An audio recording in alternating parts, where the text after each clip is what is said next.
The number you have dialed is not in service. Please check and dial.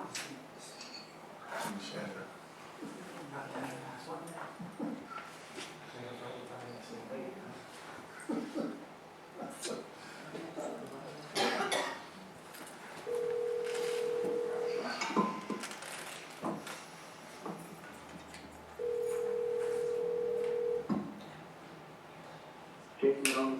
Hi, can you hear me? Yeah. Okay, thank you. Hold on, please.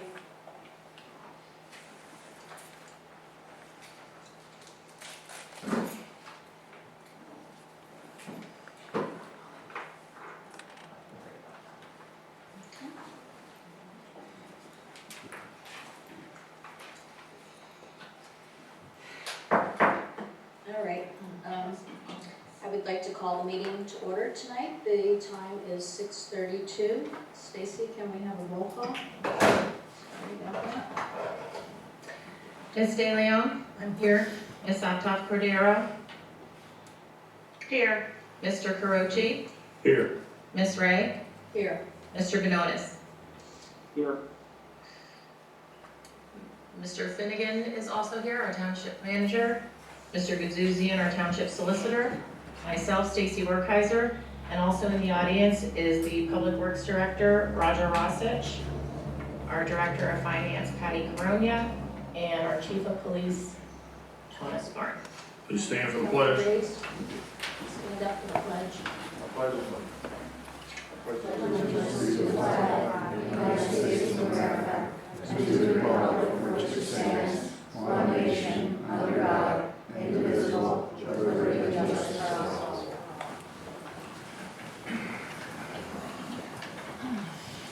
Okay, I will announce that we did not meet in executive session tonight, so we have nothing to report there. Public comment procedure. Anybody who's totally unaware of what we do, there's a paper out at the door that has our public comment procedure, but in general, we have 2 periods of time when public is able to speak. 3-minute limit, time limit for each. You would be asked to come up to the podium and state your name. The first public comment period is for agenda items only, and that comes up right after this. And then we have another time at the end of the meeting where you can speak to either agenda or non-agenda items. At this time, we don't have any junior council members present to give a report, so we'll open up with public comment. If anybody who wishes to speak.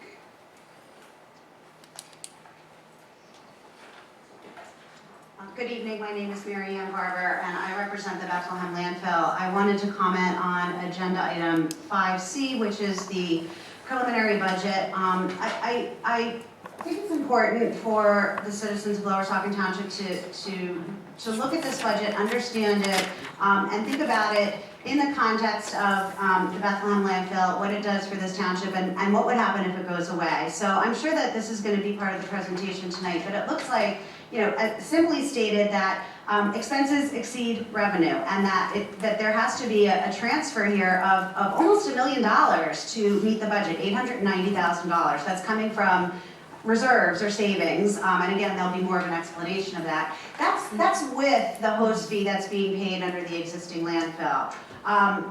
There was, a statement made by the acting township manager in response to a question at last night's meeting, and a lot of times this stuff gets sort of lost in the shuffle with back and forth, but, I'm going to read from the minutes here when Mr. Carochi, asked Mr. Finnegan, when you look at the finances and why this budget is important, is if the landfill closes in 2028, do you see any way in which the township could provide the same level of service without substantially increasing taxes or cutting services? And Mr. Finnegan, who has decades of experience managing Pennsylvania municipalities, said, in his opinion, that would be an accurate statement.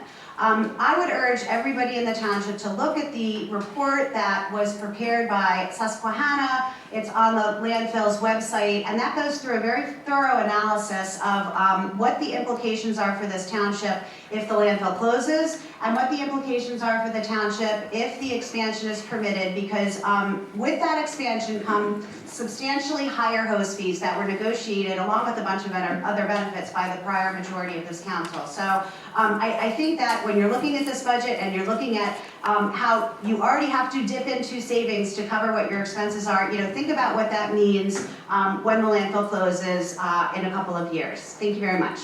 Oh, and a reminder that under the host agreement, you have a benefit that provides for 2 free cleanups a year for Lower Saucon Township residents, and the fall cleanup event is scheduled for this coming weekend. You can get your coupons here at the Township Building. Thank you. Thank you. Thank you. Do we have somebody else for public comment? All right. Nobody? Good, Dave. Good, Dave. Lewis, David Boulan. Sorry I'm running a little late here, don't have all my thoughts together, but here's the bottom line. I'd like this budget, which is absolutely so crucial to everybody, to be available in a little bit more readable form. And it's not, Jay, please don't look at me like that. This thing is really spectacular, but what I'd ask you, whether it's a PDF or whatever not, that I can jump from one section to the other just by clicking on it, meaning it's all hard linked. All right? It's really difficult to go through 26 pages. I know, Priscilla, you would never know. Don't give me that grimace. At any rate, what I'd really like to say, probably I can't say in a few minutes, but nonetheless, the thing that jumps out at me is this section under fire, and I guess we're going to talk about that. And the problem is the public can't talk about it. It's all going to be amongst the council. So here again, we've been shut out. And by the way, I'll just point out back in 2023, just before election, just like we are now, by the way, the budget here, in this case of 2025, is going to be passed a day, and the council meeting perhaps a day after the election. So the people really can't get any input into this that's meaningful. Meaning if they don't like the things that this council, especially, and I'm going to say it, the 3 Democrats want to pass, they have no way of voting them out right then and there. It's actually been architected so this is going to go after the election, and that's really sad. Considering I see on the 2023 flyer from the same 3 Democrats, including somebody by the name of Tara Kaczynski, who is running for controller and is now going for higher office. They all got together, Silicon Valley together, and what were their 3 agenda items? I'll just read the center one, because I only have 3 minutes, okay? That the pillars of our campaign are 1, 2, I'm just gonna read 2, or is it 3 here?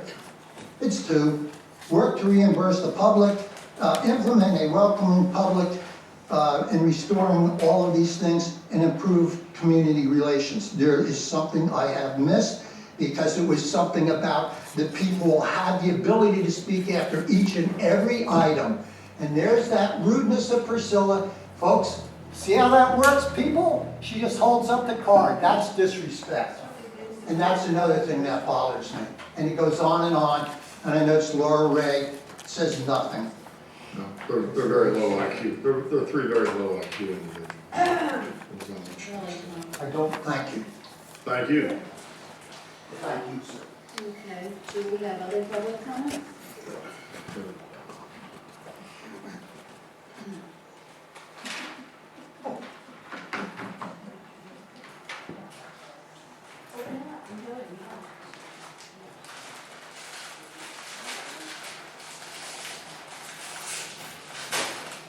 Marco is at Lower Saucon, and I would just like to say what I briefly went through this budget is I disagree with several things on it, and I hope it doesn't get passed tonight. It goes back for reevaluation, because some of the prices are just outrageous. If I'm not mistaken, when Mark left, I think his manager's pay was at like $40,000 or $140,000. And as far as the landfill comment, if I'm not mistaken, Priscilla, did we have this conversation before that we actually got less money now out of the landfill than we did in the last contract for host fees? This current year has been lower. It's not the new contract. The new contract doesn't go into effect till the expansion. Know your facts. No, we don't need the expansion. And, you know, The dump needs the expansion. We don't need the expansion. That's it. Keep going. There you go, dumbass. Thanks. Is there anybody else for public comment?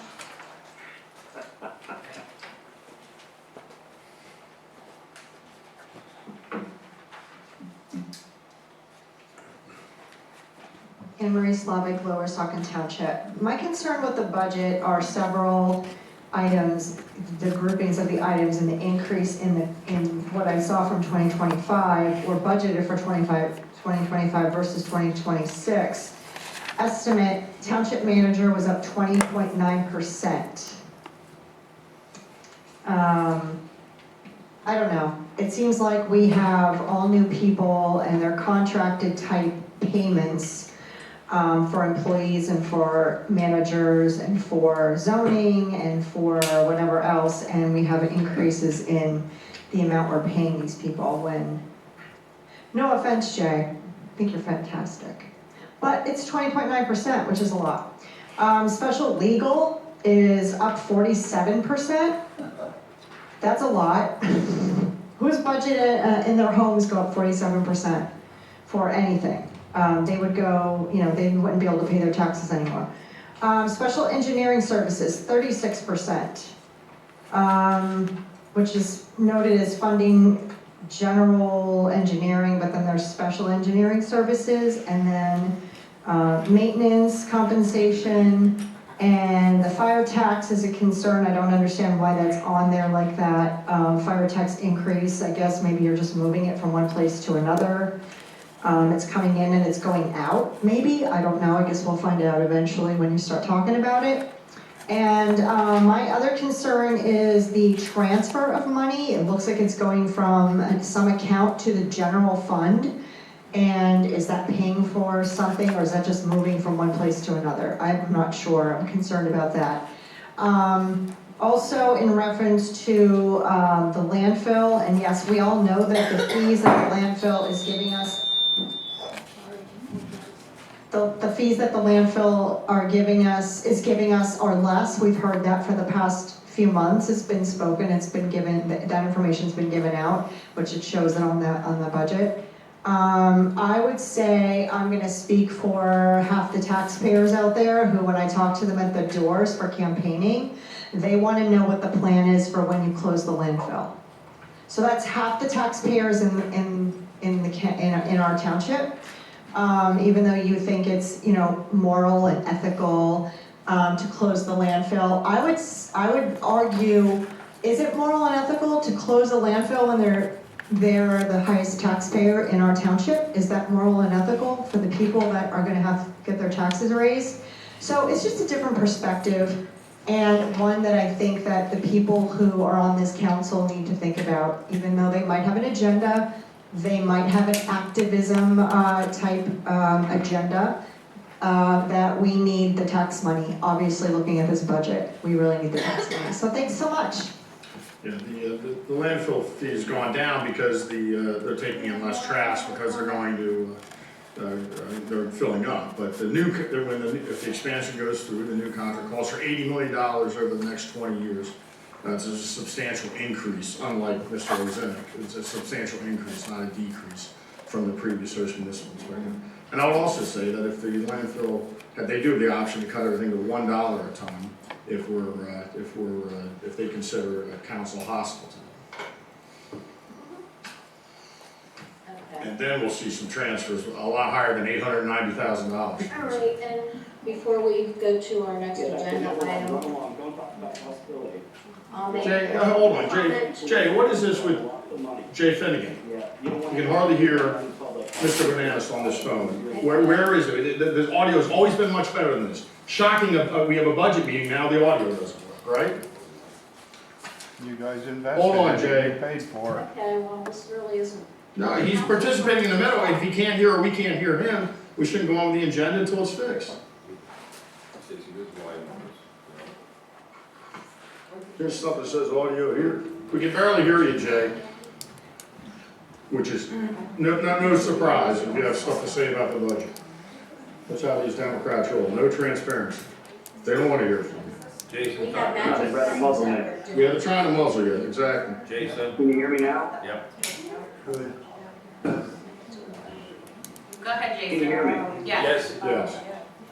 Yeah, so what I'm saying is Laura's quickly rushing along the meeting because she doesn't want anybody here that the host fee is gonna go to $1 a ton because of their antics and their antagonism towards the landfill. And I don't blame the landfill for doing that, and we're all gonna suffer because of you people. Idiots and incompetents. All you do is harass the landfill, and we're all gonna pay more money because of your landfill derangements. Thank you. That's how you run a meeting. Thank you, Tom. Great job. You're welcome. We can hear you now. They were trying to muzzle you. I think there's still somebody from the top that wants to talk. I propose we move the landfill to the other side of town. So we can get through this. Locked you out of the interview for the township mayor. Yeah, get through it, Laura. Locked me out. Rush it along. Rush along so the public doesn't know you're incompetent and what you're doing to the public and what tax dollars. Because Thank you. Donna Louder. I just have a question regarding the planning and zoning section of the budget. Where is the zoning officer's numbers? I didn't find, like, even for the outsourced zoning company, I can't find the numbers for that. Did I overlook it, or is it zero? It's in there at 66,000, I believe, if my memory is correct. Contracted services and zoning. No plan to hire a permanent zoning officer, right? No, it's not under contract consulting services at all. I find 66,000 under office personnel compensation. On page 13, it's 014144450, planning services, contracted. 414. Yeah, I'm not finding, there it is. Oh, planning services, okay. Thank you very much, appreciate your time. But yeah, they don't plan to hire a permanent zoning officer for our township, but they don't think our township deserves a permanent. That's what I was concerned about, because I was looking at it, zoning officer compensation is zero, and then we're looking and it says planning service contracted. Right. But it said planning service, so I was wondering, like, it didn't say zoning Gotcha. officer. They have an interim township manager, no zoning officer. We always have a township manager and a zoning officer. Thank We you were for your originally- time. Because we thought Yeah, it and was that's so that important. they can control those individuals, right? Instead of having that person subordinate to the manager, reporting to the manager, that person's now subject to a contract that counts if we cancel at any time. That's So now he's under the thumb of this township council to do the bidding. They want a zoning company that they can fire at any time instead of an employee with protection, employment protection, if they disagree. That's right. With them. That's what the Democrats want. Okay, you've made it very difficult to hire anybody with how you act. And I Well, will make a Mr. Finnegan said- clarification Why would anybody want to work for you? You're an incompetent. on the, You're totally Mr. Finnegan wouldn't do it for $1 million. You- on the budget. Mr. Finnegan wouldn't do it for $1 million. Where's that budget? Because of you. No, Um, we're leaving in December It's because of you three. You have the With majority. the budget You have being the passed majority for after the 22 months, and election. You can't get shit done. We are not up for election this year, Yeah. so there is no. You're hiding it for the Democratic candidates. Hiding it for the Democratic candidates, hiding it for the The Democratic. Democratic candidates have nothing to do with the current budget Oh, you at don't all. endorse them, okay. It's our Oh, budget. you don't endorse it, All right? right, so we're Right. moving on to the item Fraud. 3A, the introduction of junior council person for the 2025-2026 school year. So we've had a student who expressed interest in participating as a junior council person and is being recommended to us for appointment. So I would make the appointment motion to approve Andrew Young as member of the 2025-2026 junior council person program. I'll second. Appointment to the council. I'll second. And just to be clear, he requested to be appointed to council, Okay. not to the freak Let show me PhD, read right? about Andrew Young. I'll give you an introduction. So he is a sophomore at Saucon Valley High School and had previous interest in joining the program and decided to submit his application this year after seeing a flyer come through his school's newsletter.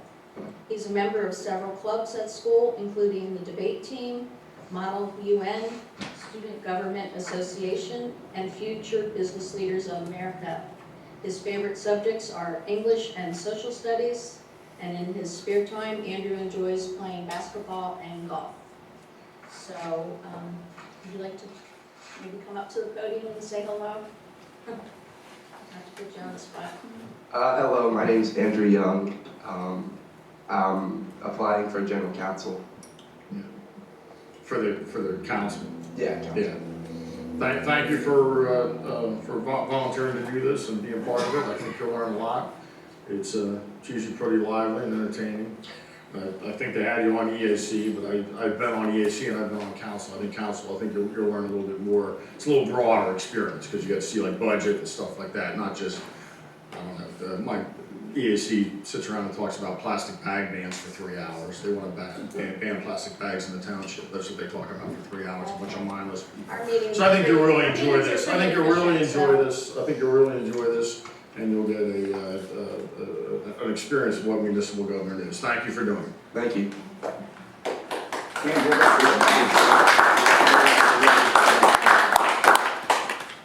What's that, Jason? There was clapping. Yeah, I just want to welcome Andrew aboard. I think it's great that he wants to serve on council. I think he's going to get a great experience from it, much better than the EAC. Does anybody else want to say anything? Victoria, welcome aboard. Just thank you for applying and welcome, and we'll look forward to seeing what you have to contribute. Thank If you you. have any questions, you're more than welcome to call them. All right, thank you. Yes, welcome. And we will see you at the next meeting. I don't know if you're staying for this one or not. Thank you. Can we have a roll call? Ms. Ray? Yes. Mr. Banonis? Mr. Banonis? Yeah, You said yes. Ms. Aptoff Cordero? Yes. Mr. Carochi? Yes. Ms. De Leon? Yes. Motion passes 5-0. Awesome. Thanks. You're good. Thank you.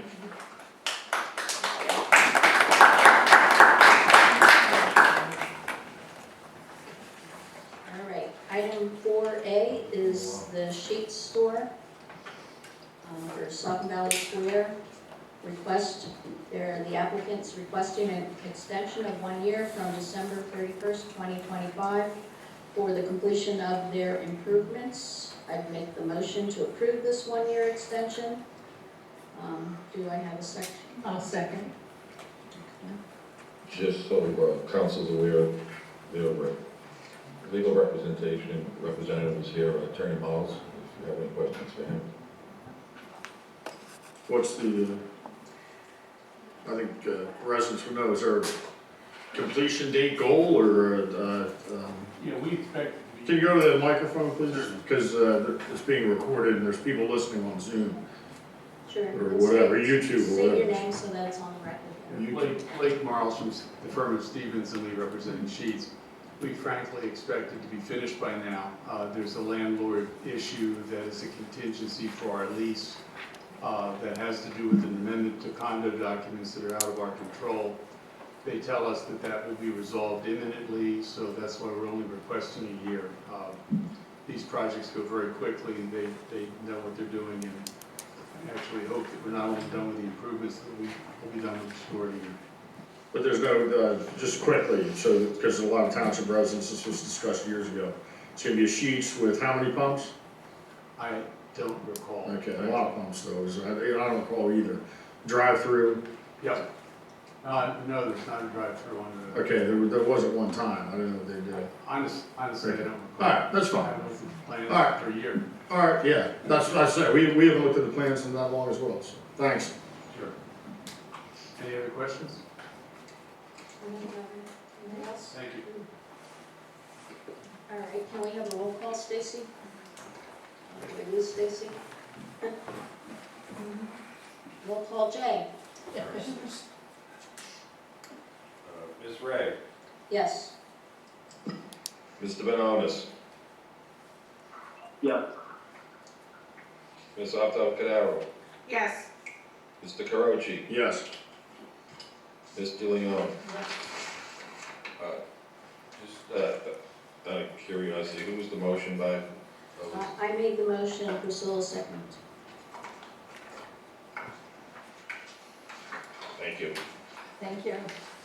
Thank you. Right, so motion passes 5-0. Motion passed 5-0. Okay. You're hired. All right, so next up is 5A. This is a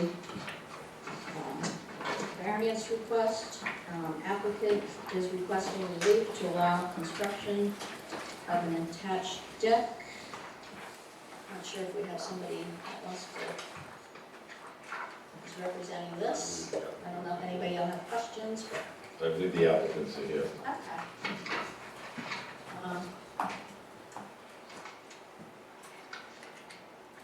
I guess if you want to give us just maybe a brief description, you don't have to go into deep detail about what you're doing.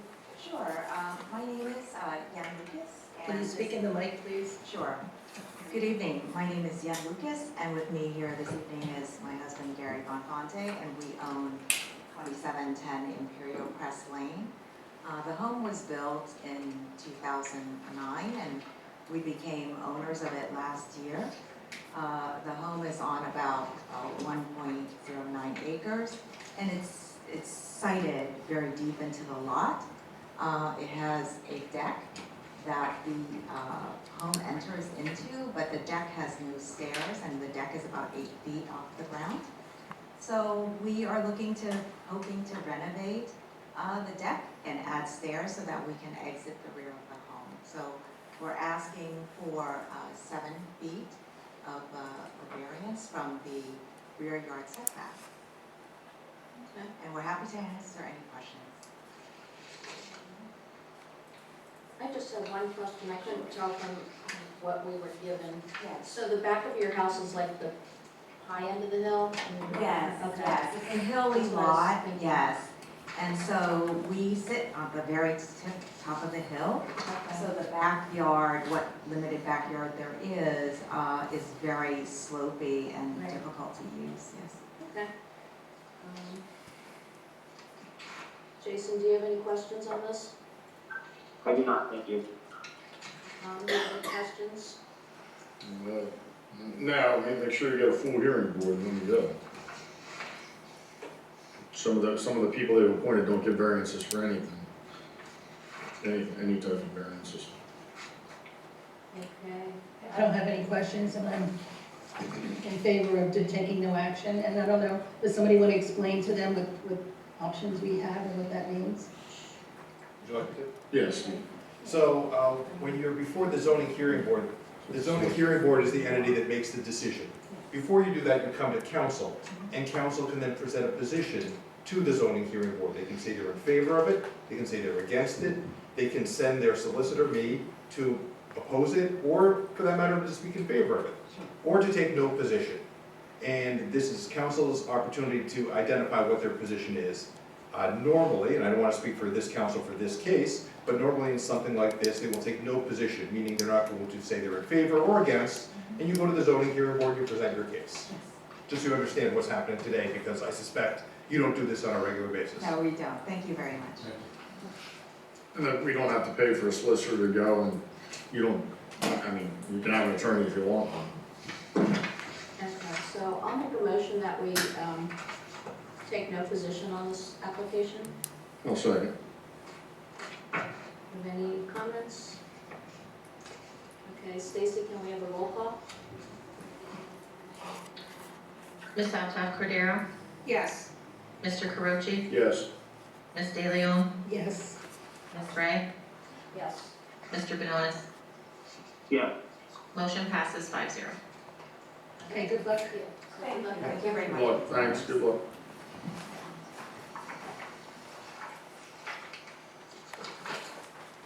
Okay, next we have 5B. This is a review of an agreement between Lower Saucon Township and Swint Hauling and Disposal Service.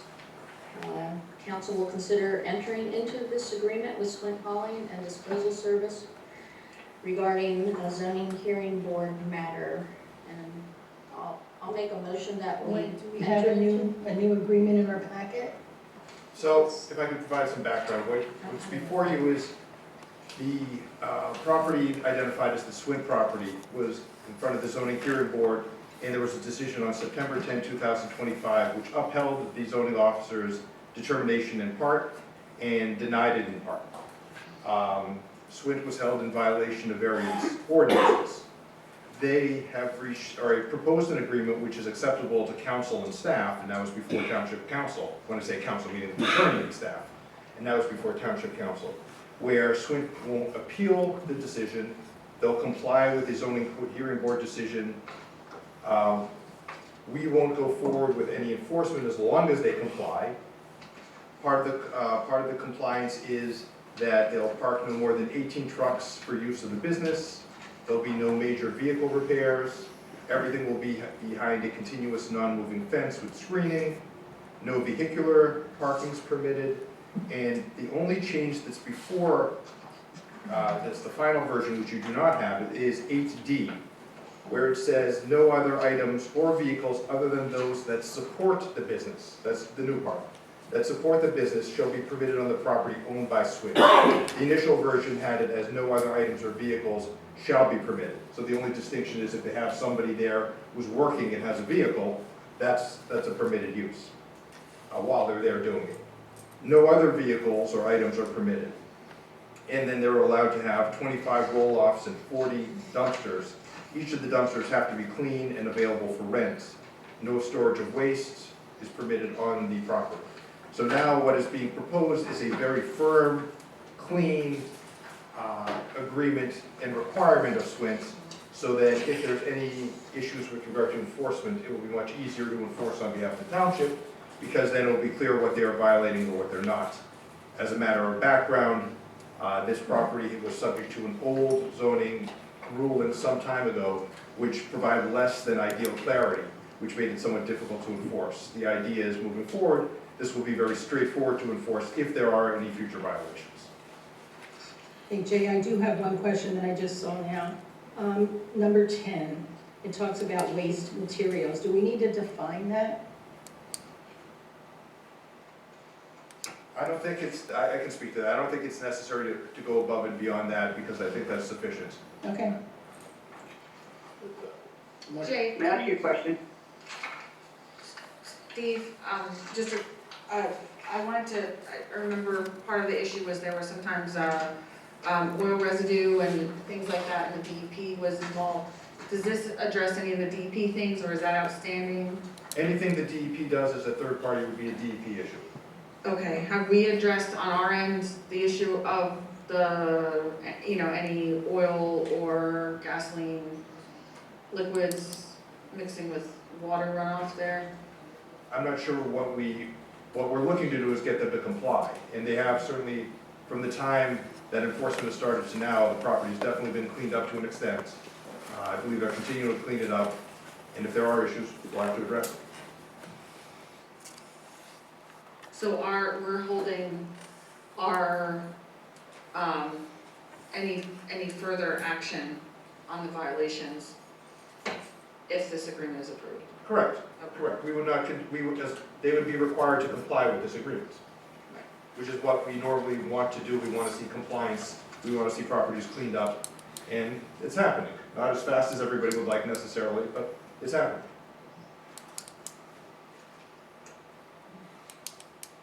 May I ask a question now? Yes, Yes. I recognize. Jay, who put this on the agenda? I did. So, it's on the agenda. Steve's talking about acknowledging that the final agreement that he's talking about in those terms are not in front of us. He describes it as a clean and clear agreement on the township website, and a copy of this agreement or draft agreement is not anywhere to be found. So now we're going to be taking action, potentially, on a document that is not disclosed to the public, hasn't been disclosed to me as a township council member, so I'm not there at the meeting. Maybe it was handed out during the meeting, but I don't have it. So how can I be responsible for taking action on something that is admittedly not in front of me. They're described to me as being clean and clear, but the terms are not in front of me to assess the clarity or the cleanliness of it. If I can answer that, it is in front of you, it's in the executive content of board docs. It wouldn't be in front of the public yet because it's a legal document that hasn't been signed. Okay, thank you. Now, my question is, you say 8D, the explanation though, it's for him to, he's going to just decide what vehicles support the business, right? I mean, that's kind of, to me, I mean, I wouldn't have minded something a little tighter just on the, you know, what you said when you verbalized it was like customers coming in and stuff like that, or people dropping stuff off, and I understand that, obviously. I just don't know with this guy's past history about him deciding what vehicles are on the property that support the business, only because that's what I remember from all the people who come in and complain, was that there were vehicles everywhere. And that's all I remember. I think I could address that. The vehicles, the people were complaining about were vehicles parked in the right-of-way, and the fence is now secure, so there isn't room in the right-of-way, and any vehicles that are there to support the business have to be inside the fence that has now been cemented. Right. The fence that had been there previously, with a good stiff breeze, got blown in many directions, so it's been permanently affixed to the ground. And the only vehicles other than used in the hauling of trash would be the personnel who work there. They'll leave their vehicles during the day when they pick up the trash trucks. Now, I've been there numerous times and have not seen anyone. Well, let me go back to Steve, if you don't mind me. So Steve, you're telling me that in front of me in the council meeting agenda, under the executive items, now I have an email that I received from Stacy on Friday, October 10th at 2:01 p.m. When I click on the board docs attachment, it takes me to the same thing that I see on the township website.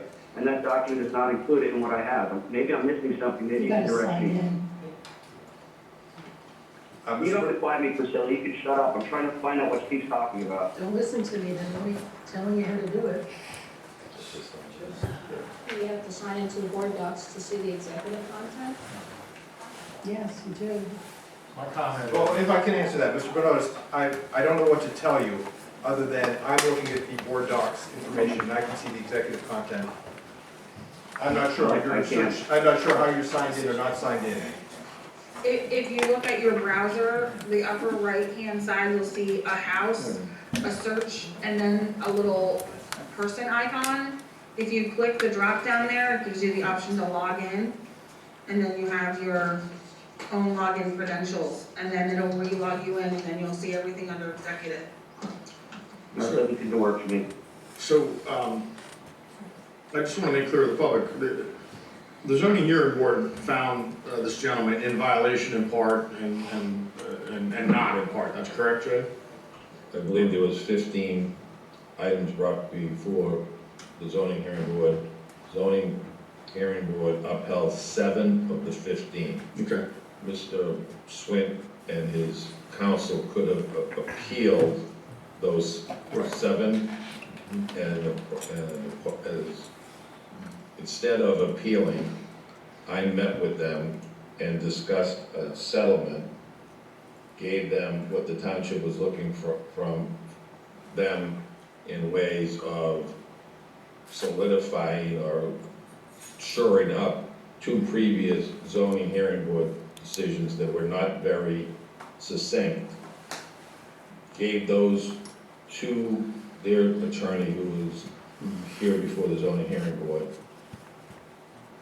He forwarded a settlement agreement that's in front of you this evening. Attorney Godovian looked at it, modified it, sent it back.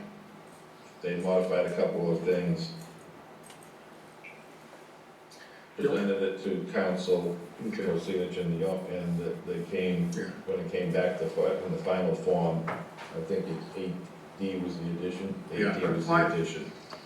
Right, my only thought is, and, you know, it seems like Tyler did a pretty thorough job, put a lot of time and effort in this. I mean, I think we should be asking, I think we should ask them for reimbursement of our zoning, the firm contractor's time, for at least half of it, if there's 7 out of 15 violations.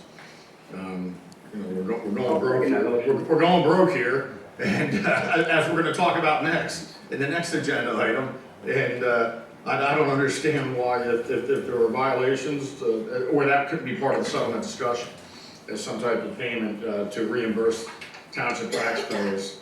This guy's been a long time nuisance, and we've spent a lot of money, and it would be nice to get some type of reimbursement for the time and expense of taxpayer dollars.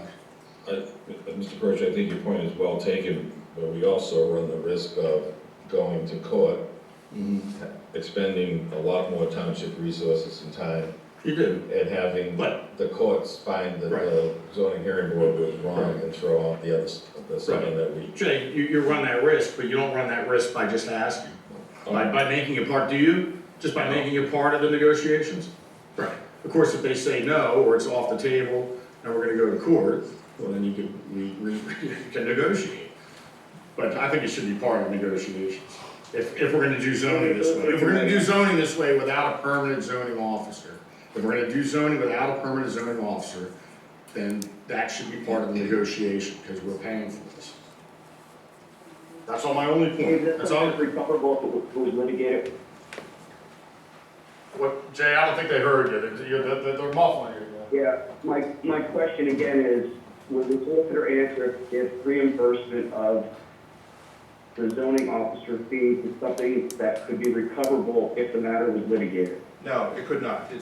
I'm not aware of something under the MPC that will allow us to recover our costs under these types of circumstances. Right, but they could agree to it in the settlement, correct? I mean, they could agree to anything in the settlement. Correct. Theoretically, anyone can agree to anything in a settlement. Right. Absolutely. Right. Where we are, the agreement that's before you with the modified 8D has already been signed by Mr. Swint, just so you're aware of it. So it's a done deal if council approves it tonight.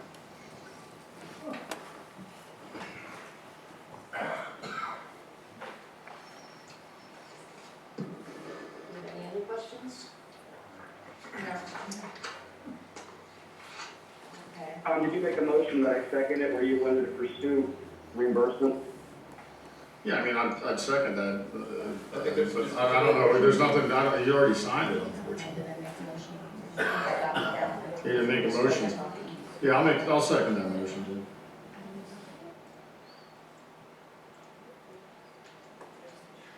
Okay, do we have any discussion on that?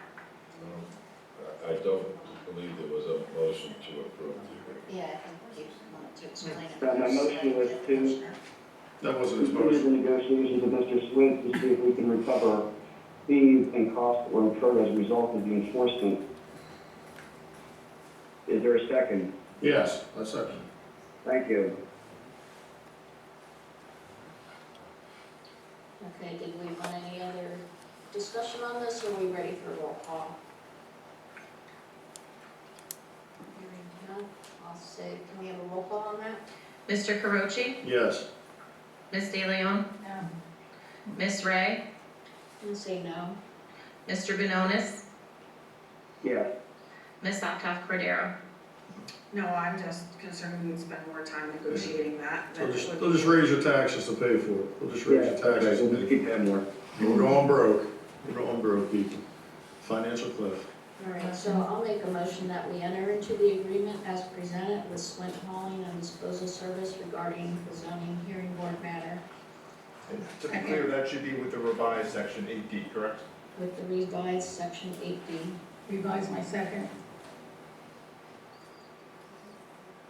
Okay, can we have a roll call? Ms. De Leon? Yes. Ms. Ray? Yes. Mr. Banonis? I'm going to abstain because I haven't seen the agreement. Ms. Saucon. Yes. Mr. Caroci? Now, I'd like to see reimbursement be part of it.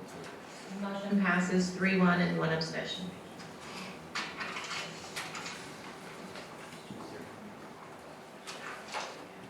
All right.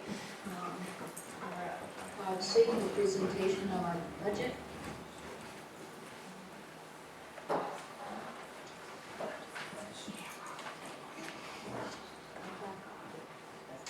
Well, I think there's going to be what's going on.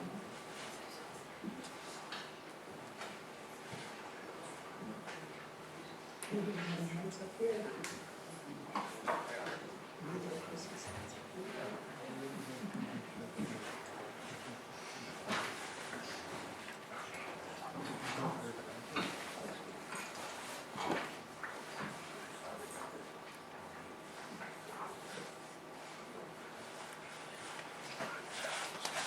Okay, I think we're all set up with here. Thank you. Madam President, members of council, good evening. Keep this budget discussion concise, on track, and have the ability to, and time to answer all questions the council may have. Let me try to set some expectations. Patty has spent hours upon hours getting the proposed budget before you this evening. Let her go through her presentation. Once finished, Police Chief Barnes, Chief Johnson, and President Caricio from Lower Saucon Fire Rescue, and Public Works Director Rob Rasich are here to answer questions relative to their sections of the proposed budget. We'll handle the budget presentation and discussion in an orderly fashion. Police, Public Works, Emergency Services. Overall budget questions, which Patty and I will handle. In addition to the presentation Patty has prepared, I have attempted to anticipate general questions concerning taxation and emergency services.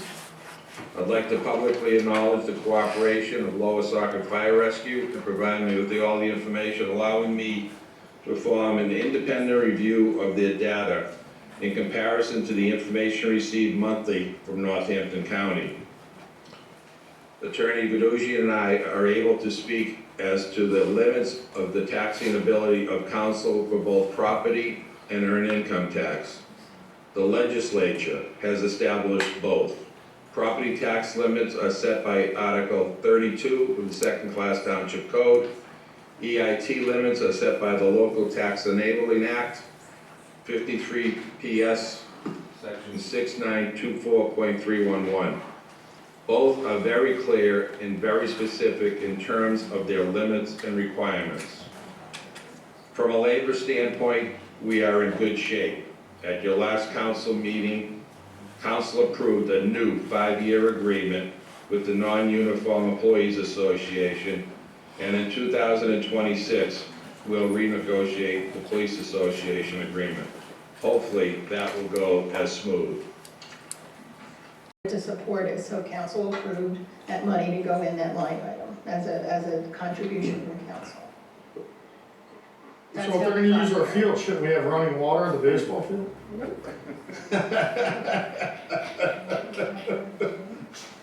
What if they need running water? It's my opinion. So that's how we got the Miracle Miracle League. League. So And they're- I'm not supporting the Miracle League removal from the agenda. Not reduction, not removal. No, I'm not doing that. $1,500, They that's fine. deserve that. That's fine. No. So That's something. here's where I think we are. Everyone's I'm not. not interested in having a line-by-line debate next week. Neither am I. And I'm not interested in having people make insults and make crazy motions to, I think one year, there was a motion to cut the budget completely. Yeah. They like remove millage. So all of those hypotheticals can happen the next time, and I haven't seen anybody come up with a real issue here with advertising the budget. So here's what I recommend we do. Right now, we have a motion, a second on the floor. I think it makes the most sense if you're inclined to withdraw the motion and make a new motion to direct the staff to come up with a budget based and provide you with the options that you've outlined, essentially A, B, C, D, E, and F. So how much is 5%? And then you can vote on that menu to advertise the next meeting. You can pick A, B, not C, D if you wanted, or whatever combination you want. Whatever Jay just wrote down, well, that piece of paper. He would have, the idea would be that staff would provide a list, and then council could pick out of that list what you want to include or don't want to include.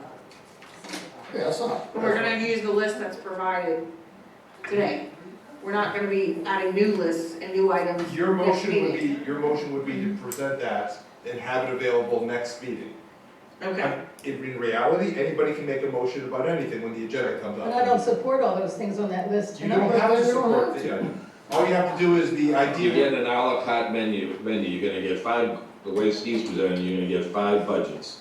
Or actually, probably less than 5, you're gonna get, Oh, that's ridiculous. 2 or 3. I need 5 budgets. You don't have 5 budgets, you have one budget with like 4 options. Yeah. No, because she has to do the numbers, right? well, the only thing that's gonna switch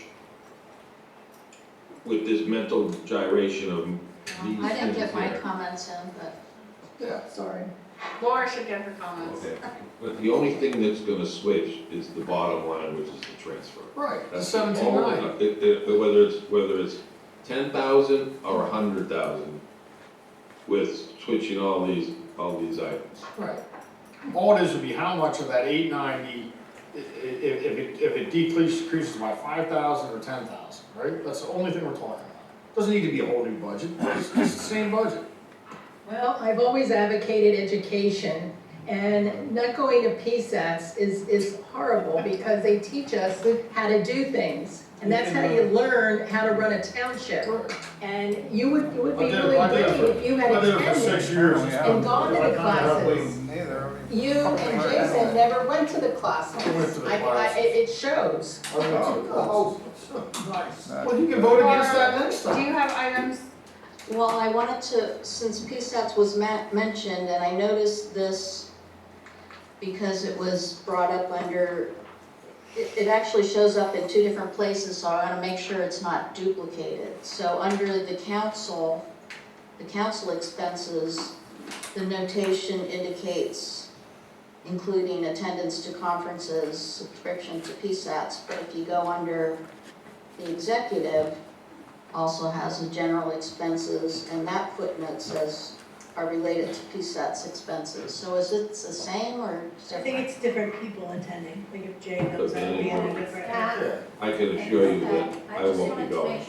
Because it's like almost the same number, so it's like, are we having I highly encourage staff to. Jay saw me there last year, I was there. Right, At the Hotel Hershey. No. no. See how he lies? I Okay. No, Jay wasn't there, I but, know, but that's Tom what I'm saying, was. I was know. there. Oh, you were there, I went out for dinner okay. All right, and so. ran into Mr. Carochi of, At dinner? no, not at dinner. Okay. It was after Nice hours. meeting, Laura Ray. The public's right here waiting. Have That's right. another question. You can stop calling out from the audience. It's not No, public. no, because I comment need to be time. home. Then go. Okay, well, you can go home, that's fine by And me. while you're discussing the I have- hotels and all, and bloviates up there. Will going you away. stop? You are out of order, I am out of okay? order. You can You're out of leave, order for not letting me leave correctly. okay? My other questions then were, so earlier I had asked, and I think it kind of came up in the public comments about the confusion over some of the numbers with these salaries. Okay, I know we were just doing that like at 5 o'clock, so is there a way that we can better show this? And then, like I said, the proposed amounts are based on the extra increases that were made that were to be temporary. I sent you an email at 5:30. I had to get off of email at a certain time so I could get ready. But The increases are not based on the temporary. The increases are based on the resolution passed by council for the reevaluation of positions in May. And that's what's shown as on the 2025 budget number, correct? No, that'll be shown on the 2026 budget because the 2025 budget did not include that amount. But these amounts match up to the resolutions. The 2020, the budgeted number for 2026 is based on the last resolutions passed by council on wages for the employees that you're questioning.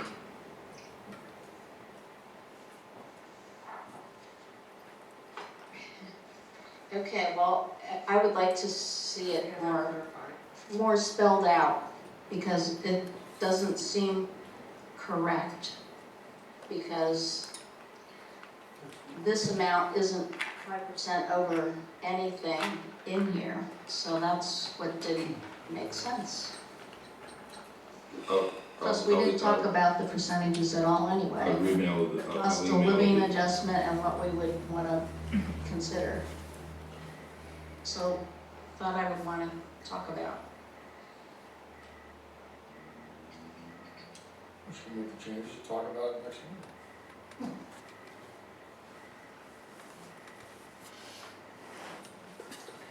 So it was very confusing because part of the pays for the people were included up in the manager's category when we gave the increases back in 2024. So that causes a lot of confusion. Like I said, the 2024 year end looks incorrect because some of that number is up in the manager salary apparently. So maybe if it could be footnoted to We'd like to explain. footnote it, but the 2024 numbers that are presented in the budget are the numbers that have been signed off on by the accounting firm. So it would have to be footnoted and not Okay. moved around. Well, I still question the other numbers just based on what I saw with those resolutions. I wrote down the resolution numbers somewhere, 22-2025 and 23-2025. You need to go to resolution 25, whatever the two I sent you that were approved in May or June. I looked at them. They were sent to you. Correct. We can get a resolution on that, but. No, I looked them up, I did see them, but those are the amounts that we budgeted for 2025. And then when I came up with the hourly rate, it was a lot different than the other hourly rate, so. We certainly communicate to Chief and Roger and Fire that, you know, we don't need them here next meeting, that we're not going through it line by line again. I think just a couple adjustments, and you're right, that 890 will need to be a little higher or a little lower, and that's it. Yeah, I don't think we need any That's what major I'm saying. changes. Right, well. We didn't talk about the rates that we normally do, so I don't know. That'll be minor enough Yeah, it'll all to be. put in our à la carte menu. Does that sound right? Yeah. I like that, that was Jake good. would say yes, I would like that. Yeah, he's right, yeah. So I'll revise my motion. What are you revising? So I think, As stated by Steve. yeah, I think what you do, if you're inclined, you revise your motion to bring this matter back before council at the next meeting with a streamlined version with certain options presented by staff. And it would not require a new presentation. Correct. Is that what? Yeah, I second that. Well, the chief's gotta make it first. And I don't want to overstep the solicitor, Please. but there's really no need to make any motion, because in the next meeting, you can just put in the agenda that the budget will be authorized for advertisement. Right. So there doesn't need to be an à la carte menu or suggestions of doing anything going forward, because the next agenda could say authorize staff to advertise the budget. Right. So whatever. But then we get back to like, Put when straight the line. agenda item that listed like that, Right. we have the potential for people to go through every different section and cut and paste and add and subtract and make motions to, you know, strip Then make the funding motion, or make the motion whatever. Steve said. So, Make the motion that's Steve my said. concern. Then make the motion Steve said, I'll second it, we'll vote. I just don't want the budget next meeting to include, well, I know what I don't want in it, so I don't want it advertised. I'll make the those motion, things Steve, in there. then. Steve, can you repeat that We again? advertise the Still sorry. budget, You won't advertise the budget till Till the next next meeting. right, but when you say to vote to advertise it based on that budget that night, it's gonna still have these straggler things in there. No, then you don't vote till the next, you vote, but then it's not advertised till the next day when those changes are You made. can't change the budget by certain amounts when you final adopt it.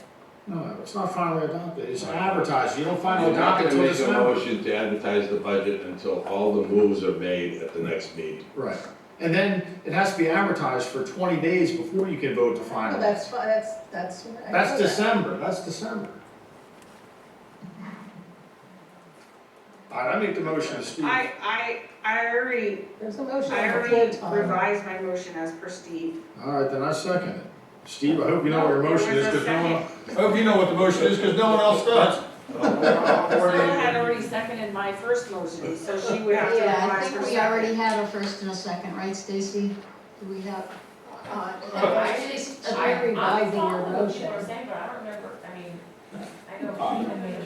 I think Steve, I think Steve and Jay can handle it. I have to go back and listen, I'm not 100% sure what motion. I wrote down Victoria and Priscilla, but the motion now. Well, there was a changed. couple motions on the floor that we revised, Can, and I how about revised this? my second. How How about about let's this? cancel all the motions Yes, and withdraw all the start with a motions. fresh one? Withdraw all the motions, have Steve speak, and one of us will And do that, withdraw all the motions.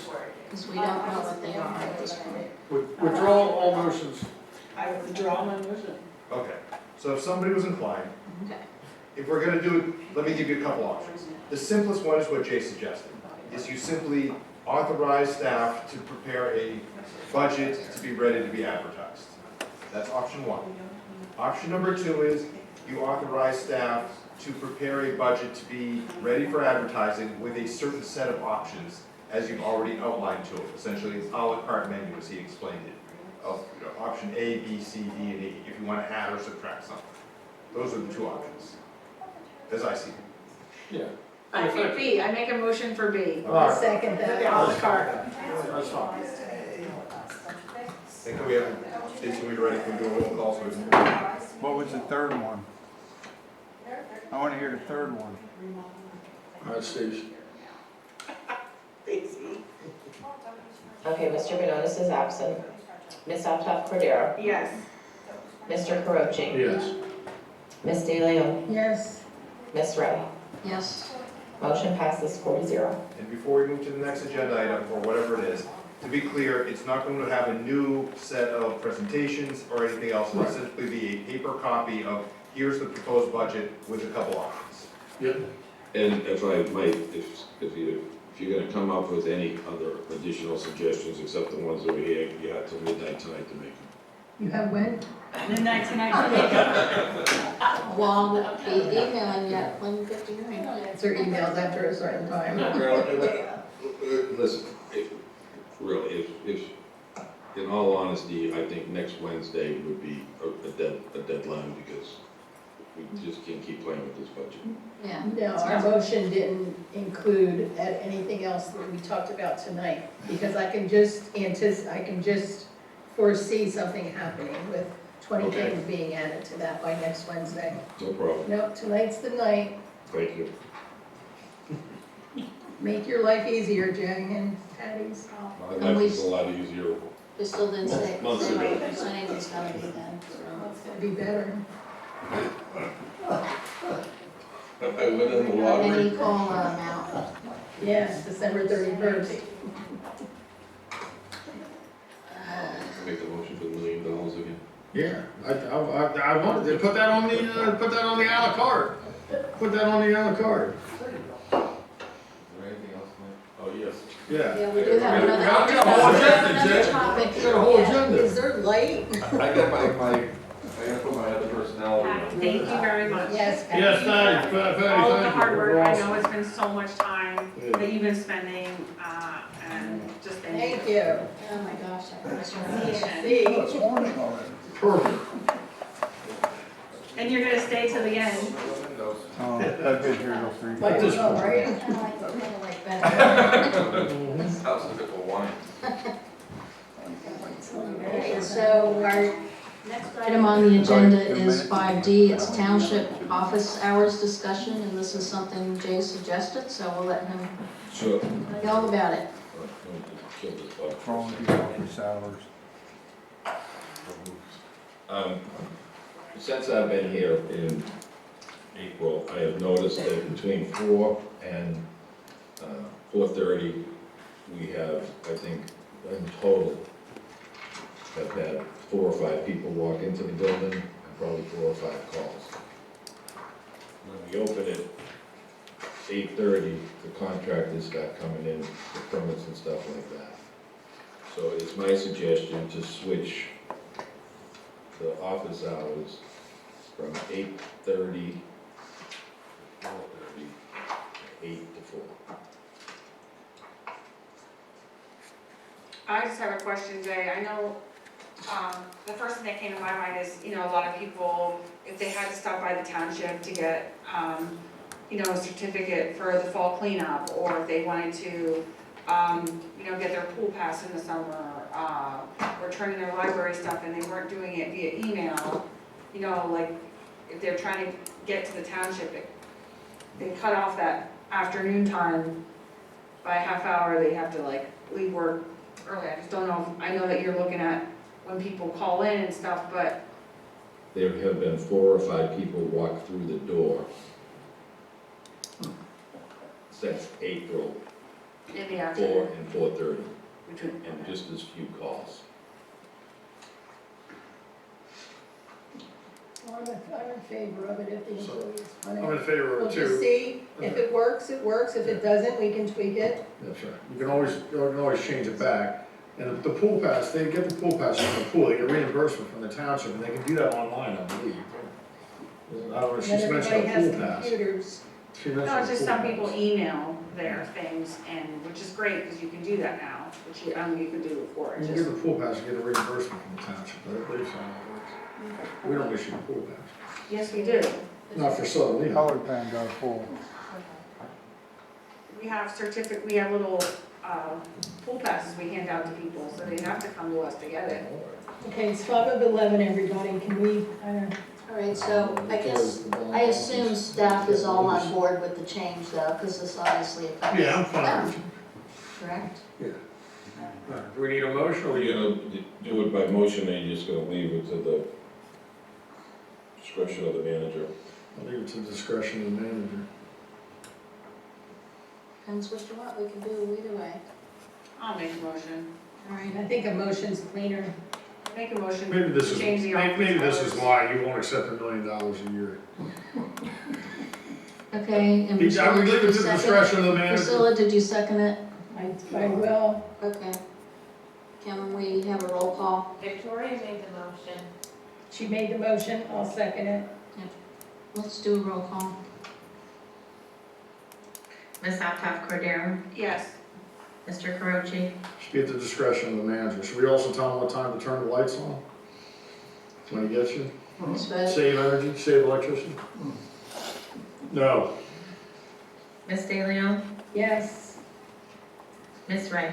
Yes. Motion passes 3-1. Mr. Banonis absent. And does anybody know when Jason left us? Yes, I have it noted. I have it noted. Okay, You sure he left us? You can cut him off. next You item. lock him out of the building. Yeah, I snuck over there and pushed the button. Next item is There you 6A, There you approval go. of October 1st, 2025 council minutes. I'll make a motion to approve the minutes. Can I have a second? Second. Any discussion? Okay, hearing none, can we have a roll call? Mr. Carochi, No, they don't accurately reflect what happened at that meeting and the insults. I was insulted plenty times.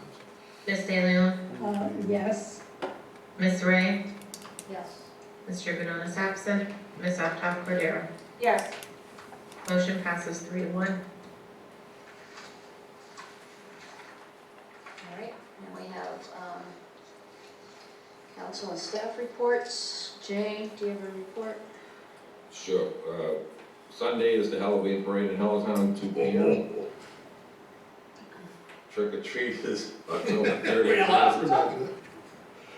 The fall cleanup, Inside joke. I believe, is this weekend. And I think we've given out 44 or 45 coupons at last count, which is more than the number we gave out for the spring.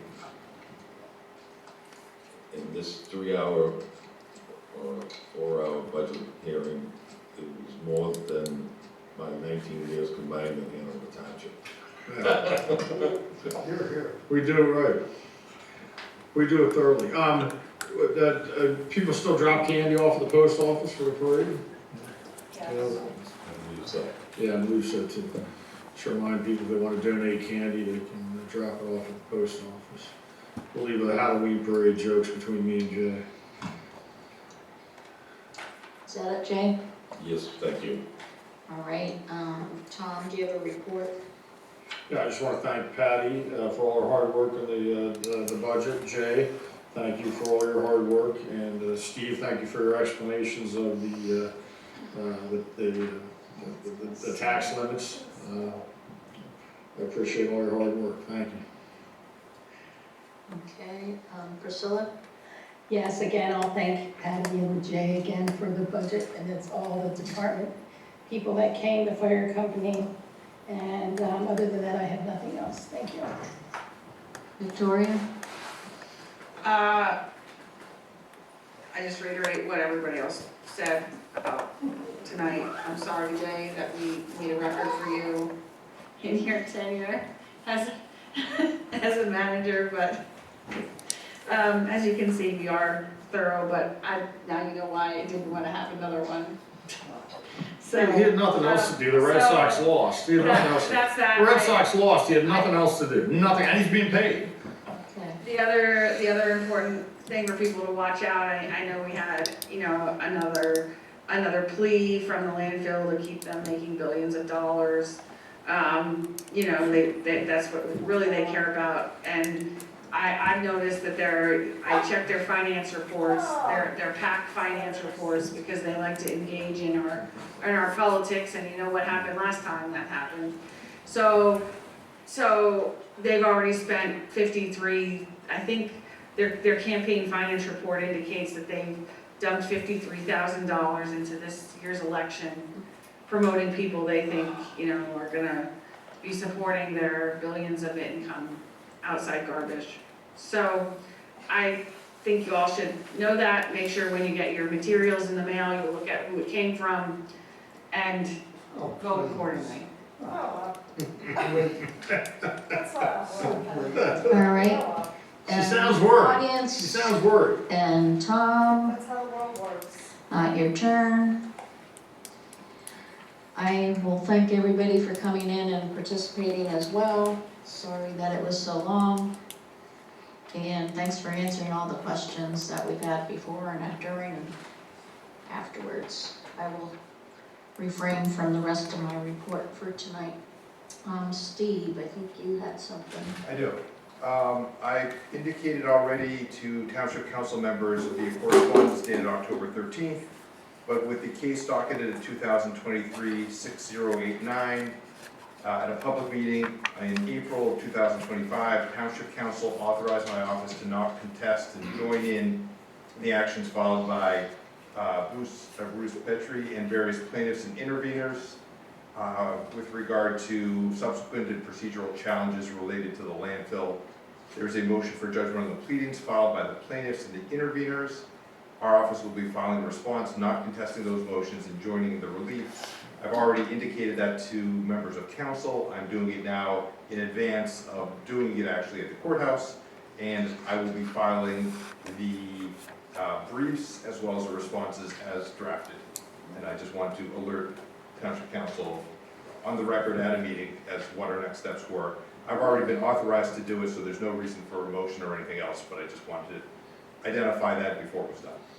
Steve, that's the declaratory judgment case It is, related to the conservation easements? yes. Okay. I don't recall ever authorizing any of that. And that's all I have, thank you. Okay, great, thanks. So public comment period, do we have somebody who wants to speak?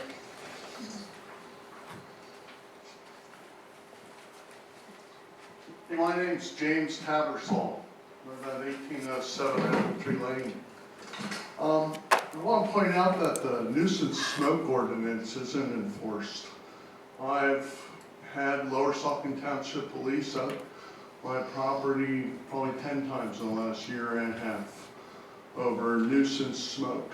It is, when I call it in, it is sent to the police, to to the police force that it's burning. It's sent to the fire department that it's uncontrolled burning.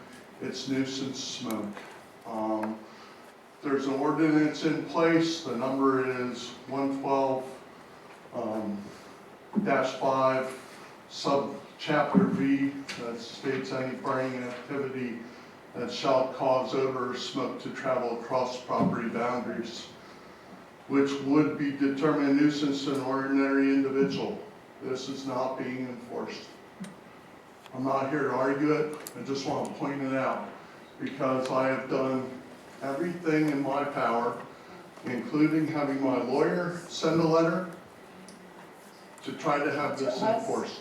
To Lower Saucon? Not the Lower Saucon counsel, to the individual involved in it. And I've spoken to Chief Brandt. I don't want to tie up your our fire department for nuisance smoke, but when it invades my property, I follow the ordinance and it's not being enforced. Well, Jay, can you let Is this, this something that Tyler would look at? let Tyler know about this? I believe it's a police issue. I would have, I've gone through that with zoning. Can I just get a clarification? You say uncontrolled fire. What is it, burning leaves? What is it? I don't understand. They built an outdoor fireplace. Okay. Off the back of their house, they burn wood. Okay. I'm downwind from them, Okay. actually up the hill. My house has been there since Saucon Valley there was a farm. And the smoke, when the wind blows anywhere south-southwest, blows right into my house. Okay. And crosses my property line instead of burning straight up like the ordinance Right. determines. The guy, he's not burning like leaves in his yard or No, like sir. sticks in his yard. There, it is, at least it's in a fireplace. It's not like uncontrolled, like burning yards. No, sir. Right, right. Yes, sir. Or brush or anything like that. Right. No, it's wood, it's just wood smoke. Okay. All right. And All right. I just didn't understand. Thank you. thank you. Thank you. Thank you. I think they're looking up the ordinance over here.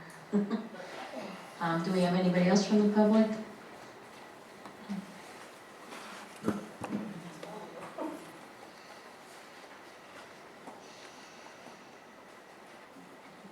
Anne Marie Slavic, Lower Saucon Township. So I just want to reiterate that I thought that the conversation between the fire and rescue and the township council went very well. I want to just say that I thank the fire department for coming and answering all the questions, because I remember a time last year when they didn't really want to answer questions.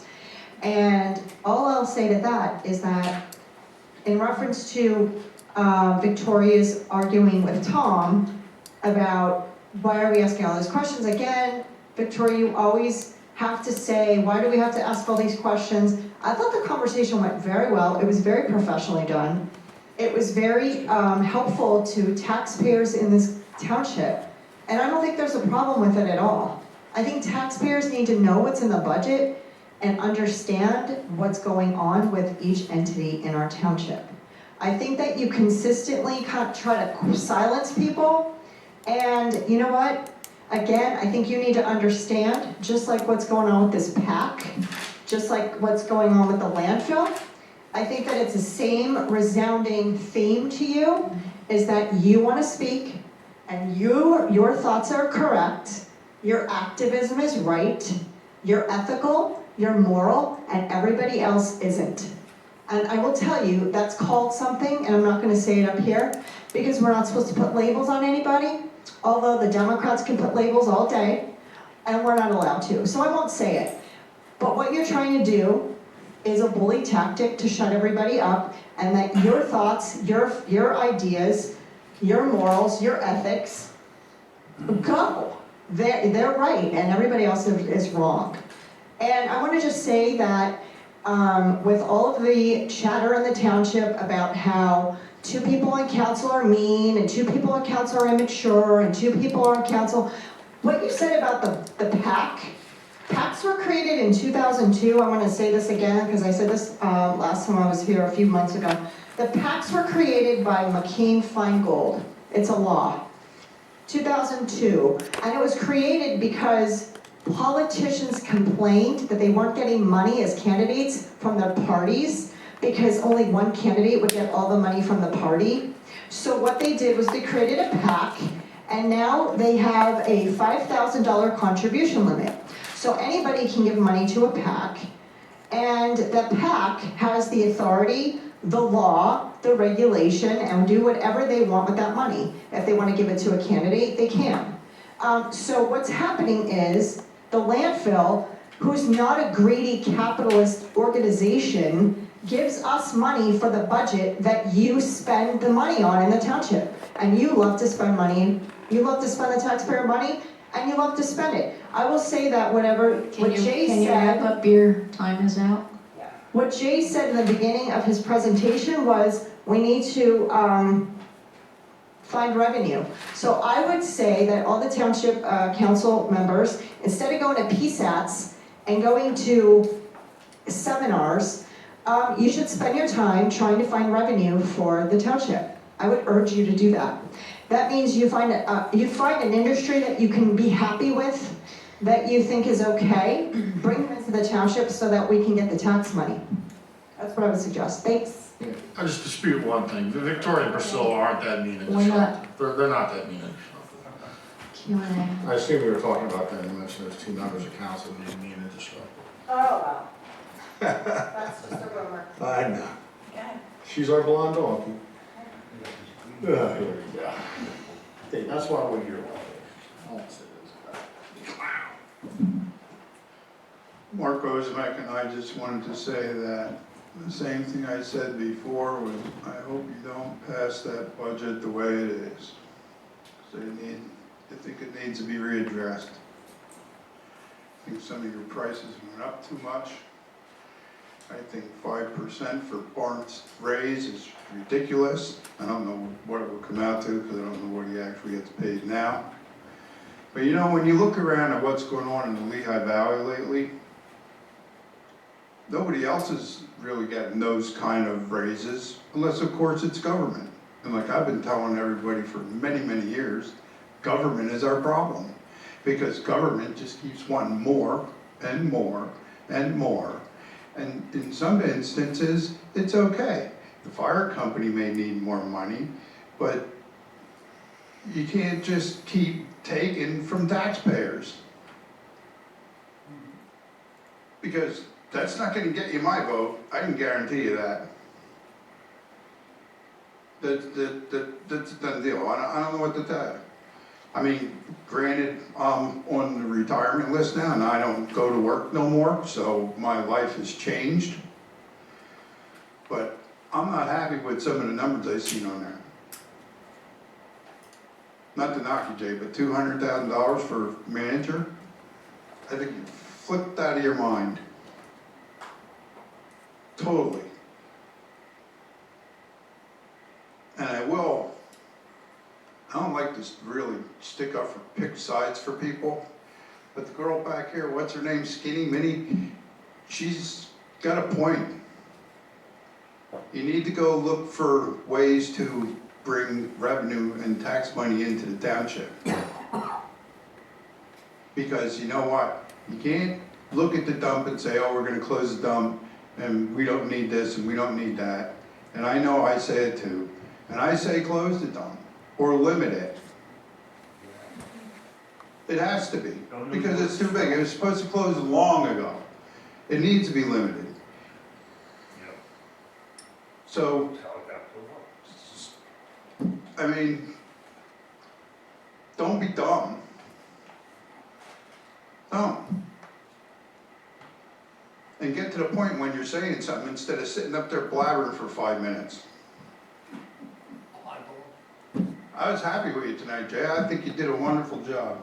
I think you tried to get to the point. You tried to control the meeting when you started the thing here at the desk, but no.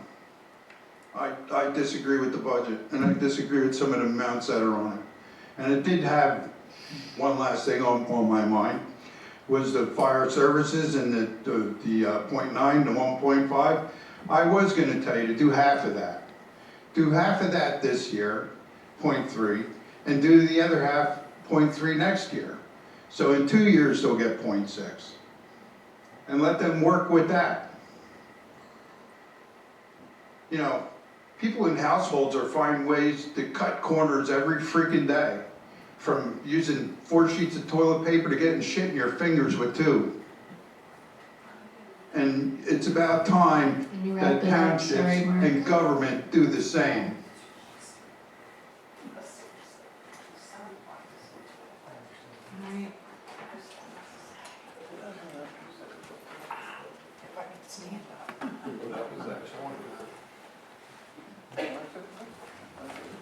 Margaret Segline,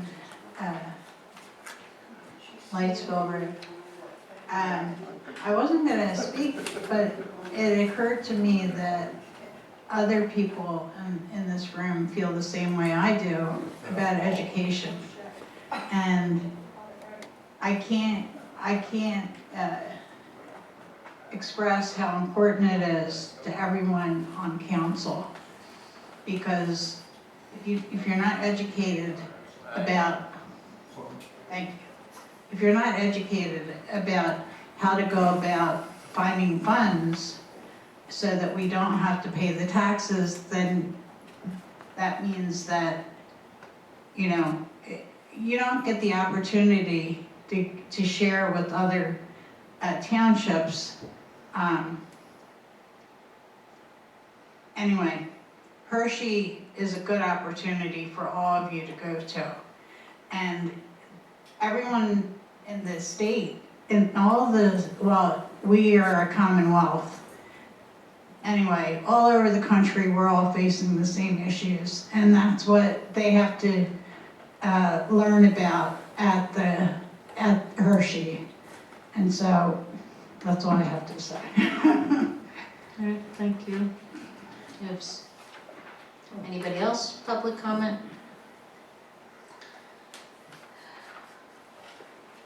I think you have one back. Oh, they played it good. Diane Hollowell.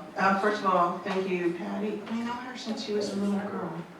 And Jay, you guys did an awesome job. Where am I starting here? I have to say, as far as the time limit and showing the flashcards, thank you very much for doing that. I've hosted a lot of high school debates, and that's one of the jobs, is for a timer to hold up to, it's a courtesy to the person speaking. So thank you for doing it. You should different colors every meeting. Do you have? That would be awesome. I know at last meeting I had asked about data on the ball field. Will that ever come out? Like, can we know how many people are actually like using that? Because I know my family is not able to use it, so yeah, I agree. Please don't put, the porta potties are fine for the minimum amount of people using it. As far as Hershey goes, I've been to many conferences there. They have chocolate shampoo, so yes, you should go there. I know I was told that I don't know a lot about millage, but I went onto the Northampton County site, and out of 39 townships and cities, we are like the 5th lowest.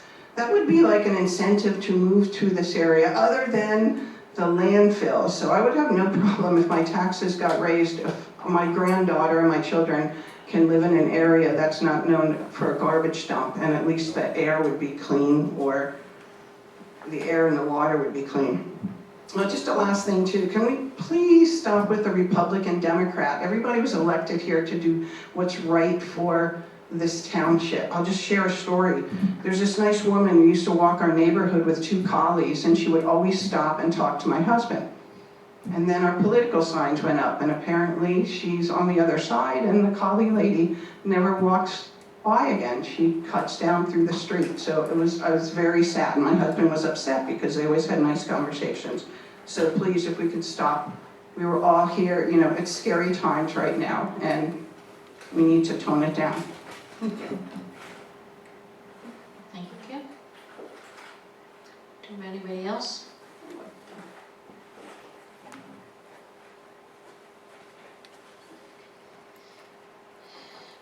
Yes, Dave Glenn, and it is a scary time, I understand that. Our police picked up an illegal alien, and ICE came and got him. So if you think it's not coming here, it's here. Bottom line is, A to J, fantastic Jay, you really pulled it together, you and Patty, no doubt about it, and you ran, in my opinion, the right way. The only things I would say is there was extensive discussion on Swint, couldn't see the draft, had no idea, went on and on and on, and nobody would let the public see what the, even a glimpse of what the agreement was going to be. Thanks for hiding us. By the way, if you don't like PACs, think about Act Blue, who's under investigation, and none other than the 3 people up here who are Democrats are involved with that group, so you want to watch it. In terms of this agreement, let's talk about the budget numbers. I think it's fantastic. I would suggest, and I did to Jay, if you could put an agenda page on and click on items, which will take you right down to even page 26, so you can go through it like we all do. I know, Priscilla, you look so hurt because you can't do that, but don't worry about that. The bottom line is thank you for Tom asking for these numbers. And anybody on this council that doesn't ask about money is a fool and his money are soon parted. And so when Laura Ray says, well, I don't understand this, and I don't, well, ask. That was probably the most stimulating conversation I've seen, and clearly between Tom and Fire Services, I mean, that's sort of like Trump doing with the Arabs and the Israelis. It was spectacular, and we all learned a ton. So kudos to them, all right? Now, that thing I was talking about earlier, the platform that we heard about November 4th, 2023, I did not quote that right. I went and looked it up, and it says, number 2, by the Democrats, restoring public comments after each agenda item. So you're known by how honest you are, and I would say that really pulled the plug on your guys. You had 3 things you were going to do, and that was one of them, and we had that taken away immediately. So we have to wait, 6 to 11 hours to get, here we are, to be able to get our orange card from this woman who didn't give an orange card to Mr. Ozomic, etc. That's because I'm not her favorite, and I tell the truth, she doesn't like that, okay? And I know she invented everything and it's been here forever. And Victoria, please, stop interrupting everybody, stepping on them, grandstanding, politicizing, dividing, conspiring, and talking over even your own solicitor. Absolutely not what you wanted for your agreement for council behavior, which was a flop because even you don't even follow your own mandate. No wonder nobody signs it. No wonder why people interrupt Okay, you. wrap it up. You never stop talking. And you want to see why they took away all the comments. All right, I'm going to adjourn the meeting if we have nobody else for public comment. I don't think we do. The time is 11:20. Thank you to the residents for staying with us. Hi, Kathleen Glean. Bye, Kathleen Glean. Have a nice night. Signing off. We're done. Mark's making me famous. Huh? You're putting me up on your video. You're making me famous.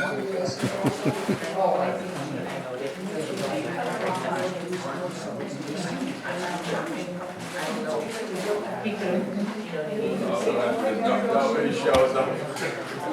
You scared me there when you put your hand on my shoulder. I thought I was getting attacked. Thank you. I already chopped it. I don't have eyes on the back of my head anymore. My hair's covered. She just knocked me out. He doing me a favor. Maybe I'll sleep. What's going on? You scared me a little bit.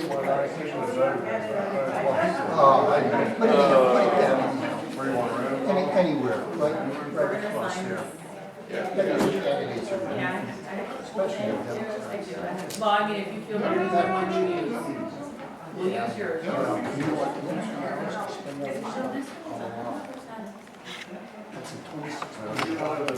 Oh. My father wrote a postal point to his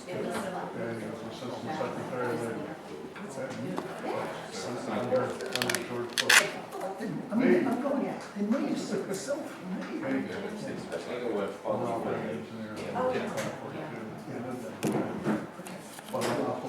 No, I'm not political, I don't care. I don't care. Raised, but I hardly. Oh, is it on there? It's written right here. And somebody. This one is the one. You came up with this one. Yeah. Yeah, no, I'm telling you, that's what she just signed. No, you're gonna be here again. Oh, yeah, just back on the other. It's irrelevant. Yeah, well, if it's the law.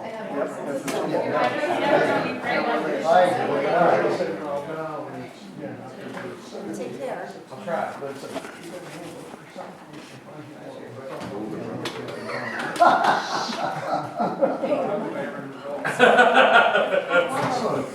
What about that?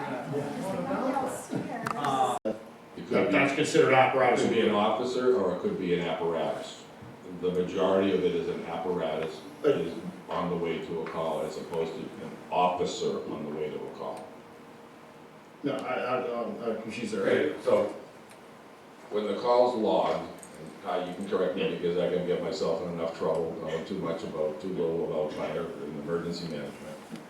Okay, so the call comes in. It could be that the chief is the first one on the radio, or it could be the apparatus, depends upon who acknowledges the call. Right. So, but the majority of them, when that analysis, the vast majority was an apparatus responding, as opposed to an officer who's in a pickup truck or a utility vehicle. What's the breakdown of that? Let's just spend thousands of more dollars. I would say 75 to 80% is an apparatus as opposed to a utility vehicle or a chief or an assistant chief. And that you can tell because it's not 1650, 152, or 50, the other utility. Well, the 50 numbers are fire officers, Right. 50 being the fire chief, 51 being the deputy chief. Battalions are 52 and 53. Right. So you can tell by who acknowledges the call. That number also includes, that's 676. So that's an overall number from the county CAD, which everybody on council has seen. Right. That is burn complaints that we don't get dispatched to. That's why we weed the calls out. So, for instance, if we get 80 calls in the month of September from the county, they're QC, they're gone through, maybe we only report 70 or 75% of those calls, because it's a CAD push. That's where the county gets the number. It's not a number that we report. We only report numbers that the pager goes off for, which could be anything from county asking for me to call in any given time of the day or night to a full dispatch of dwellings, accident with entrapment or anything like that. So there's no padding of numbers. And if we're off 7 calls, I mean, it could be an error on our part, it could be an error on Jay's part. Right. I mean, 7's pretty good. I don't care about the 7 calls, the difference between the 7 calls. I want to understand the nature of the 550 calls and how many of, because the apparatus, we've purchased at least 75% of, and the ladder truck ended up being close to 100, I believe. But, so the apparatus that taxpayers pay for, that's what I wanted to know, out of all the calls, but specifically the 550, I understand the difference between 676 and 550.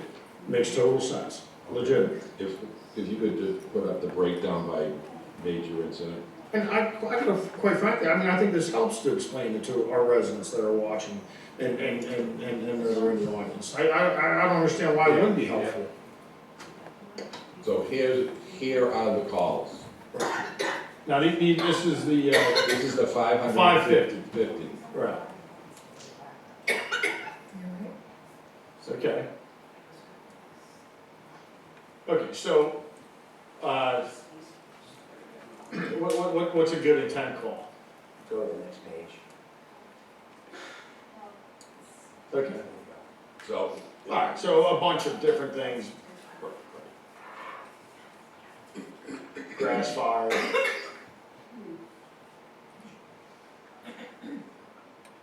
Good intent, all other, okay. so if you go back to the top states, I don't wanna make it dizzy. Right, So yeah. if you go fire 10.18%. Right. You go down, the fire, so that's 56 calls. Right, then and you know that's apparatus, that's a fire, so we're talking about ladder truck and pumper tank or whatever that thing out there. Those 56, absolutely. So and that would be on the next page where you have call type 111, 113, 116, 118, 131. All right, we can stay with the pie chart, I'm fine with that for now. Okay, and then, so that's fire, false alarm, false calls, but we're saying that either you or somebody drove a vehicle or an apparatus was taken out, even for the false alarm. Right, okay. Because every call we get is an emergency until it's proven it's not an emergency. Right, okay. And then the rescue, emergency medical, that means also the Dewey's responding to that, or Well, another. The ambulance responds to almost probably 95% of our calls. Okay. So I'd have to look exactly to see what the rescue and emergency medical entails. If it's auto accidents. Right, yeah, that's what I get. If it was consumed of the auto accidents and ALS calls. So we are dispatched on cardiac arrests for unconscious patients with the EMS to provide assistance to them. Many times we're first on scene depending on where it's at, if it's close to our homes or whatnot. And just what's a service call, real quick? That's the last one on this chart that It could be gas. for, what's that? It's like a gas smell or no? No, it would be for like a fire officer to call in. I mean, when county has a question on something, or PD asks for a fire officer, so they're asking for somebody to call in to get some type of information. Would you take apparatus out for that? Depends what they're asking, but a lot of the times it's like if they call me about a control burn or something, and it's the same one, like Apple Tree Lane is a constant one for us. I'll just have PD go check it, and they know if they need us, that they'll call us. But the pager goes off, so we're disturbed with it, so that's why it's in there. Okay.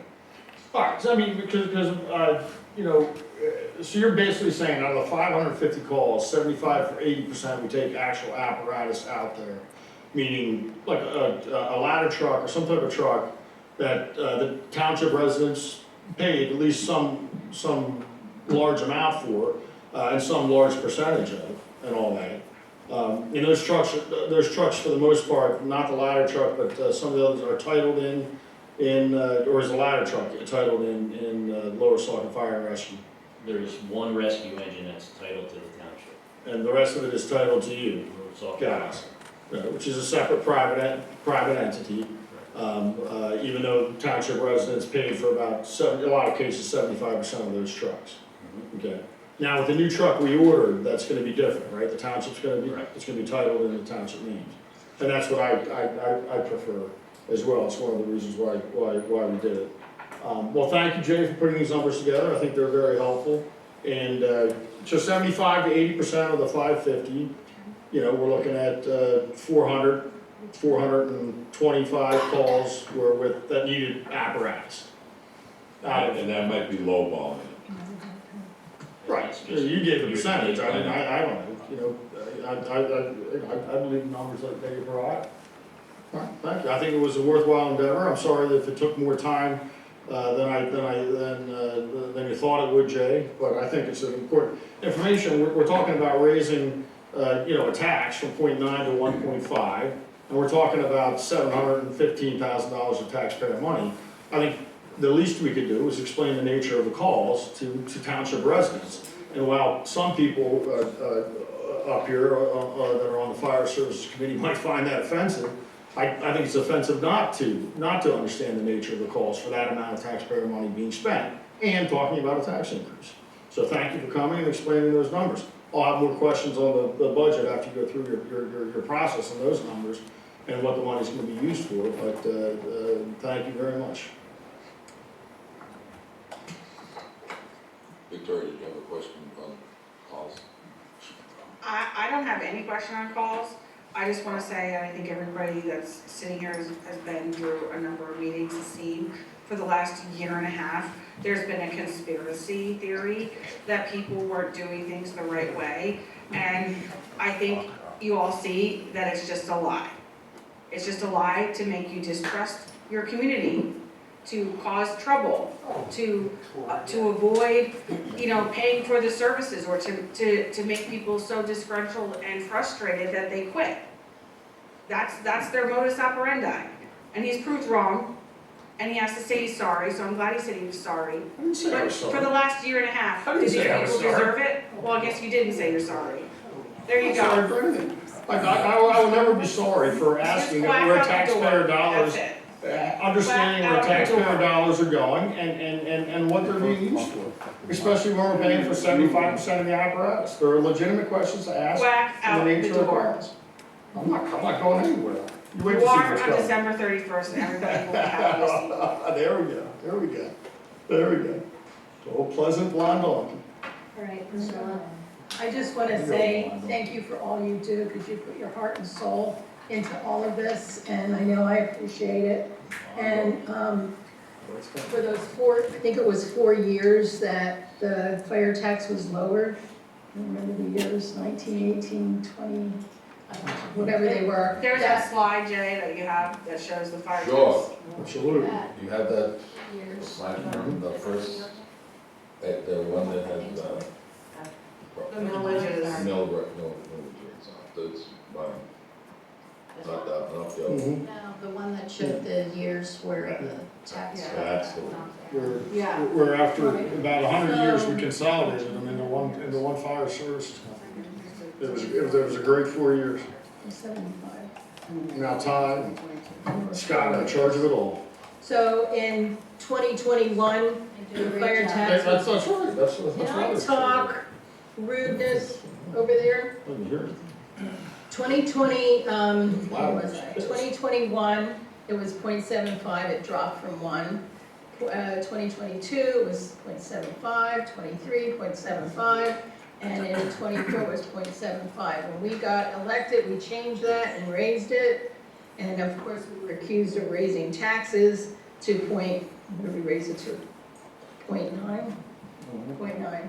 And that was the prior majority that lowered those taxes. So I voted no to them. So I have to just remind everybody that they're the ones that lowered it. We defunded the fire company. Yes, and that was not right. That was not right, because that put us added to where we are today.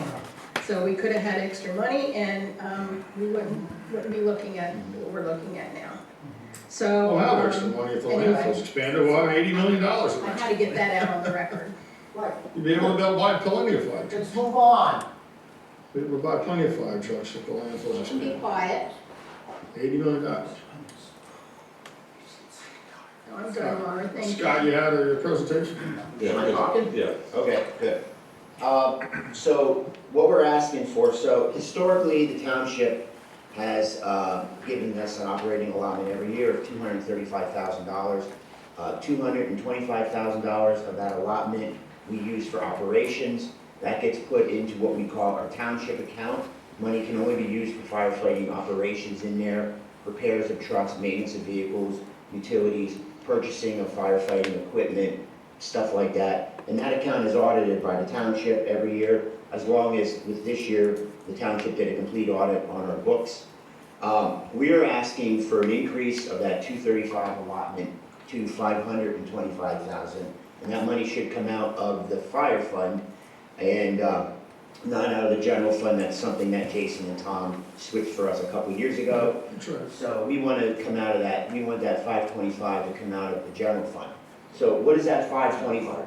Sorry, fire tax. Sorry, it's been a long day. So what does that fund entail for us? So the first thing I want to say is, we're a volunteer organization. We do still do all our own fundraising.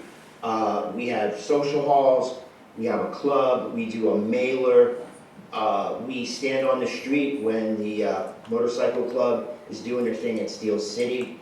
But all those fundraising things are just putting like a little bit of water into a really big bucket. And it's really not helping us meet our goals as an organization. And the problem that we see is our calls are increasing and the price of equipment, insurance, fuel, everything has gone up exponentially in the last couple of years. And we've come up to a situation now where we need to come back to the township and we're asking for this increase in our budget. So what would the additional money cover? The first thing is it would allow us to fund our pay-per-call incentive program. If you remember a couple years ago, 2 years ago, we had a SAFER grant that was basically giving our members some kind of incentive for coming out and running fire calls. So that would actually allow us to fund that program, and it would also allow us to have a staffing program. So on a Friday and Saturday night, when we have members that are out of the area because they're spending time with their family, stuff like that, we typically have crews on to cover, that station so members can go away if they need to. That would help us fund that too. The next thing that money is going to help us is actually going to be with just general operations.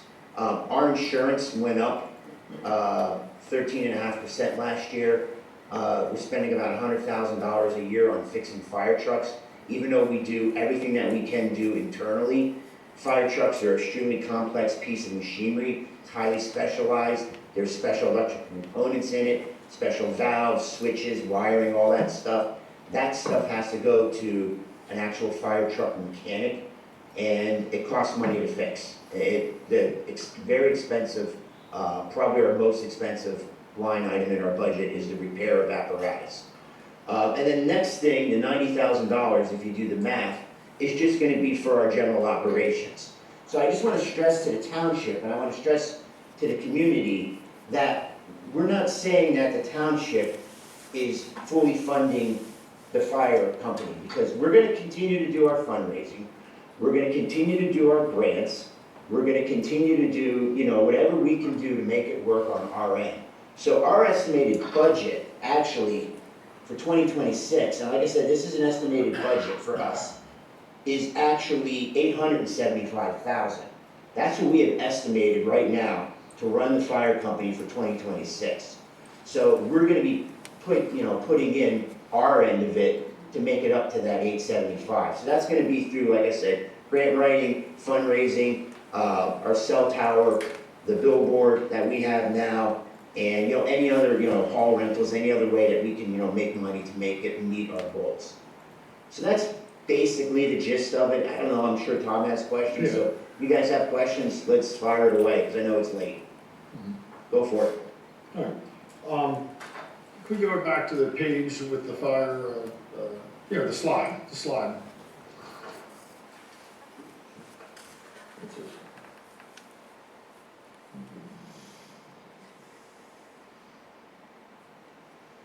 All right, so you're saying that there was 225, 235 in the budget. Right. So, and now there's gonna be 535 for operating. 525. 525 for recruiting operating. Yeah. Right. So that's like a 50% increase. Yes. Yes. Right, but on Patty's sheet, it shows 60% decline. That's just because it's coming out of the general budget, but it's gonna be made up with this tax, and it's all gonna be coming out of the fire tax.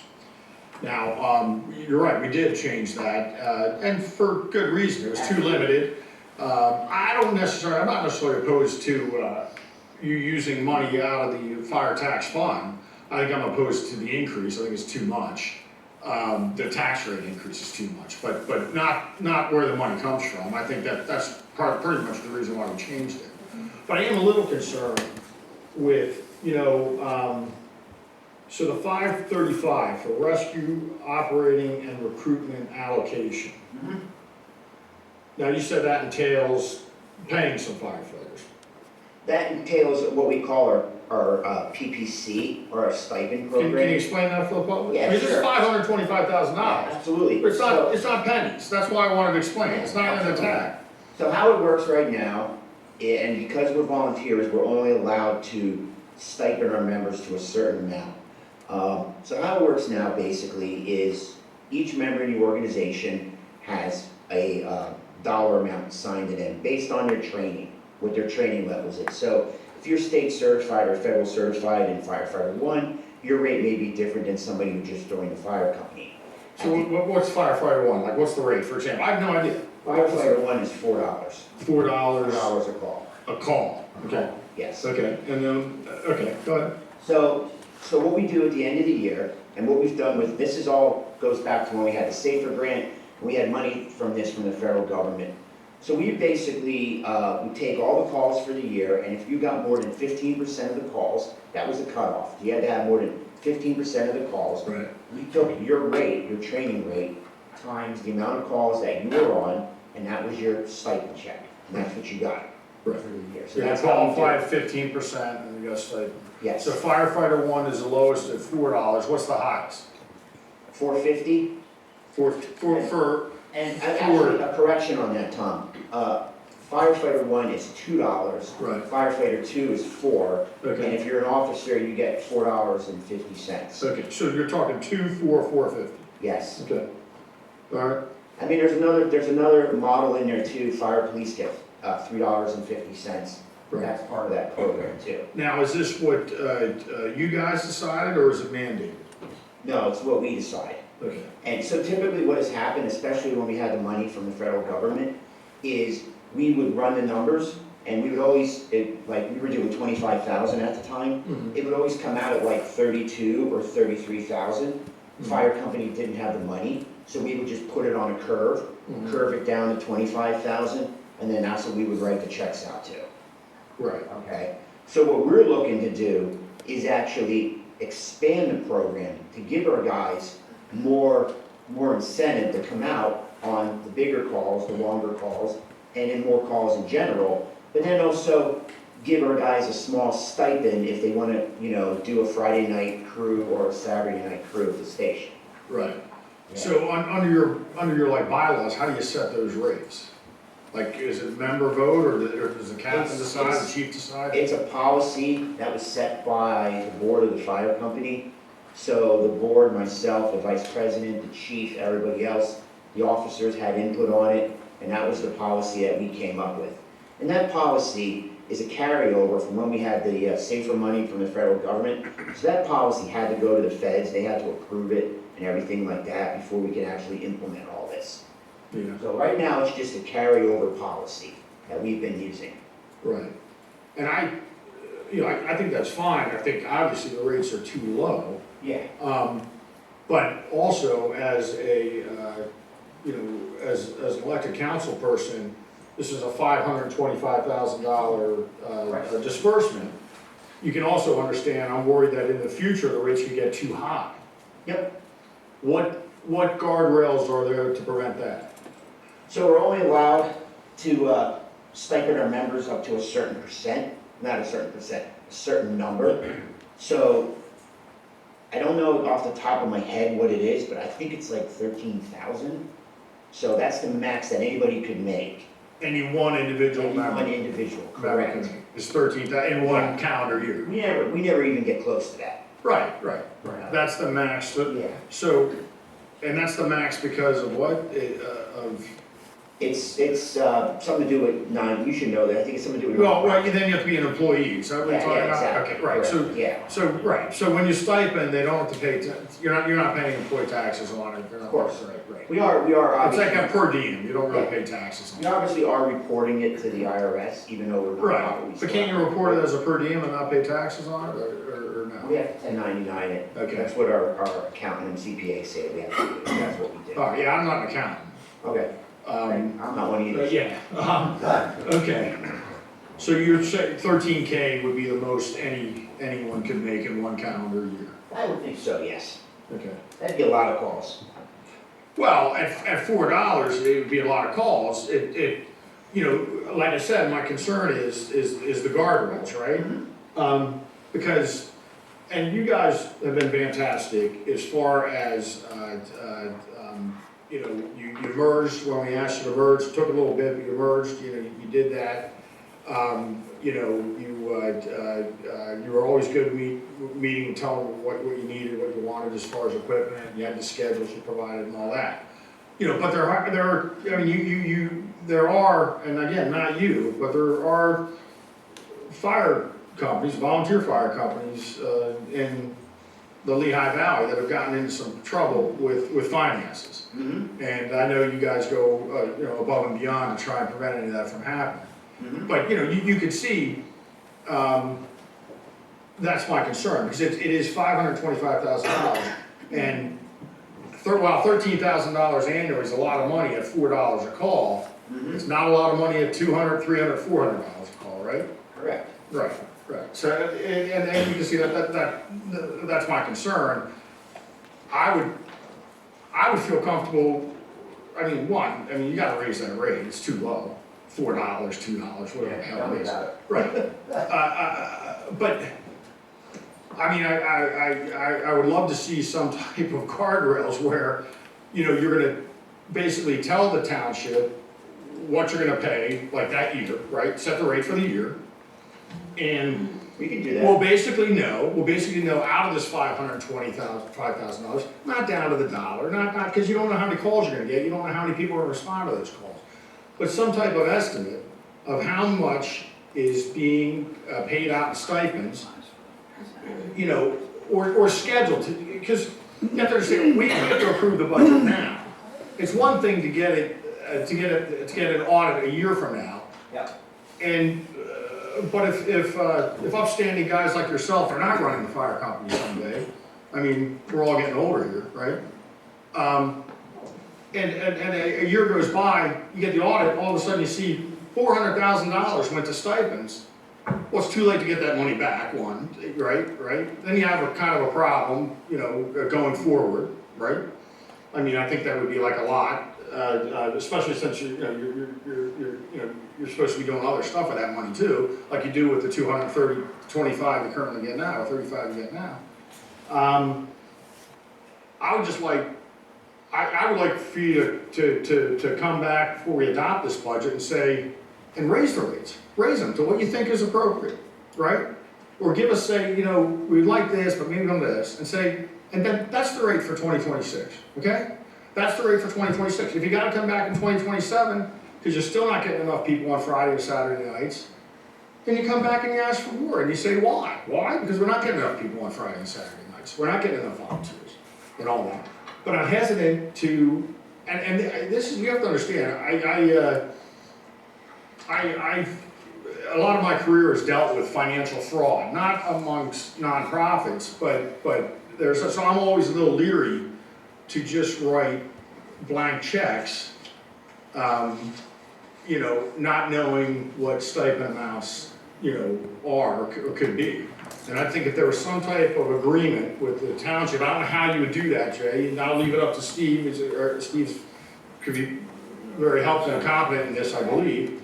If there was some type of agreement, and set the rate before, you know, I don't know when you have your next meeting, and you guys want to discuss it with your membership, but, you know, we have time, the next meeting's not till November 5th, apparently, and then we have to vote to advertise the budget and all that, and, but, I mean, it shouldn't necessarily affect the amount, so we could even advertise the budget and agree on it, on that later, as long as the amount's not gonna change and all that. But okay, so if you guys could do that, I think that would go a long way to the public saying, you know what, this is money well spent.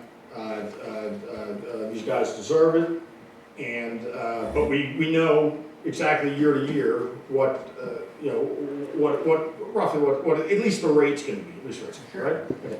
All right, so then Respectfully, Tom, we did at the last fire services meeting discuss that exact thing. Well, I'm discussing it now. And we Why talked are you about. interrupting me? Why are you interrupting me? It's Behave yourself. respectfully, You're a the blonde dog. point Behave is that Transfer the fund We're balance to addressing that reserve. issue What's that? in the fire What it services says? committee to make So sure this is- that the okay. pay-per-call program is outlined Stop. in such a way that you all understand where all the different money comes from. And the It's not other the reason. component, which you were concerned about All fraud, right, you're blind. to identify is every year, our finance director goes through all of the money that we give the fire company and make sure that they spend exactly what they say they're going to spend it on. And the fire company keeps their own account of all of the money that they get from the township so that they can easily share that. And they give that through, to the finance director every year. It's nothing new. It's been the whole year, all the time that you have been on It is, council. you didn't But- propose, you're embarrassed, you didn't propose an To say increase. that, like, well, the point is you're trying to say you're trying to prevent fraud now. Yeah. We've always had those checks and balances in place, and I think the concern is that for the last year and a half, you've created some conspiracy that wasn't the case. I'm gonna repeat one thing that I asked you, okay? And you didn't say, you said this could possibly not happen with you guys, but at a fire company. The municipality gave $525,000 to a fire company. And remind me, Howard Town's had 2 embezzlements, right? Howard has had 2 embezzlements, right? Yep. Okay, so if a municipality would give $525,000 to a fire company under the rescue operating and recruitment allocation, and you're gonna give stipends to members, right? Right, you agreed that you come up with the stipend amounts, and I support that. But you agreed that an unsavory volunteer fire company, and again, Heller Town's had 2 embezzlements in the past, 10 years, 15 years?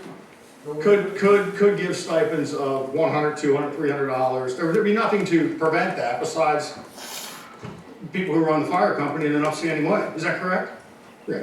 And so if this money was then spent that way, let's say $400,000 out of the $525,000 was spent on stipends, and then it was audited, it wouldn't be audited until the next year, right? So your audit, we're gonna approve this $525,000 for this year. This is how clueless she is, right? We're gonna apply it for this year. The audit won't take place until what? About first couple months, mid-2027? February. Right. Yeah. But the money would have been paid out as of December 31st, 2026, correct? And where would that money be? Where would that $400,000 or $525,000 be if it went to stipends for volunteer fire companies? Where would that be? Where would that money be? It'd be with them, right? In their bank accounts, in their bank, right. So she's clueless. She always is clueless. I'll probably call her a blonde donkey. And go ahead, Jay. You have something to say? So there's a couple of safeguards in place. The first one is the Fire Services Committee is working on a memorandum of understanding. Right. But it's not there. You don't have it yet. It is in its 3rd iteration, and I think within the next 60 days, it will be wrapped up. Is there anything in there currently about stipend levels? I mean, There is.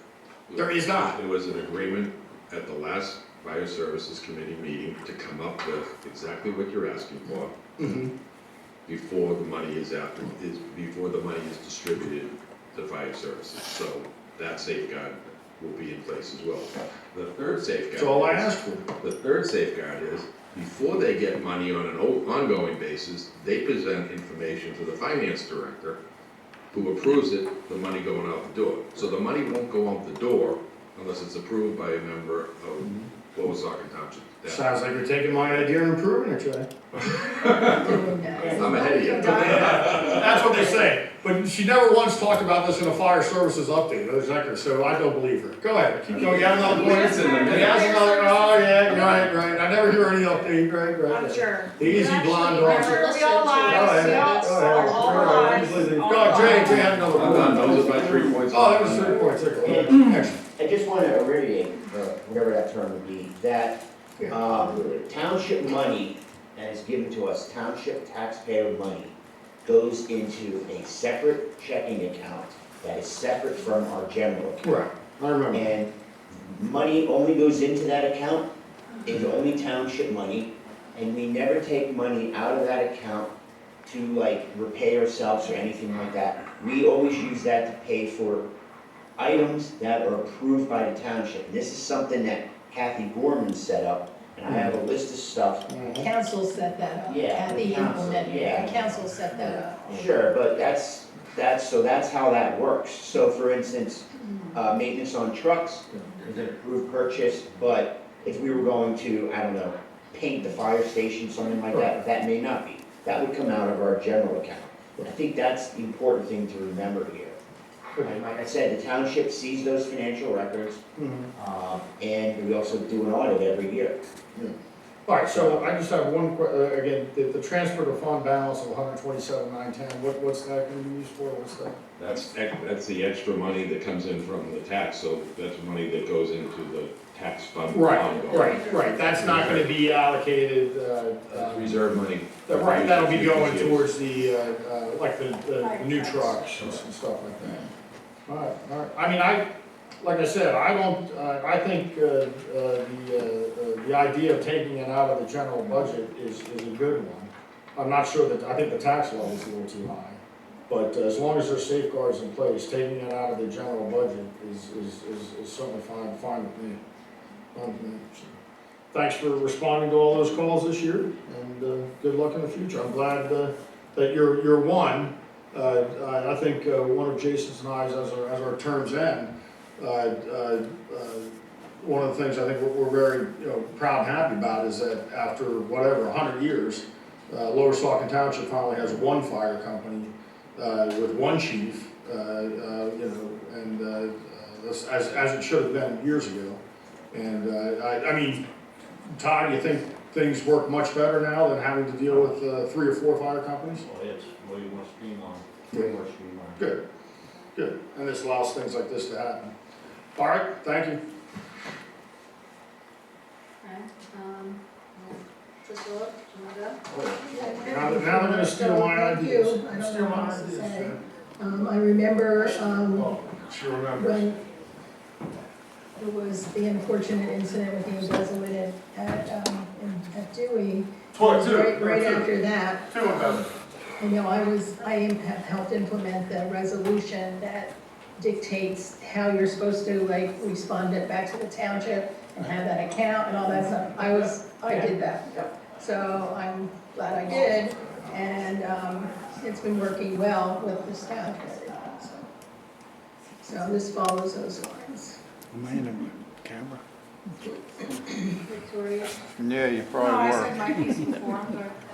Do we know Jason's not around? Don't worry, you're good looking. Jason's Is he? probably not back. I just want to add something, because I know there's a Turn the stain. microphone on. Oh, sorry. I should know this stuff. There's a stain on the fire service because there has been issues with embezzlement and other organizations and stuff like that. We're one of the few fire departments that I know of that actually has a CPA. We actually have a CPA that we pay monthly, an organization that goes through and audits our books every month for us. So we're on the up and up with a lot of it. And we're very, we just went through a big audit, when it comes down to, cash controls and that kind of stuff, signing of checks, it's always a dual signature, everything else that's involved. We run a very, very clean ship. And I wasn't insinuating anything. Oh, I know you're not, but I just know I just want there's to get the record straight that I was not. Yeah, I And understand, have trust me, I most respect for understand. you So guys, I'm just saying that there's a stain from other organizations, and we're I don't not have like that that stain, at all. so I don't see a stain when I look at you Yeah, guys, so. we're I'm highly sorry that professional, there was highly a- trained and- organization. Our volunteers donate hundreds of hours a month, Yes. to the community for years. So, The stain just left. any other questions? I don't know if we have questions, but, I'd like to thank you all for coming. We're very lucky to have you all volunteering for us. You do an awesome job. And we have been working hard on putting together, like Jay mentioned, the MOUs, so we should have that in place within, probably before the end of the year, I would imagine. And I don't have questions because obviously the liaison, so I attend all the meetings with you guys. And just so everybody is not confused, 525,000 total is not for the stipend program. That's only one small piece of it. We thought about 100,000 of that amount. Right, but we're gonna get some numbers, that'll get Yes. some clarity on that before you're, all right. Thank you. Thank you. Well, I'm gonna-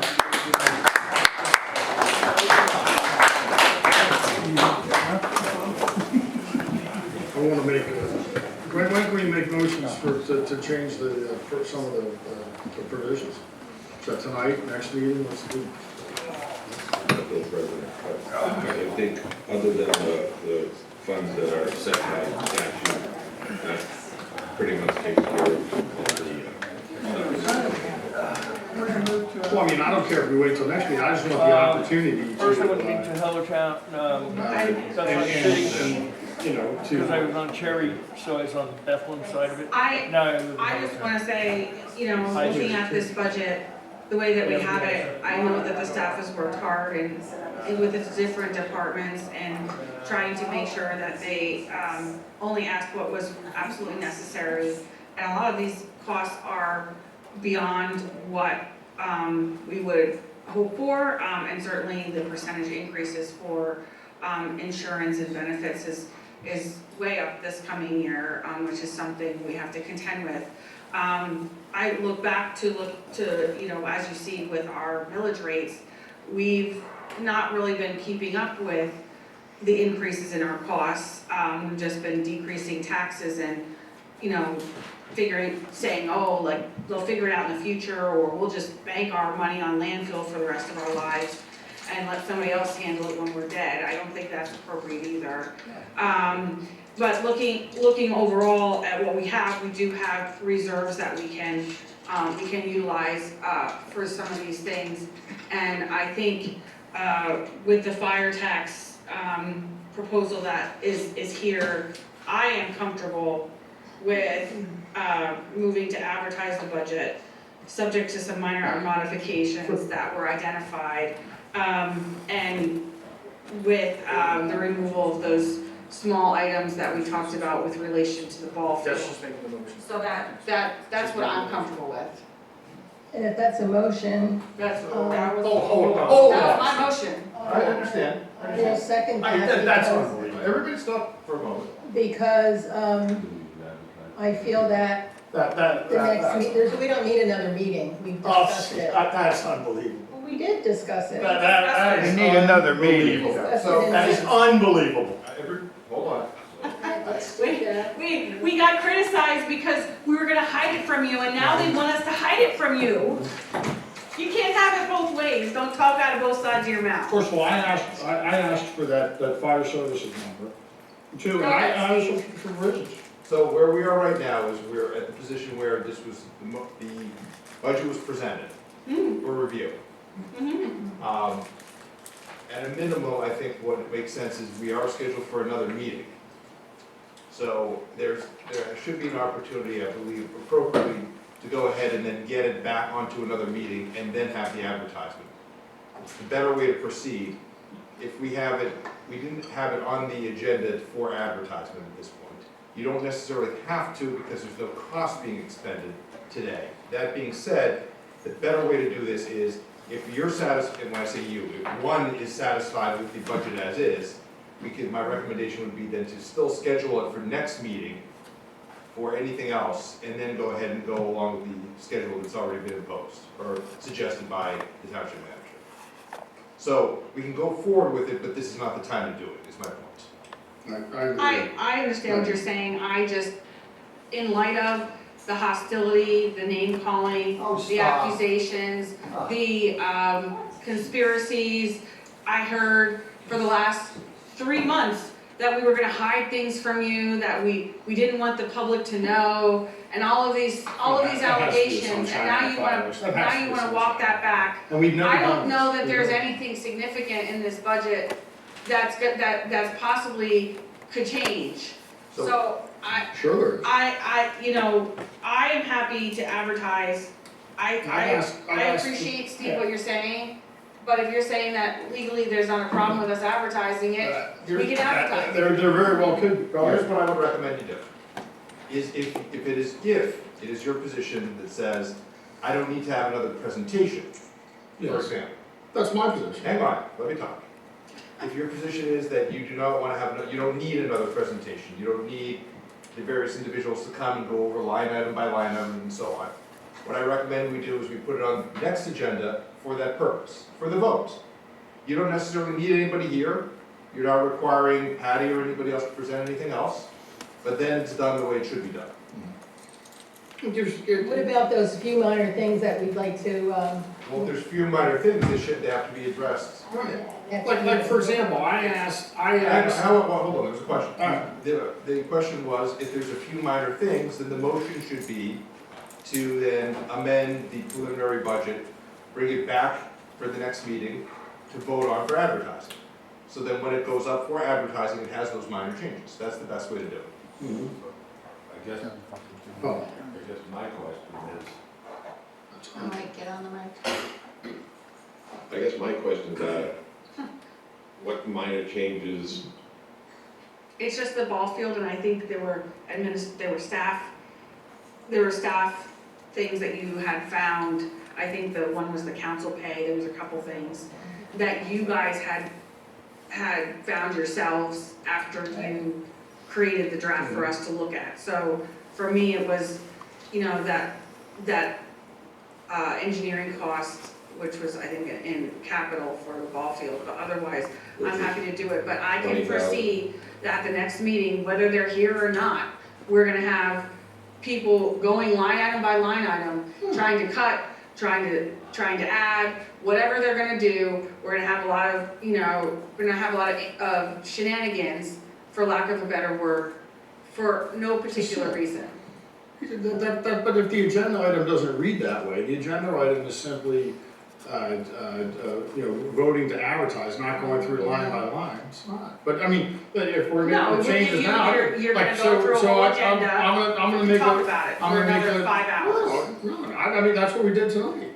Exactly, I don't wanna do it again. We're not doing it again, we did it tonight. That's exactly what you're asking for. So I guess my question would be,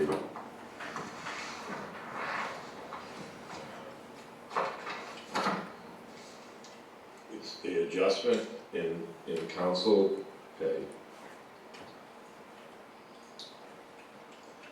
is number one. I don't remember what the number was. Huh? They I said, figured that, they didn't figure I that. don't remember what the new rate is, so. I don't know, have to check. Number two is capital remove engineering for the ball field. $5,450 per year. Yeah, and okay. that just budgets that in there for them. But council members are free to take what they want and how much they want. So the two council members that come on board can decide how much and what they wanna take. Do you have any changes that you would recommend? Yeah, I wanted to know what the stipend level is for the $525,000 paid. Without that, Doesn't go in I our mean, budget. but it helps me decide, it helps me know it's information. And then, yeah, I wanna make a motion that, or I wanna do that, PSAT's conference is foregone next year. We don't do that, we don't spend the money on that.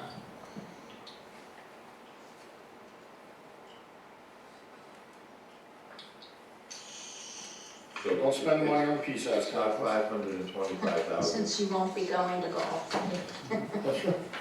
It's not, so in the Wallace Soccer Fire Rescue Operator Improvement Allocation, only 100,000 of that is for the stipends, right? Correct. They already have a policy in place at the old rate that's been approved by the feds on a state program, so. I want them to increase the rate. Right, I just it don't want might to possibly double then, because I think they were operating under like 50,000 they had. Why can't people just, why can't the public just know? There's gonna be a policy in place that doesn't release the funding until they have the policy. And they specifically ask for that amount, so we're not giving them the money up front.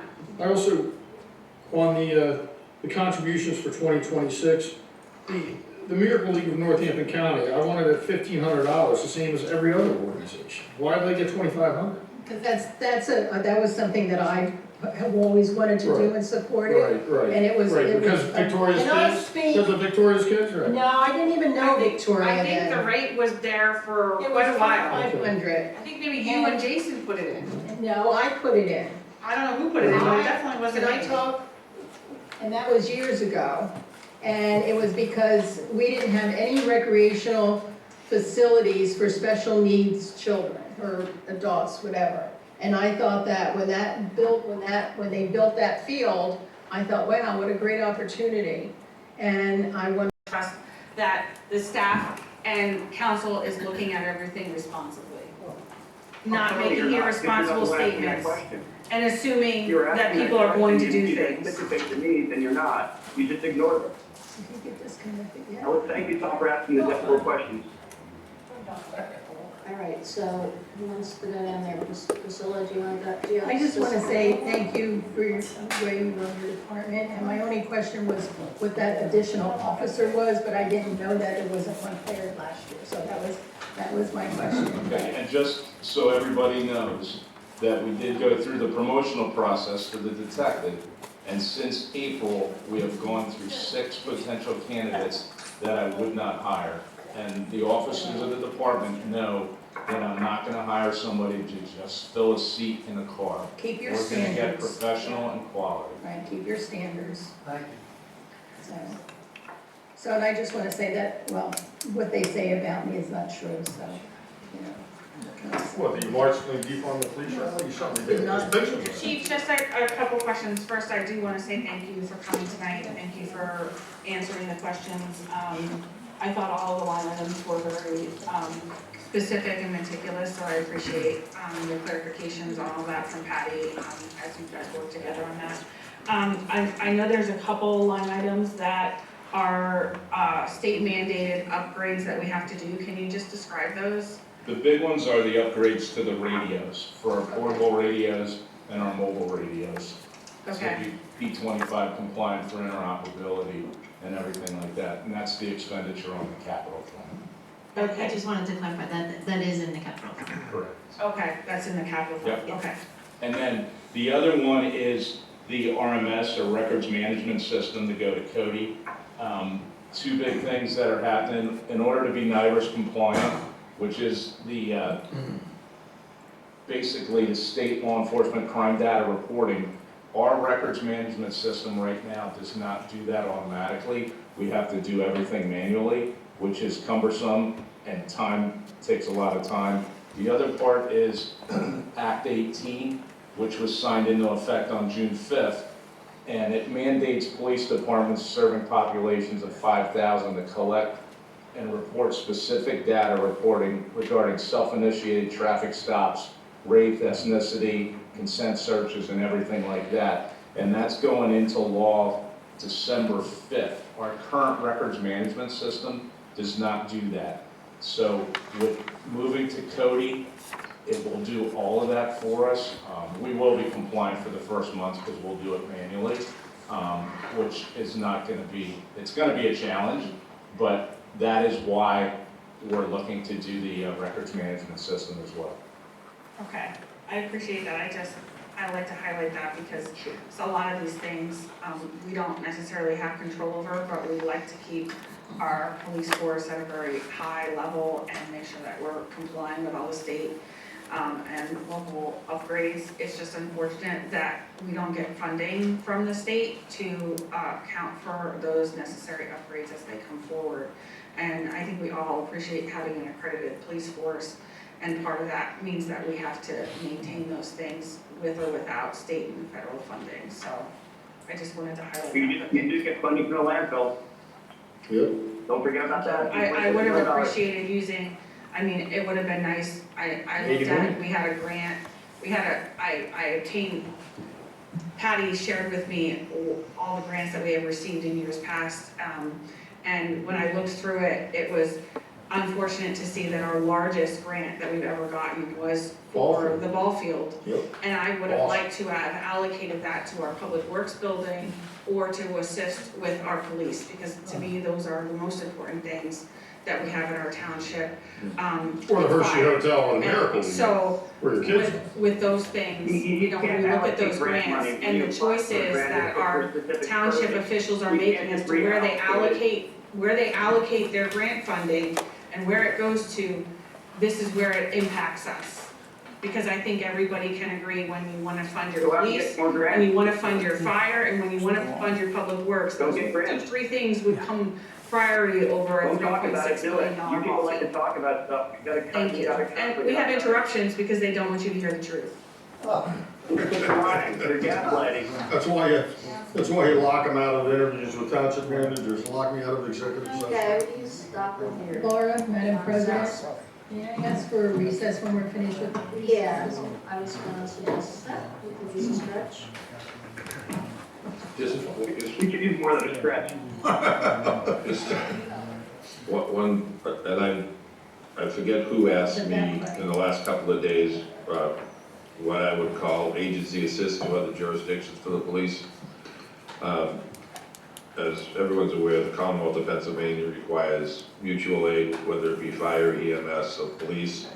So in 2024, Lower Saucon Police had 48 assists outside their jurisdiction. And so far, year to date, there's been 57. And this year, it's been Helletown 41, the City of Bethlehem 8, PSP 3, Springfield Township 2, Freemansburg 1, Lehigh University 1, and the Borough of Fountain Hill 1. So out of the 57 assists. Excuse me? How about other public departments coming into Lower Saucon to help us? Is that 48 or is it less than 48? I would have to say, Jason, I would say, as the chief, I would say that is less because of the size of our department.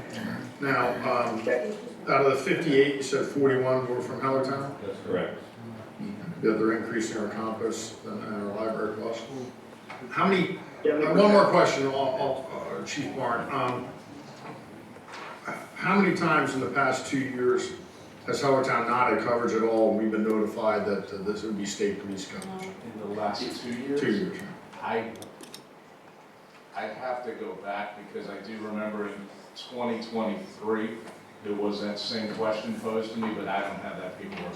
You don't have the current. But I can tell you, since their new chief took over, he's doing a wonderful job down there trying to get staffing up. Right. And he's So doing less, things. less recently, that was mostly a 2023 problem. Correct. Yeah, thank you. Thank you. All right, did anybody else have questions for Chief? No? All right. Thank you, and just so everybody knows before I leave, we are having our reassessment for accreditation on Monday, October 27th. They're going through our proofs now through the Power DMS. We shouldn't have any problem, but they will be here doing an on-site assessment, so. Good luck. Yes, you said that October 27th? Monday, October 27th, correct. Good luck. Awesome. Good luck, Chief. Thank you. Thank you. So we will take a 5-minute recess, is that good? Yep, that's good. We're gonna recess for 5 minutes.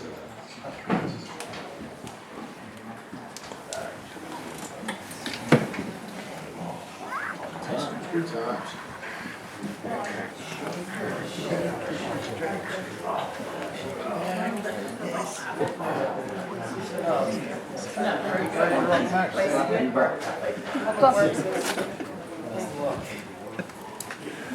It's actually been kind of painful. Oh yeah, it's big enough for you, definitely.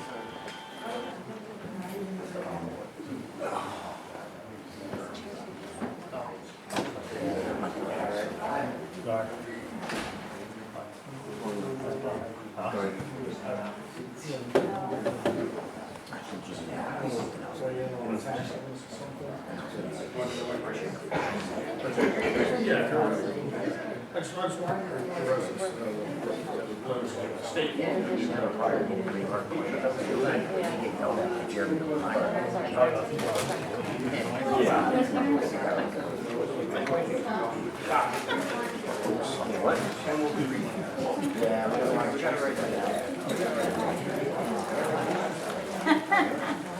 Is that the soy one? Is that the secret?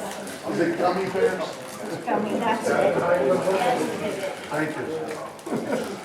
Gummy bears, you're gonna be here a while.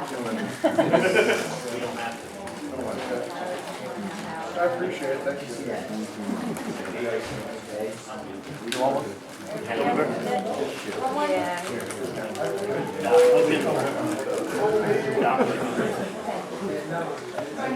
You know, I grew up there.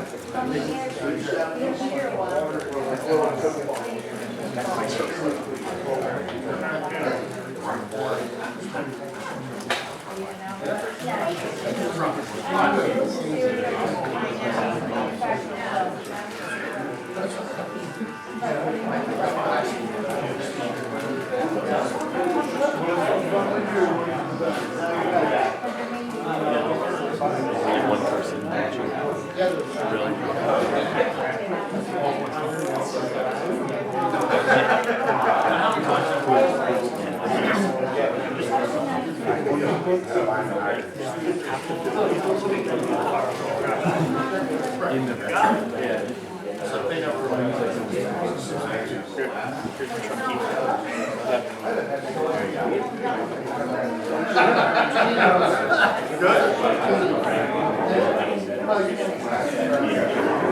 You know, I won't eat that.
Oh yeah, you said it out of the office.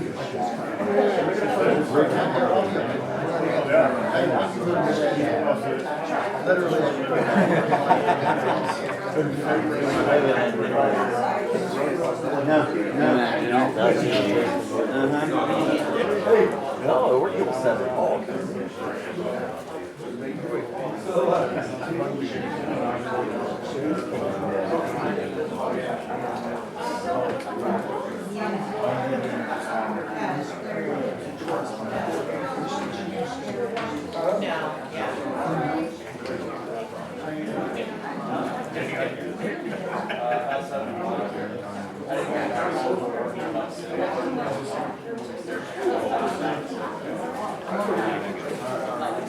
Give me any of that stuff.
Hot dog stand. Oh yeah, I remember that. I ran a half marathon that morning. Did you? Yep. My legs were toast. I was ready to pack it in.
Johnny, that spin will fit in there perfectly.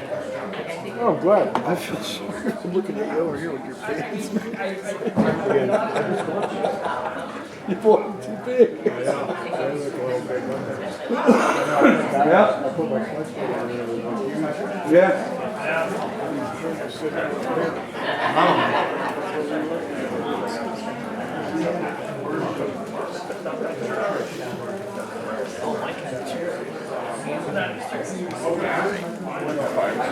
You did okay sitting on the culture?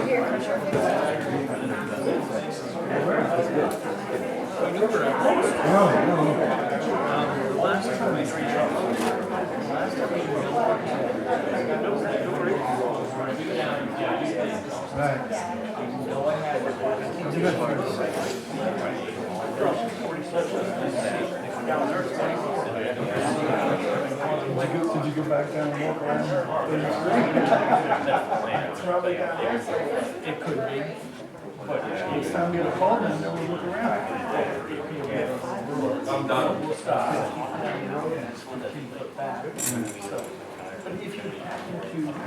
Yeah. Sit right next to you. Have a spot somewhere.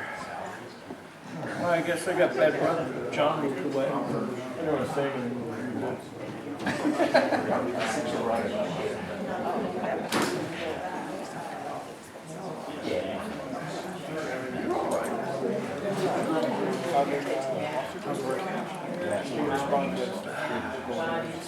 Speeding comes out to the rest. Your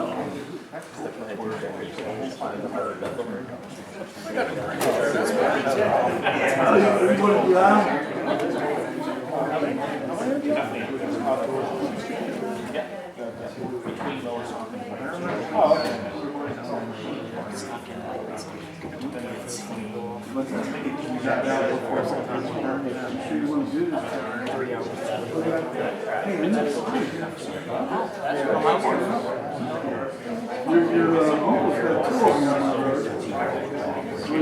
Huh? I live on Black River Road, Steps. Oh, really? My grandparents, my great-grandparents, on Black River. Okay. My dad was on Black River. I got from the fire company on left hand Right, side. but that's why. My grandparents on left hand side. Probably.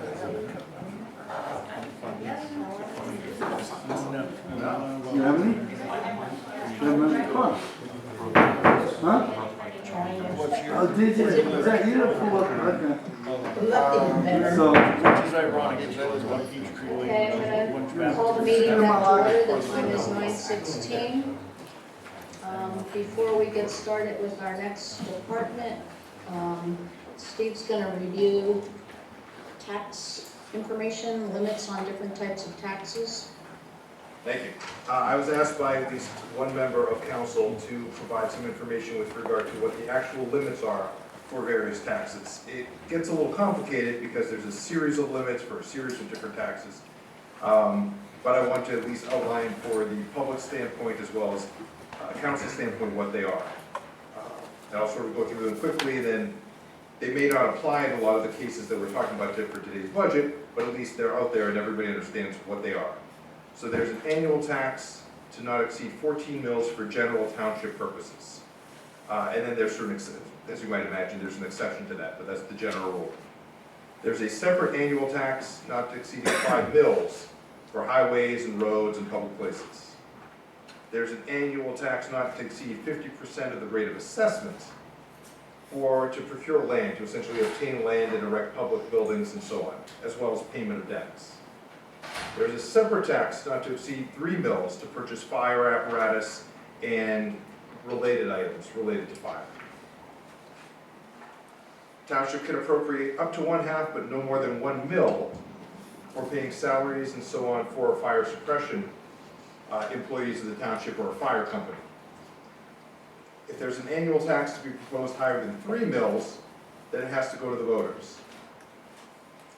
If the tax can't be exceeding 2 mils to maintain fire hydrants. There's a separate tax to acquire and operate parks, playgrounds, playfields, gyms, and so on. And then there's additional taxes with regard to indebtedness, meaning debt. There's an annual tax not exceeding 1/2 mil to support ambulance, rescue, and emergency services.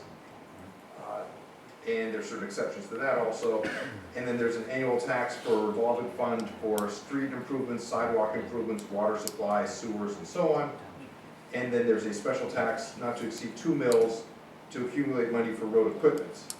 So those are they're not necessarily all, but just about all of the various taxes and the various limits that exist. So I was asked to provide that information, so it's out there for the public and for the council. I did. I asked Jay and Steve to get that information because I just wanted the public to know. But there are limits there are limits in certain areas, and once you reach those limits, you really have to cut services. So thank you, Steve. That was very thorough and very helpful. Thank you.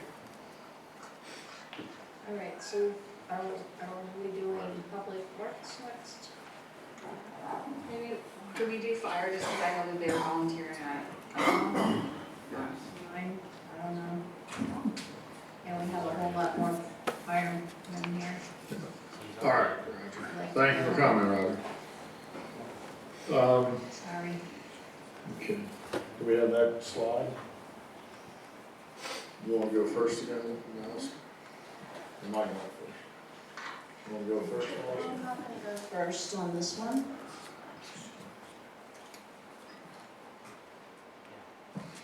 My name's Laura. I know you don't know that. So who has the floor? Would you like to go first, Tom? Sure. Okay. Roger, thanks for being here. Thank you and all your guys for all your hard work this past year. All right, so the budget requested amount, $2,336,000, increase of $179,000. What's that percentage again, Patty?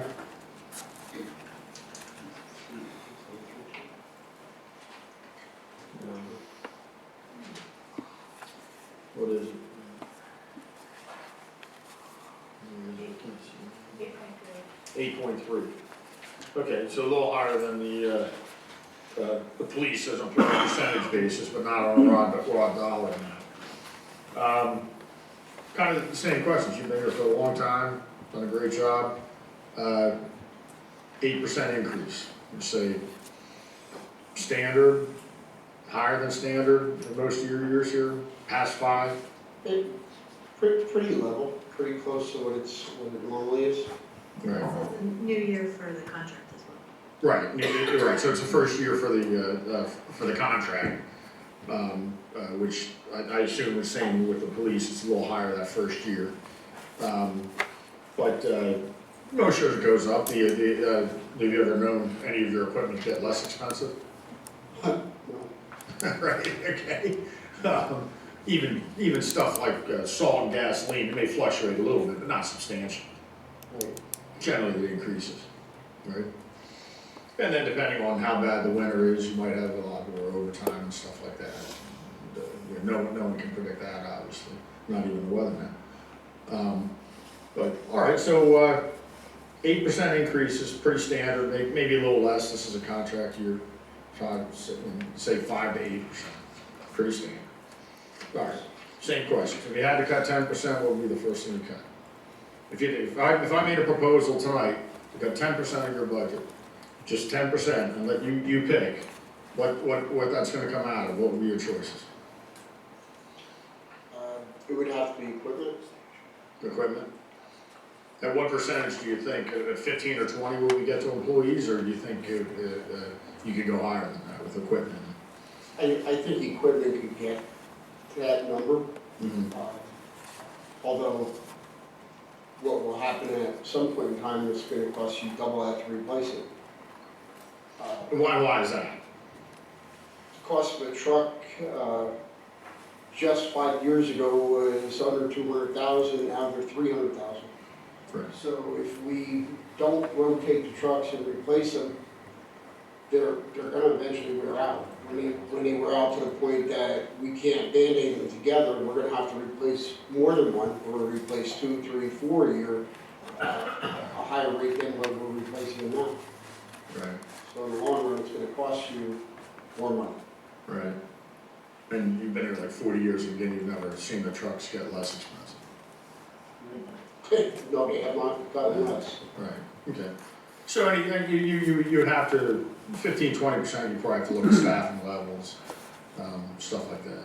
Certainly projects like paving. Staff, as with this, same with the chief, that would be last resort. Right. It has taken us 40 years to get where we are. Mm-hmm. Reduction of staff would be a reduction in services for sure. Right. Right. You can't have both. Right. Right. And now the new building we're going to build over there. The building that we're going to build, right? We're going to do. It's an addition. Yeah. Well, but it's a large addition, correct? I mean, I think it is. it's 2 ball fields worth. yeah. I mean, it's not a huge addition. It's reutilization of existing space, and the addition is 20 by 80 and 2 floors, Okay. 4.5. All right, 2 floors. I don't know. To me it seems big. Good. Well, I hope we can afford it. I don't know how we will if we keep using our reserves like this, but I think you and your men deserve it. But I just hope we can afford it if we're going to put the landfill out of business. Could have gotten 2 of those, you could have gotten 2 buildings Yeah. for the price of We got a big, I love that you best, we've got a big, beautiful ball field. The parents love it. So if I could offer a comment on Yeah. staffing, and I think Roger, a month or so ago, maybe a month and a half ago, 2 months ago, put together a document that was presented to council of the significant large projects that the Public Works Department has done over the last 4 or 5 years. Right. If you had to have that work done by non-township staff, it would have been bid, and it would have been probably a significant cost to the township. Right. The Public Works Department of Lower Saucon does work that most municipalities don't do. the majority subcontract that, and then you're into prevailing wage. Now, there are some projects they can't do, like the Ron Court, that was just the paving on Frederick Street. And, Well, I think it goes to Roger's point of, we're at about, an 8% increase normal year.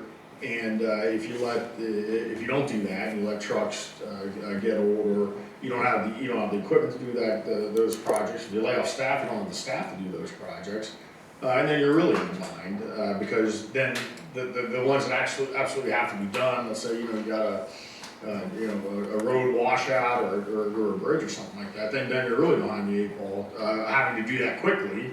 One, or two, having to bid it out quickly and paying top dollar, and prevailing wage. So, yeah, I think it makes it more important that we have revenue coming into the township to cover these things. But thank you again for all your hard work. All right, Jason, do you want to go next? Do you have questions for Roger? I don't know if he's on. Would you lock them out again? I have to try to call him, but, Okay. We'll skip. We'll go on. Go. Priscilla, do you have questions? Go on, get on. Just want to say thank you, and thank you to the employees who are working under the conditions, with limited staff. And I know you rotate the trucks and you have them scheduled, and however you do that with putting them in the budget for certain years. So I don't have any questions. So thank you. Okay, Victoria?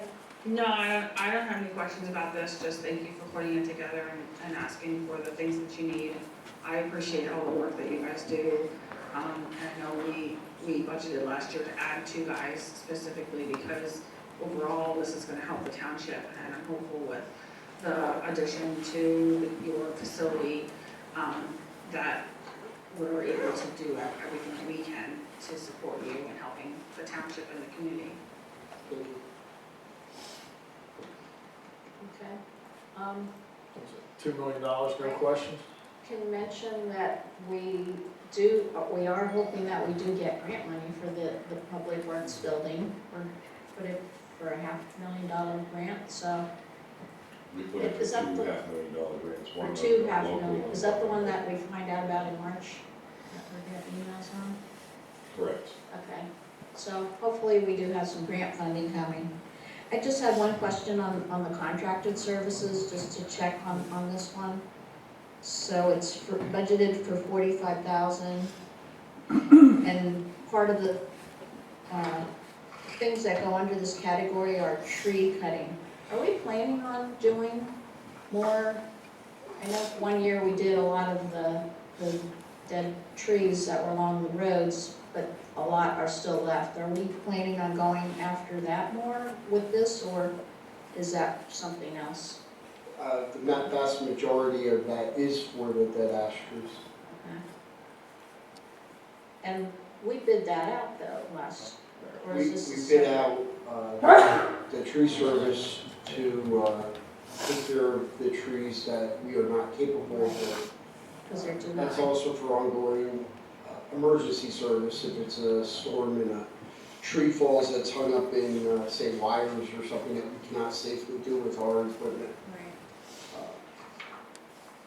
Okay, I just wanted to point that out too, because a lot of people ask about the dead trees, and it's a big concern because it's, dangerous and people are worried about it, so. That was my only question I think I had on Public Works. Confusing for last. I think unless Jason is on What's that? with questions, did you get it, Stacy? No? Okay. Thank you. I think you're out of here. Thank you, Roger.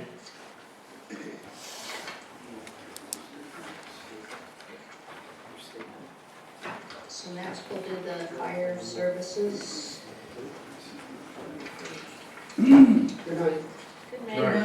Thank you, Roger.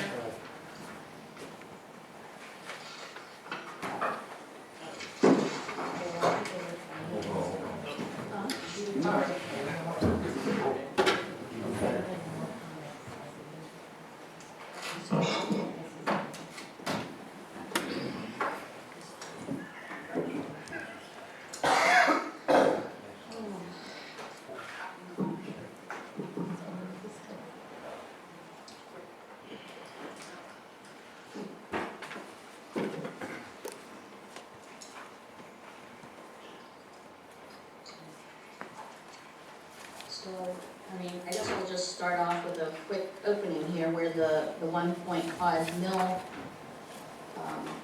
came from, and it's with the executive committee for the fire services. We've been meeting, before we were officially the fire services executive committee, we've always been meeting with the fire rescue group anyway, discussing, you know, what their needs are, and the services and how much they cost. So Jay did a lot of number crunching for us and threw together a lot of spreadsheets. I don't know if we're planning on showing any of them at all or not, but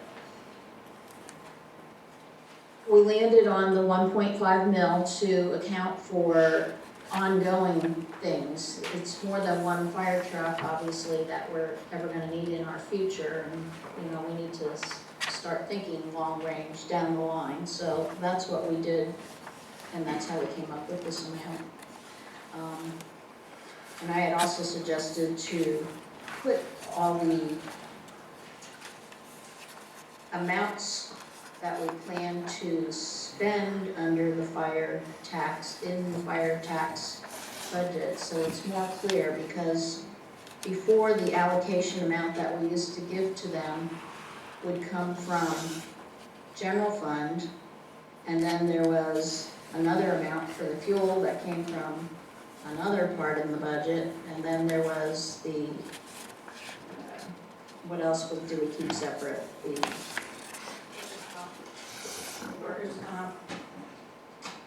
So there were things that were spread in all different parts in the budget that were all related to the fire company, and I thought it made it confusing, and here it makes it more clear on some of the expenses that we should be looking at and taking care of. So if we want to go to questions.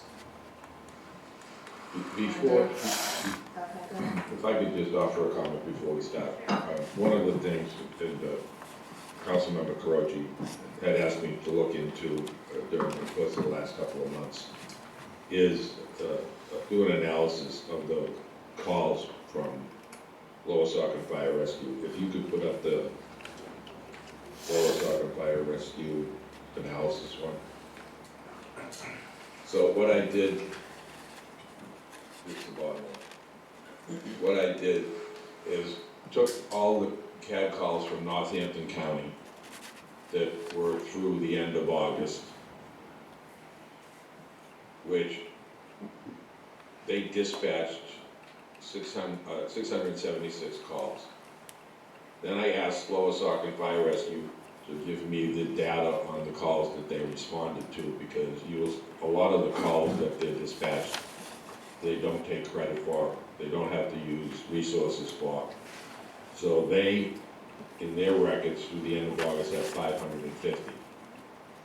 My many hours of digging through CAD records came up with 543, which is a delta of 3.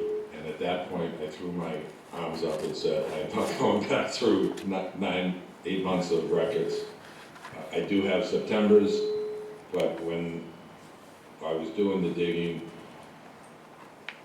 Fire Rescue has not, what I'll call, cleansed the data for September, so I haven't been able to do September's yet. But a discrepancy of 7 calls over 8 months to me is minuscule and not even worth worrying about. So, and I know historically it's been a concern that they were counting calls, they weren't calls, and I think this analysis proves that the information that to the best of my knowledge, representing and represented to council has been pretty active. Okay. Jay, how many hours did you spend doing that analysis? Well, there's, I would say at least 7 or 8 that were done on work time, and then as certain members of staff know, the file got corrupted, so I did it watching the baseball game the other night.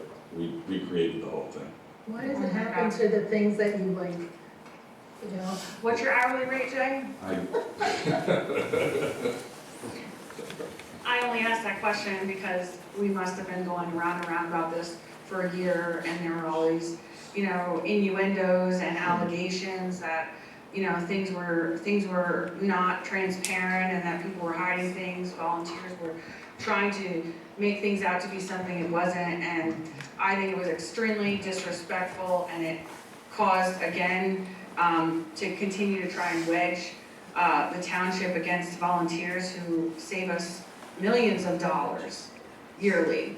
And now we've spent money to disprove the conspiracy theories that come out, just for I don't know what reason. Maybe it's to create an atmosphere where these people are disgruntled and decide they're not going to volunteer anymore, and then they're going to drive our expenses up even more. I think that's a real objective for them, is to create such a hostile environment for everybody that all of our costs go up, and they're lame duck, they don't care. But I think this is just proving that we just spent time and effort for what? To badger volunteers, to badger them, to create a hostile environment when they come and do however many calls.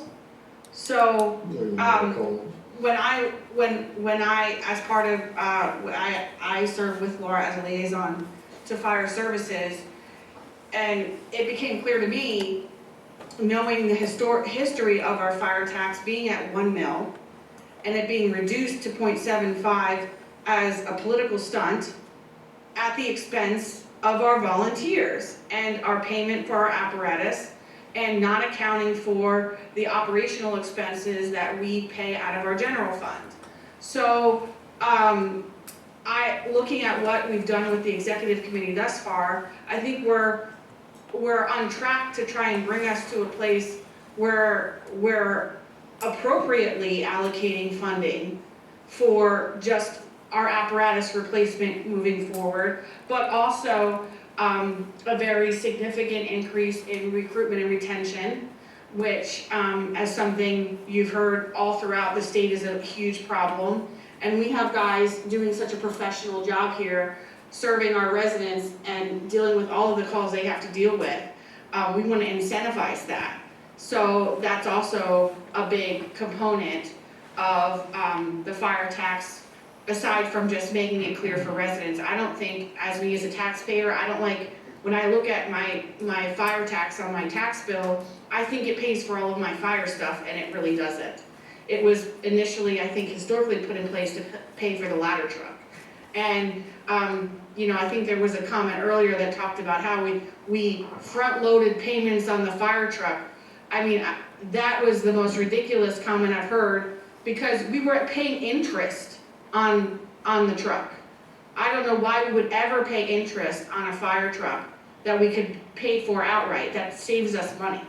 So when I'm looking at the proposal that was put forth by the executive committee that has two very well-informed, very knowledgeable individuals from the general public, as well as our manager with the fire services, I think they have done an excellent job in trying to prepare us, at least proposing a future and looking forward and saying, what is it going to cost us moving forward? But first and foremost, I just want to thank the fire department for saving us millions of dollars every year for their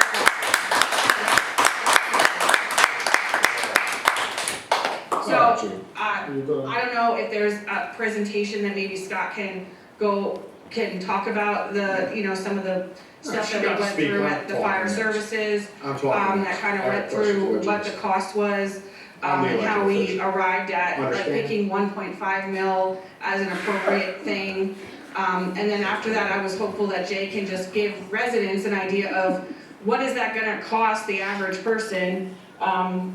You know, I think I did some math, but he's better at it than, he's looked at it more, so.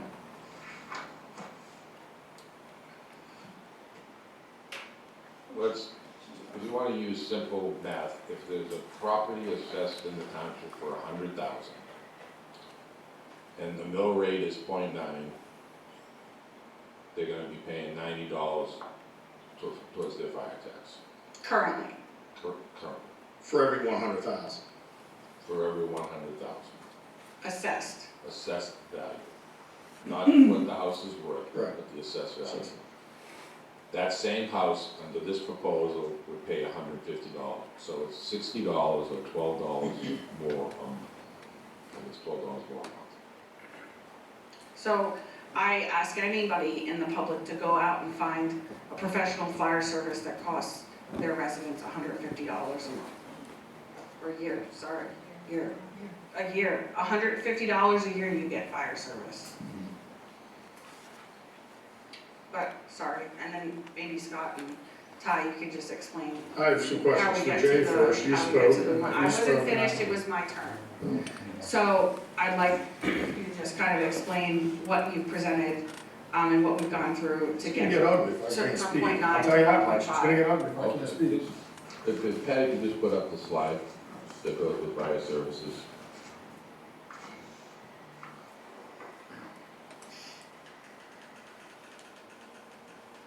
Big deal. What?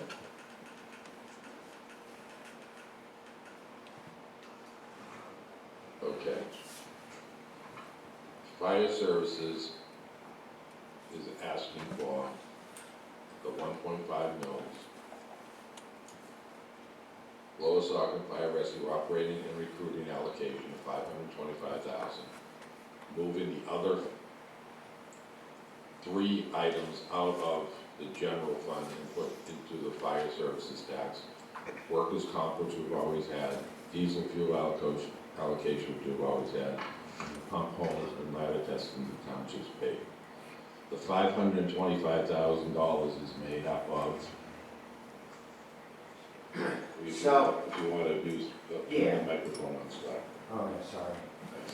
So the 525. Bullshit, I wanna ask about the call, this is bullshit. Wait, Bullshit, okay, she asked about the call, bullshit, You'll get your Jay. That is opportunity- bullshit, You Jay. get your opportunity to Bullshit. ask your question in Bullshit. order. That is bullshit. That is bullshit. Wait for your Tom, turn. you have gone No, she first. talked about the Every calls, other- she talked about the calls, You have she talked about the calls. Every other agenda, every other item. One at a time, please. Okay? That's bullshit. Ask Call me when you're about not the running calls. a shit show. Ask Call me when about- you're not running a shit show. Ask about the calls, Mr. Croce, I'd be glad to answer your question. Call me when you're not running a shit show. I'm not running a shit show. You're the shit You show. just threw a temper tantrum. That's right. And I'm gonna, And I put guess the calls, it's put the call sheet up. Nice. Temper tantrums, right? Put the call, The one, there we go. that one? Yeah. Okay. So we need to explain, the public doesn't understand what this is. You say Sure. dispatch, but that's dispatch of the county. That doesn't mean necessarily a truck was dispatched, right? When the call comes into Northampton County, it's logged in as a call. Right. Truck can be dispatched, and the truck can be on the road and canceled before the truck gets there. It can also mean, the difference there is that before a member of the fire company gets to a station, it's canceled because it comes in as a wire on fire, and the police department's the first one out there, and they realize, based on the location on the poles, it's not electric, so it's not a big deal. It could be cable or data, so fires cancel so they don't waste their efforts going out there. So that's the difference between 676 and 550, right? Correct. So the only ones that get taken credit for are the ones that an apparatus has been on the road or is arriving at the scene. An apparatus, and that's the 550. An apparatus is on the road. Correct. So, now when you say apparatus on the road, is that our fire chief, Ty, getting in his truck and driving Their suggestion so far is insignificant. There has been very little conversation. Were any of them cuts? No. Were any of them tax increases? The only tax increase is support fire services. And what is that tax increase? 0.9 to 1.5. So 0.60. Correct. Okay. So they proposed tax increases, no cuts, correct? That would be an accurate statement. Thank you. Now, we have no cuts. So I would like to know, these three, we have to take 1.7 million out of reserves, that's correct? Propose a cut. I don't need to propose a cut. You know why? I want the landfill host agreement that we signed to be I want to stop fighting the landfill. That's why I don't need to propose a cut. You three have some courage, have some intelligence, which I know you three are low IQ individuals, but have some intelligence, propose a cut, and be honest with the taxpayers and the residents before the election. Propose some cuts if you want to close the landfill and stop taking that host fee. Thank you. And I want to come back when, are you going to be here when the police and the fire come up? Can I leave? Yes. You can't leave. Do we want to do the police section of the budget now? Can I ask my questions? Sure. I don't know, if we have other questions or things we want to discuss on the agenda. First of all, I'd like to say that regarding the council compensation, that it's based on the census. So every 10 years, when they do the census, the state legislature looks at the different salaries for all the different elected officials in the state. And they determine what the salary range, the salary is. So last year, they redid it and came up with an increase. I don't have that number in front of me. All I know is that the old number was $3,250, and it's been like that for at least 10 or maybe even longer. 30 years it was not changed. How many? 30 years. It was 30 years, so all the elected officials that sat up there got $3,250. So this was a chance to set the rate for an increase to oncoming council. Laura, Victoria, and I, next year, will not get the increase. We will get the same amount that we got when we were elected. And the new elected, there's talking in the back of the room. Can we have some quiet, please? So the new people coming on will get the higher amount. And that'll go on for their 4-year term, and then, so on. So, so just so everybody's aware of that this was not something we made up or whatever, it's the state. The state sets that. No, you voted for it. Be honest. Tell the And public then, you voted for it. You weren't yes, I did vote for it. I asked to put it on the agenda, and stop You interrupting, voted for Jason, it. or I'm gonna start interrupting you. So, Oh, but when Laura interrupts you, it's okay. So, anyway, so we've had it, I asked to put it on the agenda and it passed. So whoever's elected on November 4th, starting in January, we'll get that for 4 years. So you would not agree to forego it? So, and You also, said there was money. some, discussion on legal expenses, throughout last year and projected, or this year, I should say. Don't forget, we've had a lot of lawsuits that were brought about by prior majority, so, there's a lot of hours spent. You brought it upon yourself. Will you stop interrupting? And I hope you can hear me over a disrespectful person. Violations, that's why we're taking And, that nonsense. Jason, it's not your turn. There's no charge in the budget for being disrespectful. Please continue, Jen. Jay, I'm gonna ask you a question, and I'm not throwing you guys under the bus, because I really appreciate everything you've done for this budget. But I'm taking myself, what's the word I want? Asked you to do anything special for this budget while you were preparing it before I received it last week? Only The only thing that has been added on the budget based on the conversation I had with you is the volunteer Picnic, picnic.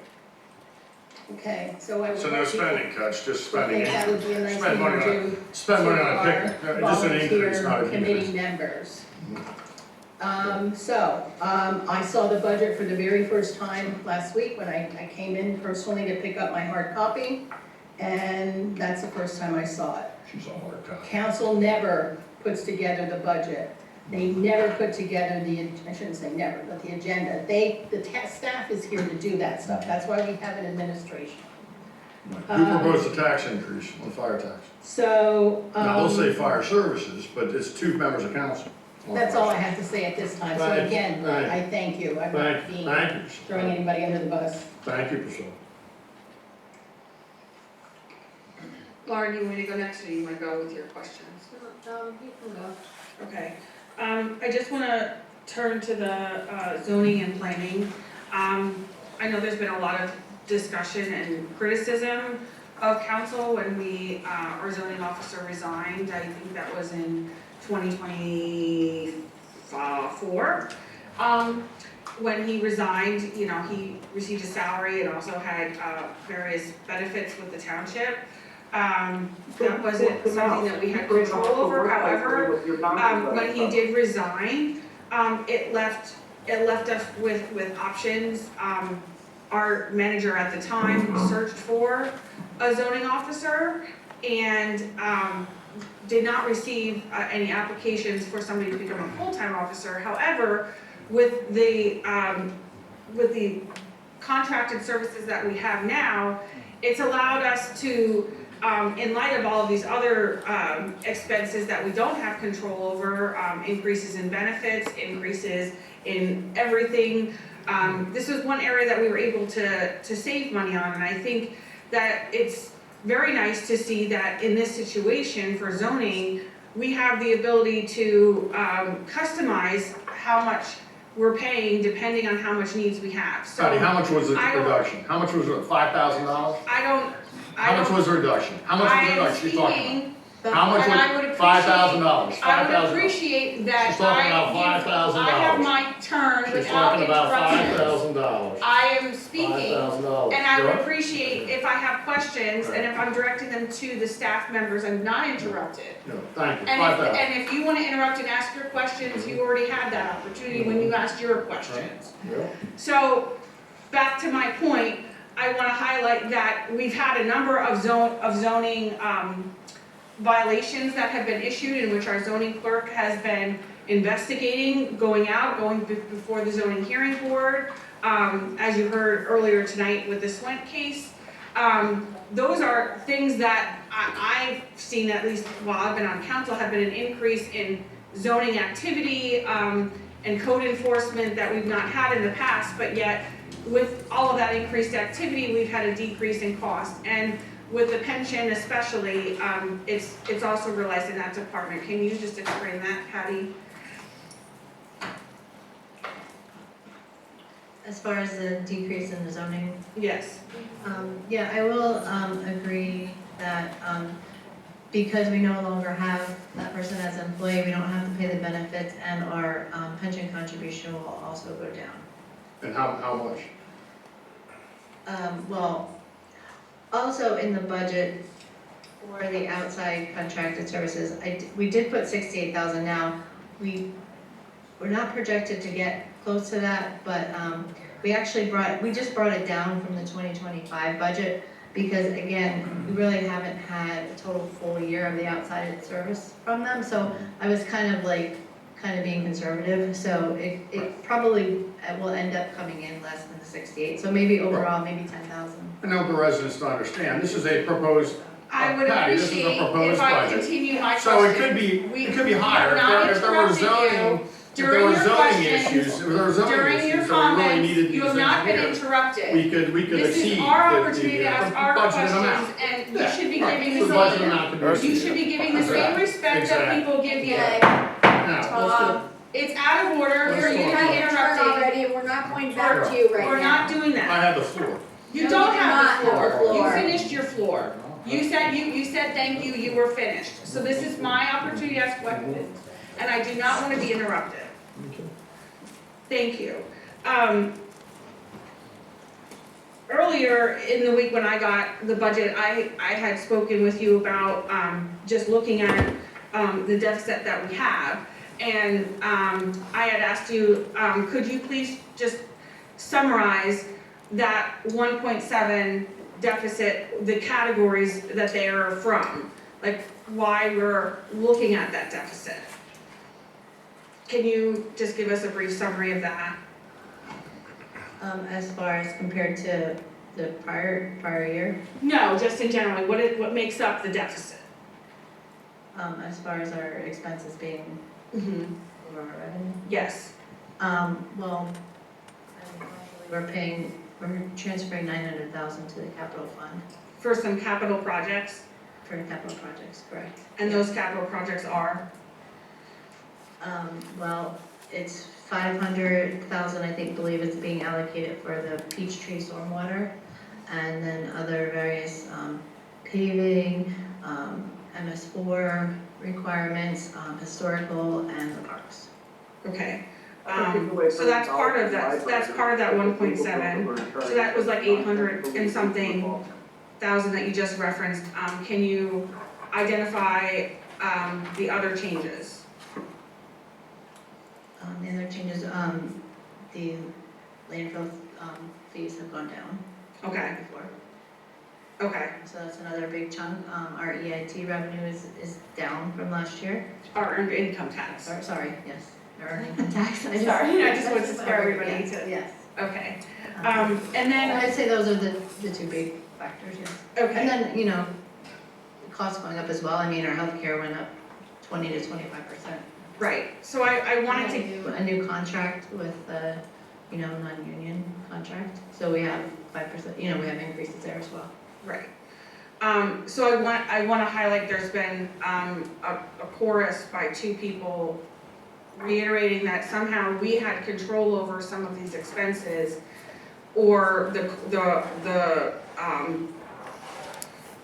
the reason in which these increased expenses came about. That somehow I voted for things, or I implemented certain things, I voted for things that caused our budget to increase.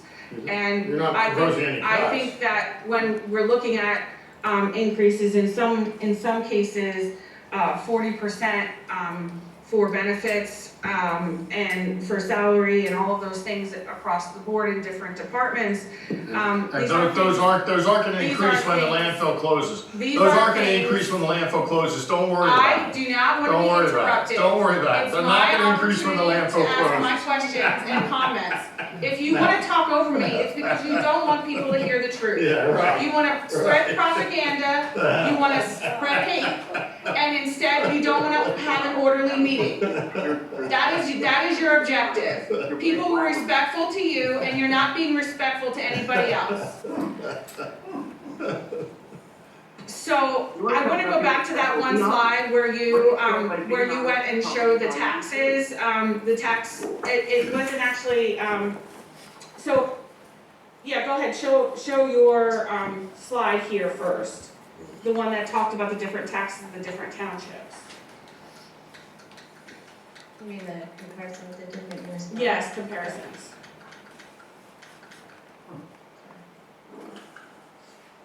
Okay, so as I see it, even when we as a township, if we were to implement everything here as proposed, we would be at 5.74, which is still significantly lower than all of the other townships and municipalities that have similarly sized populations. Is that right, Jay? I think Who cares? put that together. If everybody was obese, would we all be obese? No. Jay, Like, what? can you answer my question and ignore people interrupting because it's not appropriate? That is the stupidest thing So, you've ever heard. if somebody's babbling on the phone and making harassing comments, that's the best they Don't can forget come Hanover. up with, then you know they're trying to Don't hide forget that something. school tax thing with the So, school tax for the county. Jay, can you Don't just, bring that up. can you just Bring that up. highlight how you came about with this figure? And responsible. Came came up with what figure, the numbers? Not the that- figure, but the slide itself, That the is- illustration. That is information that's readily available on the ncpub.org, mill rates to municipalities in Northampton County. But it's not all of them. So, but, Where's the one- and I think that you said that you picked these because they had similarly situated Not that one. populations? Is that, Hold on. that's how That's you, disgraceful. that's how you picked out That's a these? disgraceful, misleading answer. Can you put up page 2 of the budget?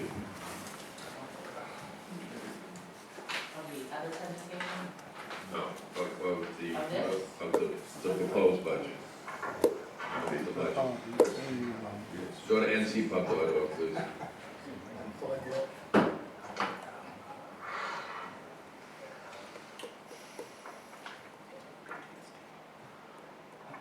Go over to home, mill rate, as of July 10th. This one? Yep. Yeah, first. Push that. And then Now, this is all, and it includes the school taxes and the county tax. So, It's not cherry picked like the slide that they had. so the cherry picking was not done by any member of council. That was done by staff, and it's the same slide with updated figures that have been used in the budget presentation in Lower Saucon Township for 5 years. On the, looking at the screen on the left-hand side are municipalities, townships. On the right-hand side is the boroughs. If you look where Lower Saucon's mill rate at 5.14, I would say it is probably right in the middle of, closer to the bottom end of the pack. With the exception of probably 3 municipalities under it, Williams Township at 2.25. How many when it increases? Huh? How many when it increases? When it increases, if we do this increase. Okay, so you would still be, It'd be 5.74, right? which will still put you in 4th place from the bottom. Okay. And And if we got $8 Jay, million over your the next- slide that you said that's been part of Lower Saucon Township's historical references for the last 5 years, is that those municipalities that were pulled, are those municipalities that have similarly situated population size? Is that why they're being illustrated in that slide? Go back to the slide that was there. And do Patty's presentation. any of them have landfills? Which one? Patty's. Do any of them have The question landfills? is, Yes, they, do any of them get the Plainfield same Town. rate that we get? Nobody else gets the same rate that we get under the new agreement. It's the highest in the state. Can we just answer the questions that I have, since I'm the one that's being recognized and we just have people trying to interrupt and distract? I didn't know. That would be appreciated. Yes, I did. The population is on the middle column on the right-hand side. So you will see that the population of Lower Saucon is right in the middle of Lehigh and Forks Township. The lower end of the populations are at the top. Okay. So as we sit here at 5.14, we're still very low comparative to our similarly situated municipalities. And then I want to go to the, I think it must have been something that Mr. Croce had requested about the tax history. It was not a part of your presentation, it was a different. The anticipations on it, put up. It would be, Raised It taxes was three, in the fold that. this shows they've raised taxes 3 times since they've been in the majority, 3 times. great information. Yes, the tax rate information. They've raised taxes 3 times since they've been in the majority, and we still have to transfer So- 1.7 million from our reserve. So what I wanna highlight here is to show what's happened historically that we have to contend with. So, starting from 2013, it looks like the township was periodically doing small incremented tax increases to adjust for whatever expenses and costs they had. that was with That's landfill incorrect. revenue. It didn't, there was no issue at those times with landfill revenue. And so, when you look at that, from what I see between 2013 and 2020 is a municipality that's being responsible and trying to prepare its residents for what everybody can anticipate is over time, you have increases in all of your expenses. But what we saw after that was a course of conduct to put the township in a situation where we're reducing taxes at the same time that our costs are going up and we're increasing our staff. So during that time, we added 4 new police officers, a 5th detective, or a 5th position last year. Last year, there were also 2 additions to Public Works. And so during all of that time, we were reducing taxes, reducing our fire tax with knowledge that we had to replace apparatus, that you have a volunteer force that's highly strained, given the size of our municipality and the increased calls that they've experienced year over year. It's nothing new. It's not like their calls have gone down in any of the last 10 years. So I think that this is highly illustrative of the situation that we have now been put in, with 2 council members going off from a majority that they had, in which they decreased our tax revenue at a time where they clearly knew and voted for significant increases to our overall budget.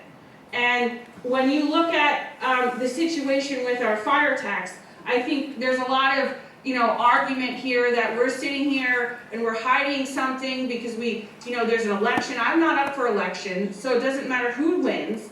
But when you look at the year 2021, there was a stunt put in place where council decided to reduce our fire tax to tell their residents they gave you a tax break. All the while, they're basically cutting the township and our services in the future off at the knees. They're cutting them down. We don't, when they lowered the fire tax, it didn't mean that, we reduced our apparatus costs. We certainly didn't have any decrease in the cost for the equipment that they need and the upgrades that they need and the maintenance that they need. But yet, for a political stunt to garnish votes, they decided to cut the fire tax by $250,000, leaving us even further in a situation where we have to make up for that in the future. So I hope that all of the residents look at this as illustrative to see that what's happened here is we've had a course of conduct over maybe the last 5 years where the township has not been preparing for anything. I don't care if you have landfill revenue or not. They're just not preparing for increase of all expenses. All of us has felt that after COVID. If you've done anything, everything is double in cost from what it used to be, but we're not budgeting for that. And I think that that's illustrative for the future and for what we need to look at moving forward. One of the things I did see, which is very minor, but overall you try to see what you can and find what you can. With the capital expenditures for the ball field, there is an expenditure to add running water for bathrooms over there, and I'm not sure how that made it into that grouping, but me personally, I would not think that that's something at this time that we should consider doing. I also know that we do have a rather aggressive pest control and pest treatment protocol that was implemented again in the last 3 years in 2022 that provides for thousands of dollars that we spend to put all kinds of things and aerate our fields all the time.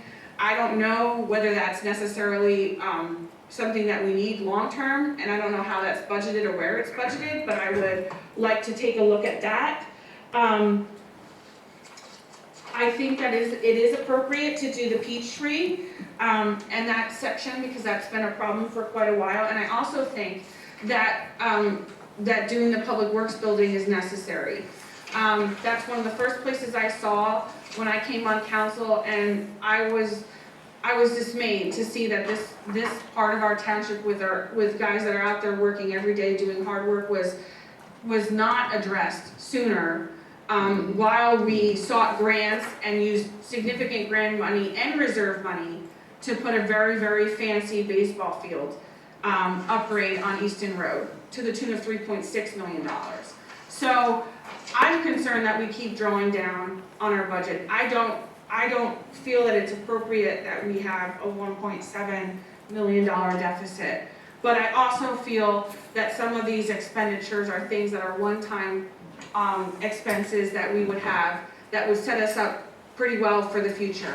And for anybody on outgoing members, lame duck members that are going on council that just want to cause havoc and chaos and put all of this scare tactics in front of you, to say that this council isn't aware of and doesn't want to plan for a situation where we have reduced landfill tipping fees or no landfill tipping fees and have to contend with our services, that's irresponsible, and we wouldn't do that.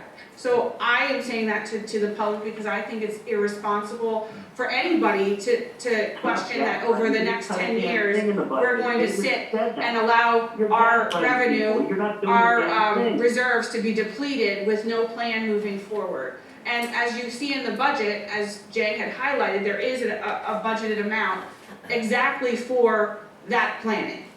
So to argue that we haven't planned or we're not going to plan and we're just going to sit on our hands for the next years is not accurate. Can I, Patty, can I ask you, what was the, what was the Laura should have the chance to what was the, I'm I'm gonna talk, you can call a meeting, you can call a recess. I'm asking a question, you call a recess if you want, I don't care. Patty, what, the running water, what is the running water to the landfill? What is the running water to the landfill? What does that cost on the slide? Out of order. What is the running water to the landfill? What does that cost? I'm not gonna stop asking the question. What is the running water to the landfill? Tell me, answer the question. Who cares? The running water to the landfill, how much is it? For the baseball field, how much is it? 20,000. How much? 20,000 is for engineering. $20,000 for engineering for water to the ball field. Can you tell me, right, can you tell me what is budget line 01401-420?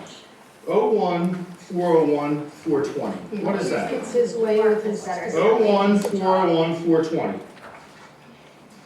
This is why. 01401-420. What is that? $12,500. General expenses related to, PSAT expenses. PSAT, so that's a PSAT. Jay, what is a PSAT conference? What is a PSAT conference? Asking that question? Yes. You're saying. Yeah, exactly. I want Jay to explain it to our residents what the PSAT conference is. PSAT conference is where the 1,455 townships of the second class get together for education and training. Hershey, Pennsylvania, usually in April. Are they required to go? No one's required to go. So it's not required to be budgeted for? That would be correct. So instead of having running water at the ball field, baseball parents hear this, instead of having running water at a ball field engineered for it, they're gonna send themselves, where is this held? The Hershey Hotel, Jay? Hershey Lodge, And where do people stay? The Hershey Hotel? multiple locations. Have you been there? It's a very nice place, isn't it? I've never seen Yes, it. yes. So when I ask them to cut something, when I ask them to cut something, they got no cuts. They're gonna go spend a couple days at the Hershey Hotel, and we're not gonna have running water at the baseball field, because she wants to cut that. But she's not gonna cut the PSATs, her conference at Hershey next year. And on the back page, we have a $2,500 contribution. We have a $2,500 contribution. We have a $2,500 contribution. It's not appropriate. We have a $2,500 contribution to the Miracle League of Northampton County. Is that Make your correct? opinion You heard. can both shut the fuck up so we can move on. Situation where you can sit here She really and doesn't. how long. She really doesn't want you to hear this one. The Miracle League of Northampton County is where her kids go to, and it's the highest contribution for an outside group of $2,500. So she won't cut the $2,500 for her kids for the Miracle League of Northampton County. She won't cut the $12,500 for her to go to a conference in Hershey and stay at the Hershey Hotel. None of the three will. They love that. So that's $15,000. But what they will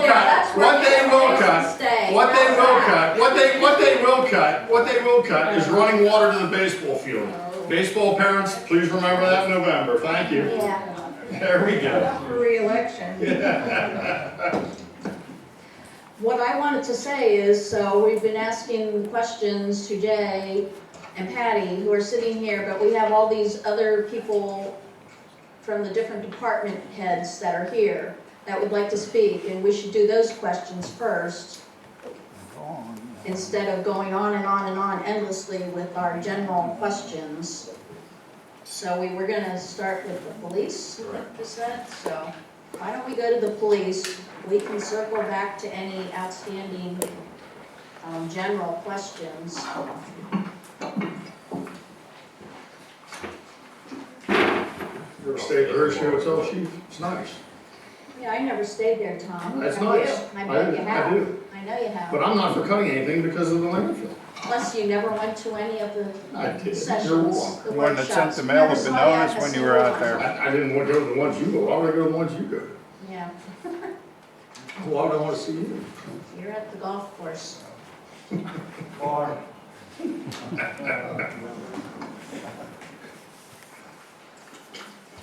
we have different pages that we're showing for this, or on slides?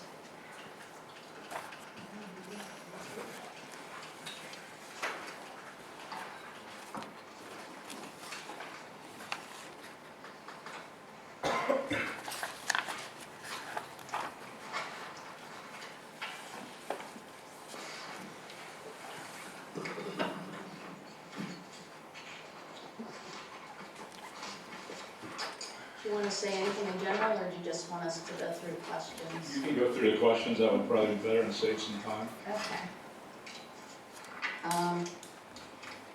Probably just have a few here. I'll start since I don't get to have a turn.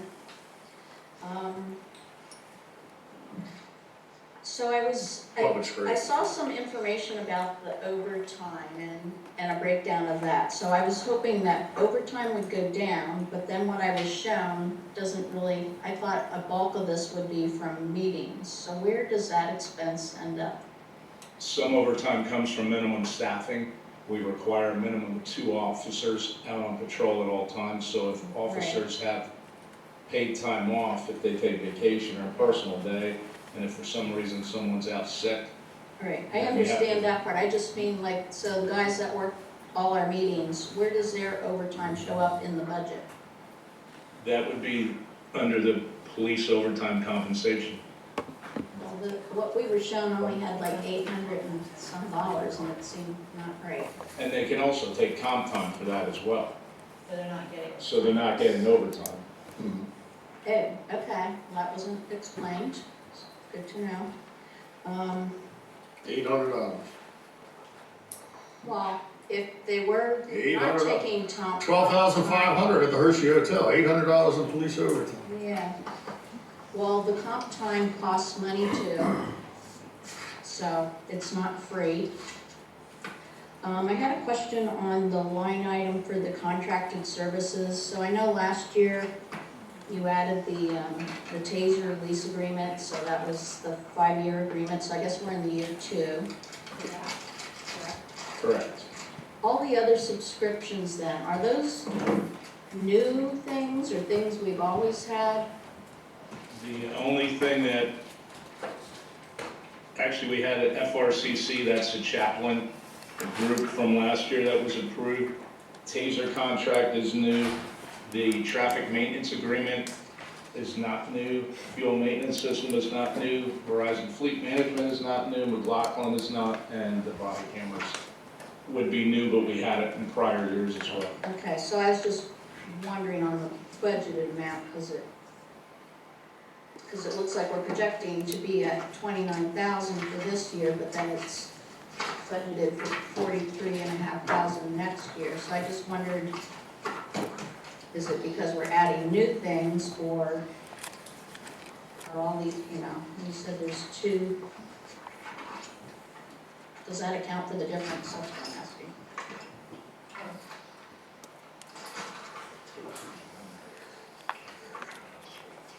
She's unprepared and lost.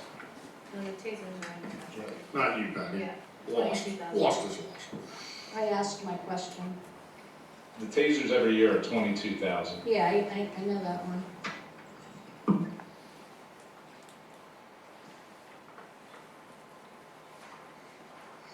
What else are you looking Well, I'm for? just figuring, because if we landed at 2020, the budget for this year is gonna be a hair under 30,000. But looking for an increase of 43,500 for next year. So I was wondering, what was the additional things that made that go up? It would be for the Cody Pathfinder, I believe. Yeah, and actually the budget last year was 43. Correct. Right, but we didn't use it. Yeah. So I don't like when we just have numbers that are inflated that aren't maybe realistic. That's why I'm wondering, is 43,000 really the real number? Or what are we adding that we didn't have this year? You're being rude to Patty with your comment. I'm not being rude to anybody. I'm asking questions. Please It's treat, not obvious from please treat our what I township, can read please here. treat our township employees with respect. That's good. That's good. Correct. And that comes out Well, I can really just speak for the coming budget. I mean, we can go, like, the taser lease is 21,200. FRCC membership, 6,000. Traffic maintenance, 6,000. Fuel monitoring, 1,000. Verizon fleet management, 1,900. Body camera, 6,500. McLaughlin, 440, and that's where we come up with 4,350. As to, I don't know, maybe some things were prepaid for in the year before that. I mean, I haven't been here long enough to know that. I just know what I'm budgeting for next year and makes up those things.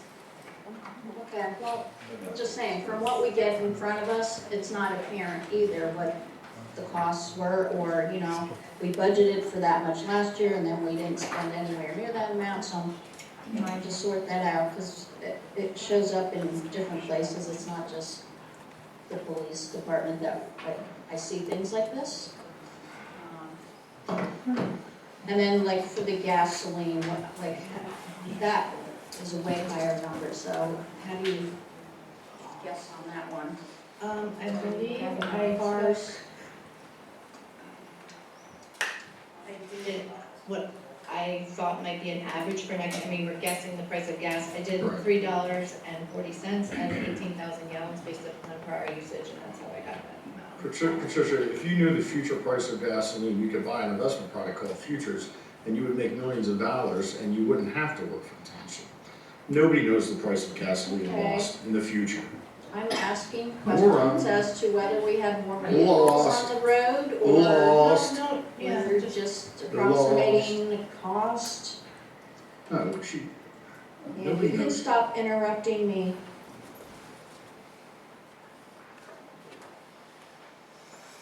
And then, let's see, for IT, I think this is the line here, the IT line, what type of things do we have for that? Are our subscriptions going up, or are we adding new things? And the same question as the other category. The Crime Watch did go up a little bit, and that's our media outlet that we use for press releases, media releases to notify the community and engage with the community. That did go up a little bit. and part of that, again, the IT services, it is again an estimate, if things just go wrong, you need to call IT. So part of that is, it's just a budget amount. You can't really predict as far as exactly what IT services you might need. There's a lot, I don't know, is it a lot to read what's all in there, is that? Okay, It includes Power DMS, there's All Traffic, there's LexisNexis, there's Motorola, Adobe, Metro Alert, When to Work, there's the Crime Watch, and then there's an amount there for any software needs, computer needs that they might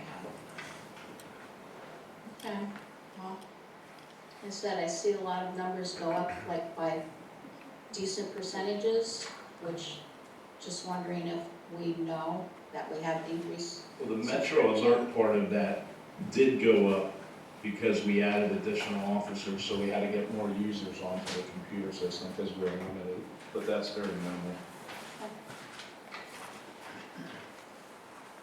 I think those are all my general questions for police section.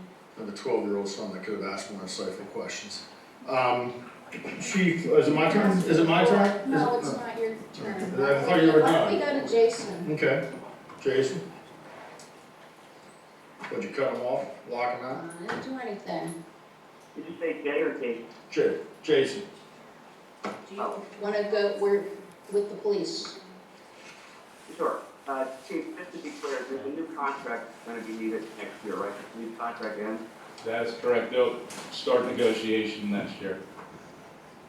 Have any of the council members approached you about cutting the police force yet? No. If there was a cut to the police force, what would be the effect of the council public safety? And I know that's a broad question. If there was a cut, it would definitely decrease public safety to the township. Okay, thank you.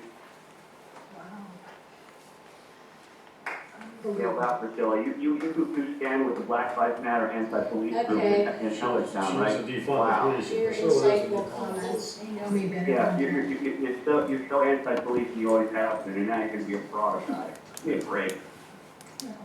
All right, Tom, do you have questions? Yeah. So, budget amount requested, $4,253,872. Increase of about $284,000. Well, some of that's one-time fees, but there'll be other things next year.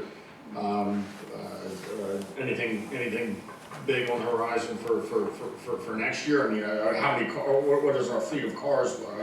For next year, in the capital plan, I have to replace 11 in-car camera systems because they're getting outdated, and so Right. going by single ones without, it's Right. just astronomical. So, I mean, would you classify in all your years here, this being like a fairly standard increase? It's an increase of $285,000, on a budget of about $4 million, right?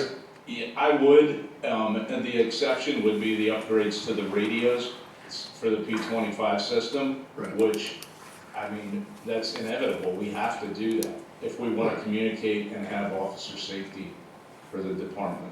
Right, so you're talking about, what's this, about it's an increase of, 10, 20%, 10, 15%, overall for the, what's the actual number? Police, increase of 7.7%, 7.17%, right? Pretty standard over your years here, probably between 5 and 10%? Yes. And how long you been here, 38 years? Finishing up 35 and been chief 8. 35 and chief 8. Certainly during your 8 years as chief, 5 to 10%. Correct. Everything goes up. Now, next year, as Jason said, is a contract year, it's a negotiated contract that would then, for our officers, that would then kick in 2027, I believe, correct? Right. Do you see an increase in those, the first year those contracts go into effect? Do you see an increase higher than 5 to 7%? Or? I would say so, because I think the township, the council, everybody's gonna have to seriously look at our starting salary for an officer to come on board in Lower Saucon. Right. Because it's hurting us to hire now when you can go 20 miles to the south of here and start at $25,000 to $30,000 more. Right. Correct. Right, so 5 to 7%, 8%, 5 to 10 maybe in a year that's not the first year of a police contract. And then probably a little higher in the year that's first year of a police contract because you're gonna have those increases in salary. The previous police contract was negotiated 5 years ago and with, I believe there's 3% increases if I'm correct. All right, so we're looking at higher things there. I think, I mean, we're definitely gonna have to do that, because I wanna keep the guys that are on the department, because they're professional, they're good workers, they're Right. great employees. Right. And if we don't, we're gonna start losing them. Right. Especially with the Act 49 Right. at other departments, they can buy their time back and go somewhere else and start making $20,000, $30,000 more. Right, right. So if we had $80 million over the next 20 years from the landfill, it would be very helpful. Yes, for sure. For sure, right. Now, I won the lottery. would you, More money. would you, see, now she's interrupting. Don't like it, do you? With, You didn't like it, Tom. oh, I have no problem with it. I'm gonna keep going. Okay, so,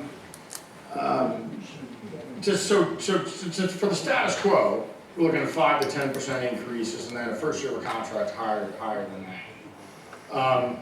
If you couldn't get those 5 to 10% increases, what would you cut first?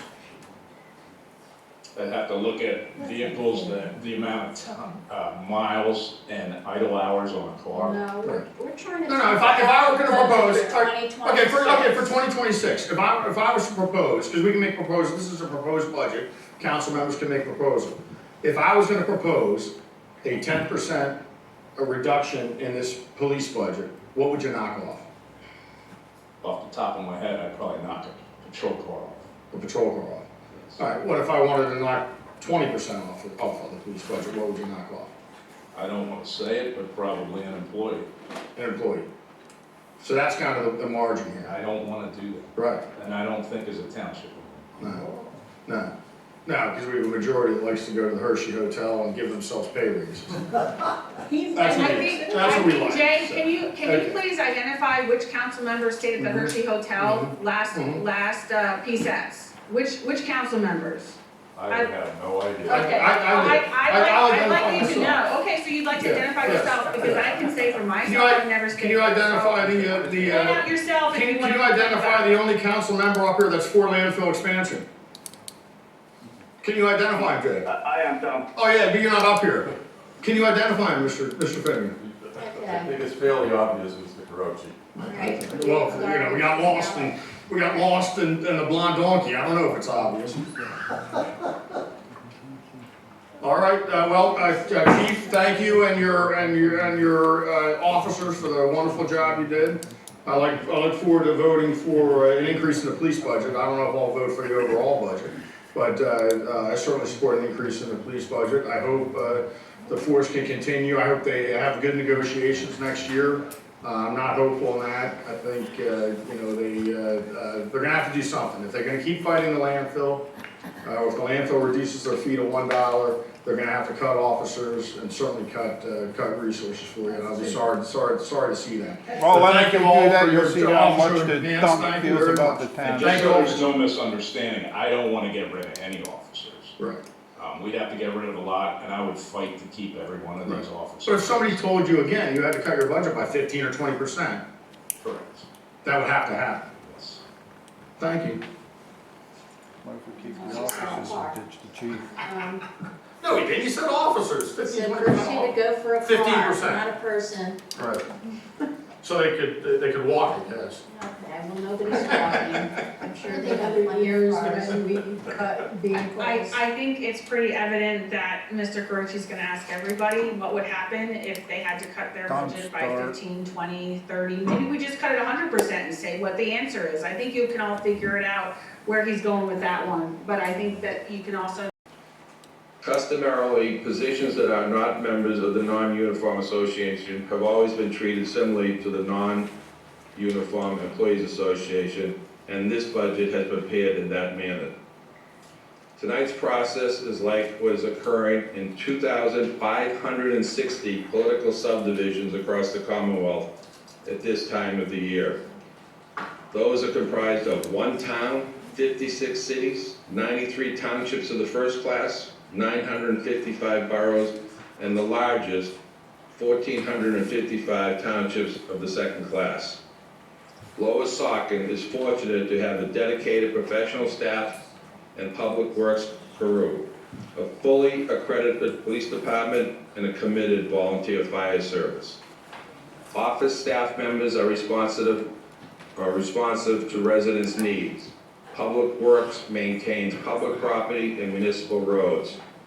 Police provide 24/7, 365 professional service. Some might say Lower Saucon doesn't have crime, so we really don't need them. I challenge that and say, crime wouldn't be low if we didn't have police. Lower Saucon Fire Rescue answers the call voluntarily, 24/7, 365. Imagine if Lower Saucon Township needed to fund a paid fire department. Anyone who is willing to listen hears me say that fire services is the #1 challenge facing municipalities day in and day out. Volunteerism is down, whether it is with fire service, Girls or Boy Scouts, or youth sports. No one wants to give of their time without getting something in return. The legislature needs to address this head-on and eliminate fixing it with Band-Aids. Budget discussions are important in any municipality, and I am asking those in attendance tonight to be mindful of the seriousness and magnitude of tonight's discussion. Please, no catcalls, no swearing, or comments intended to be under your breath that can be heard by everyone. Municipalities are not like a business where they can reduce inventory, reduce raw material costs, or increase prices.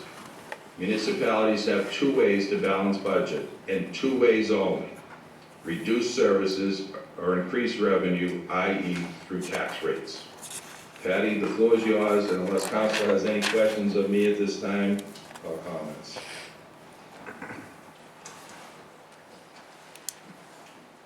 Thanks, Jay. And Jay and I had discussed, I'm gonna go through my slides. We're gonna go section by section. We're not gonna go line by line. We'll gladly take questions line by line, but we're not gonna go line by line.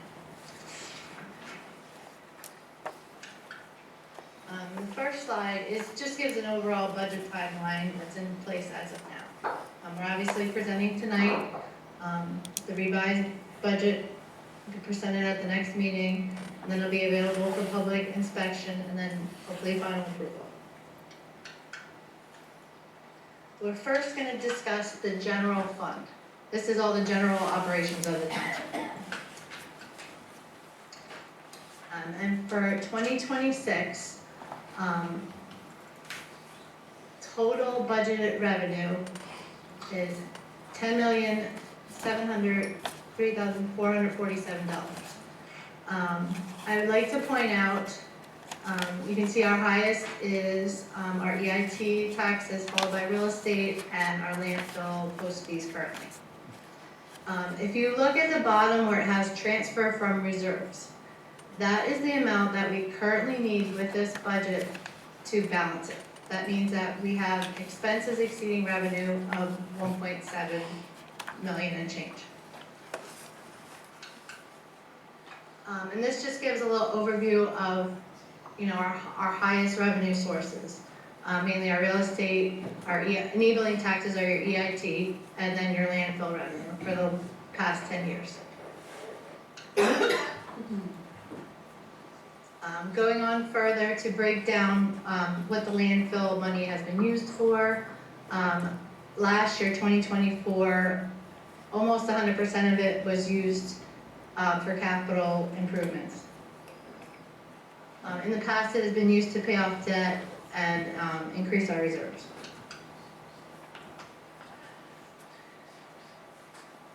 The next slide gives a comparison just upon several local municipalities that have similar populations or are similar size in square miles. As you can see, our current rate is 5.14%, which is one of the lower on the list. Now for 2026, our budgeted expenses, like I said, is going to match what we had in the revenue with the transfer. It's $10,703,447. Of that amount, $890,000 is what we were going to transfer to the capital reserve fund.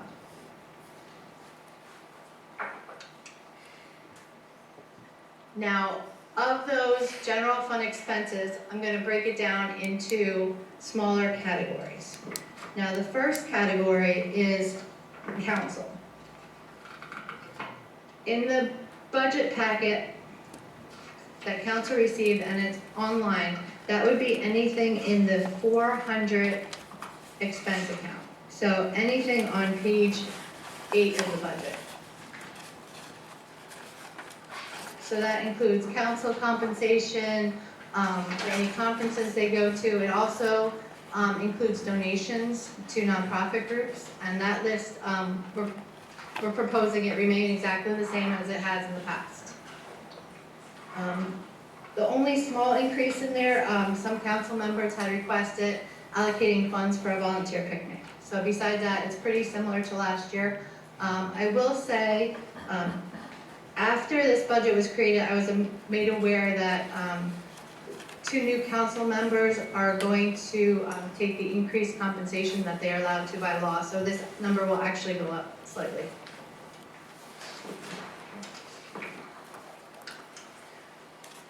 Our next category is administration, and this is anything, it would be in a 401 expense, which would be on page 9.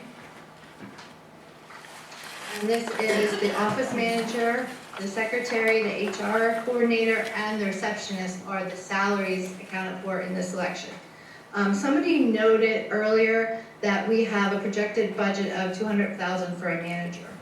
That is not Jay's projected salary, that is, when we go looking for a manager.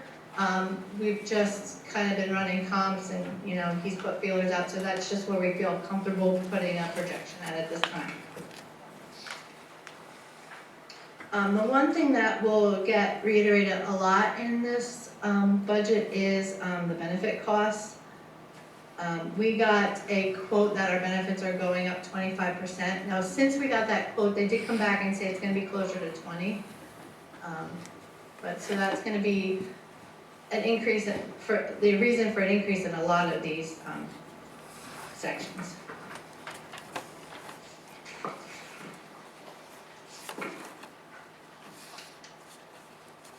The next section is finance, and that includes myself and the assistant director of finance and the outside controller. There's a minimal increase, even though, like I said before, benefits are gonna go up 20 to 25%. The reason it stayed low is because our pension contribution from this section was reduced this year because of changes in personnel. Included in this finance budget, some council had requested funding for an outside financial and strategic planning service to be conducted. So that's also reflected in this section.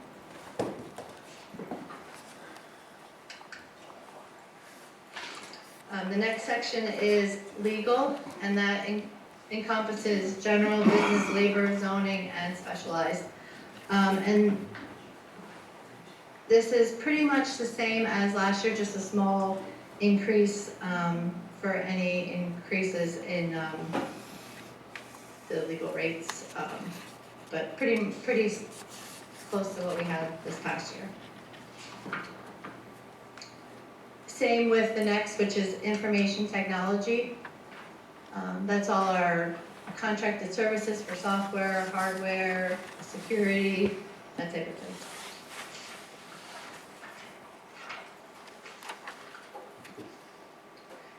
The next section is engineering, which also has a minimal increase.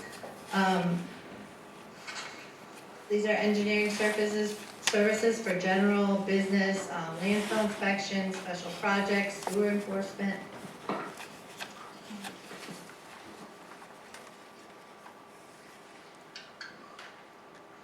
The next section is building and grounds, which pretty much is very close to the year before budget. It's maintenance of the buildings, the phones, the utilities, anything of that nature would fall into this category.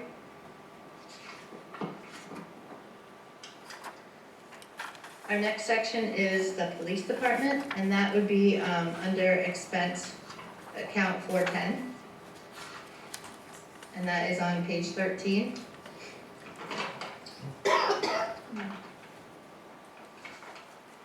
And I just wanted to point out that the wages in this section reflect the fully funded police department. I know it does say, including the investigator that was approved. Now, I will say, one hasn't been hired yet, so that's why it's still in there. It's the same number of officers as last year's budget, it's just we haven't been able to hire one yet.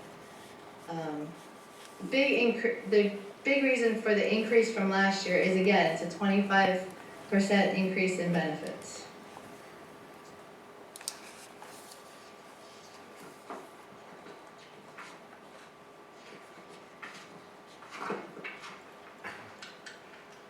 The next section on here is fire and emergency services.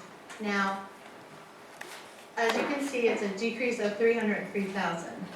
This is true because most of the expenses that were previously reported here are now being paid out of the fire tax fund instead of in the general fund.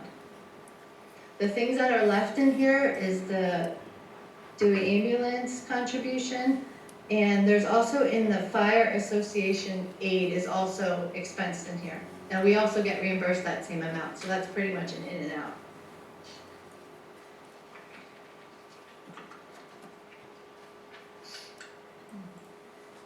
The next category is planning and zoning, and this basically includes our zoning department clerk, who is a township employee, and then contracted zoning services. And the budget for that actually did go down a little bit because we do contract for the zoning services. We no longer have to pay pensions for that, so it made our minimum pension contribution go down for this coming year.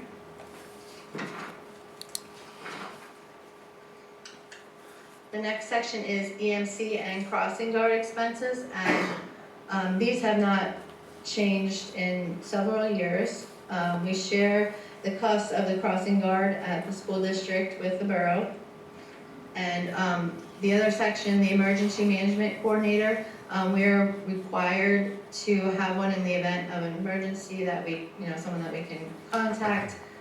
And funds are also allocated for the possibility of a hazmat cleanup. Next is recycling, and the main expense in there is the contract with the Saucon Valley Compost Center to provide composting of leaves and yard waste. And that went up based upon the increase in the contract.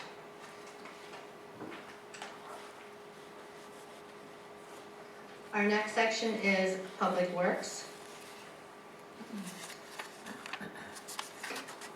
There was an increase of $179,074 from last year's budget. The increase of 25% of benefits brought that number up about $95,000. Of that 180 is strictly benefits. Also, additional funding was requested for battery backups for 4 traffic signals, which totaled $16,344. Also being requested is some equipment, including a road mower attachment, a power rake, and a snap-on heavy vehicle scan tool.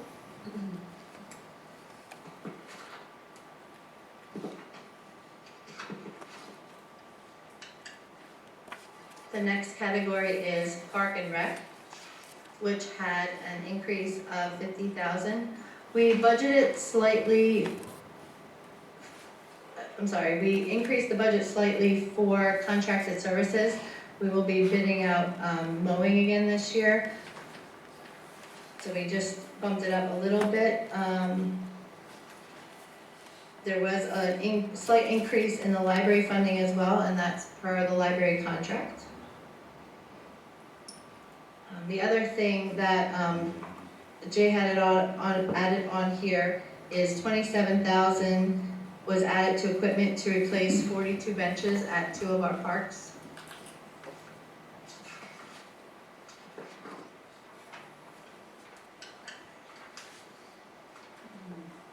The next section is insurance.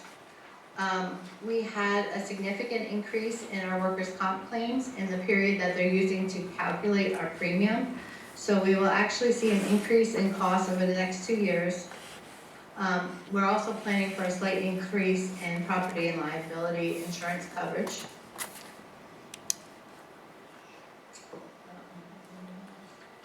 The conservation allocation is for EAC for supplies, seminars, and the recycling event.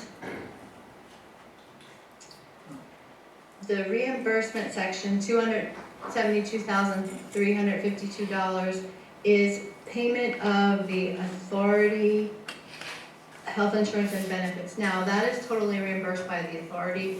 It's shown as an expense, and then it's also shown as a revenue.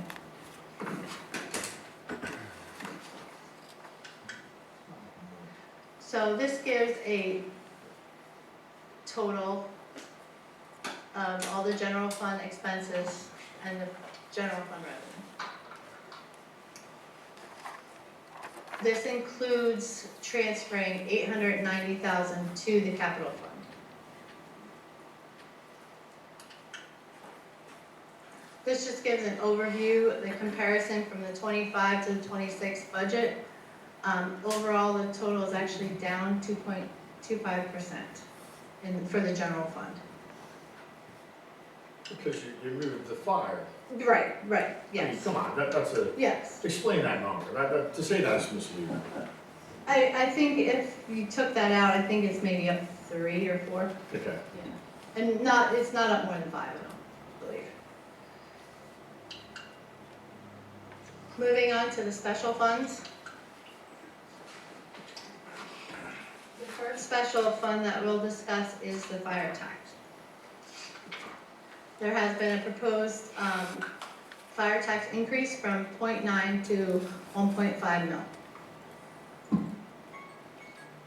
With that, we will collect, with that and interest, $714,910.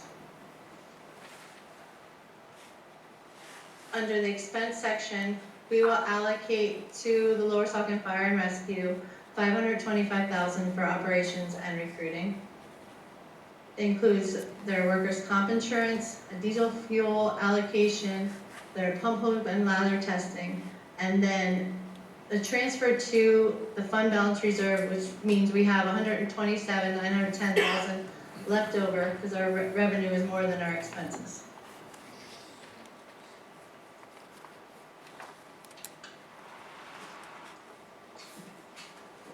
Our next fund is the state liquid fuel fund. The revenue from this fund is basically comes from the state. And then we budget for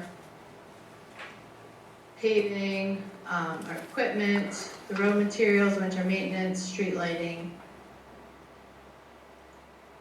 And we are actually using $276,296 from the reserve to balance the state liquid fuel budget for 2026.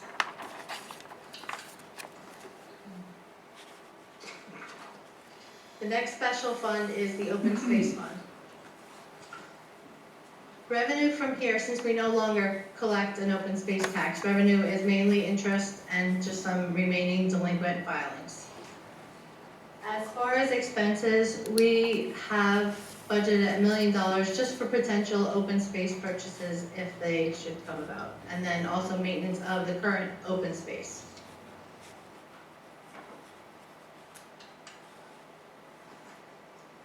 The next fund is the capital fund.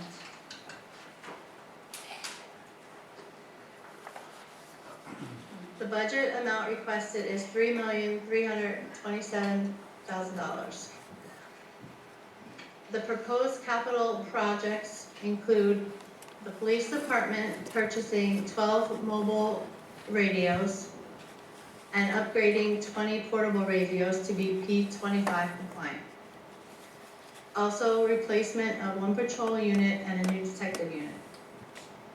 Also, for the police department to upgrade their records management system to Cody.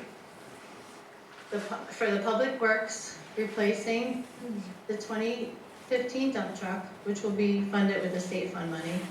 Convert the 2015 dump truck into a utility vehicle to extend its life, and to replace a dump truck for $145,000. We also included in here the Public Works Building Addition. It was previously approved, but currently in the design stage. It's projected at an estimate of $1.55 million. Stormwater repairs of $75,000. Repairs and remodeling of Syersville Hall, $30,000. An allocation for the active transportation plan of $100,000. Peachtree stormwater replacement of $1.1 million. As far as the parks, funding for the Reading Drive Trailhead bathroom that is partially to be paid with grant funding. Town Hall Park Pavilion and paving, and engineering on potential restrooms and running water at Eastern Road ball fields. An allocation of $50,000 for historical site improvements, including the Heller Homestead.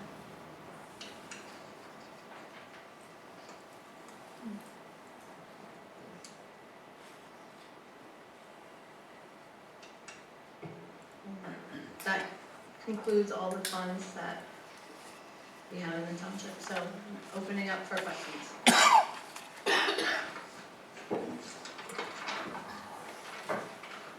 I asked to turn the lights back on.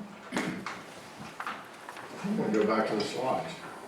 I'd like the lights off, I want to reference the slides. I want the lights off. There's no Patty, more I'd slides. like to thank you for putting There's this no more through. slides. I'm gonna refer to the slides, we're going back to them. Okay, Do I have the floor? Pipe down. Yes, you got the floor. and thank you. Thank you, Patty. I want to thank you for your thorough report. Jake, can I ask you a question? How many employees do we have in the Public Works Department?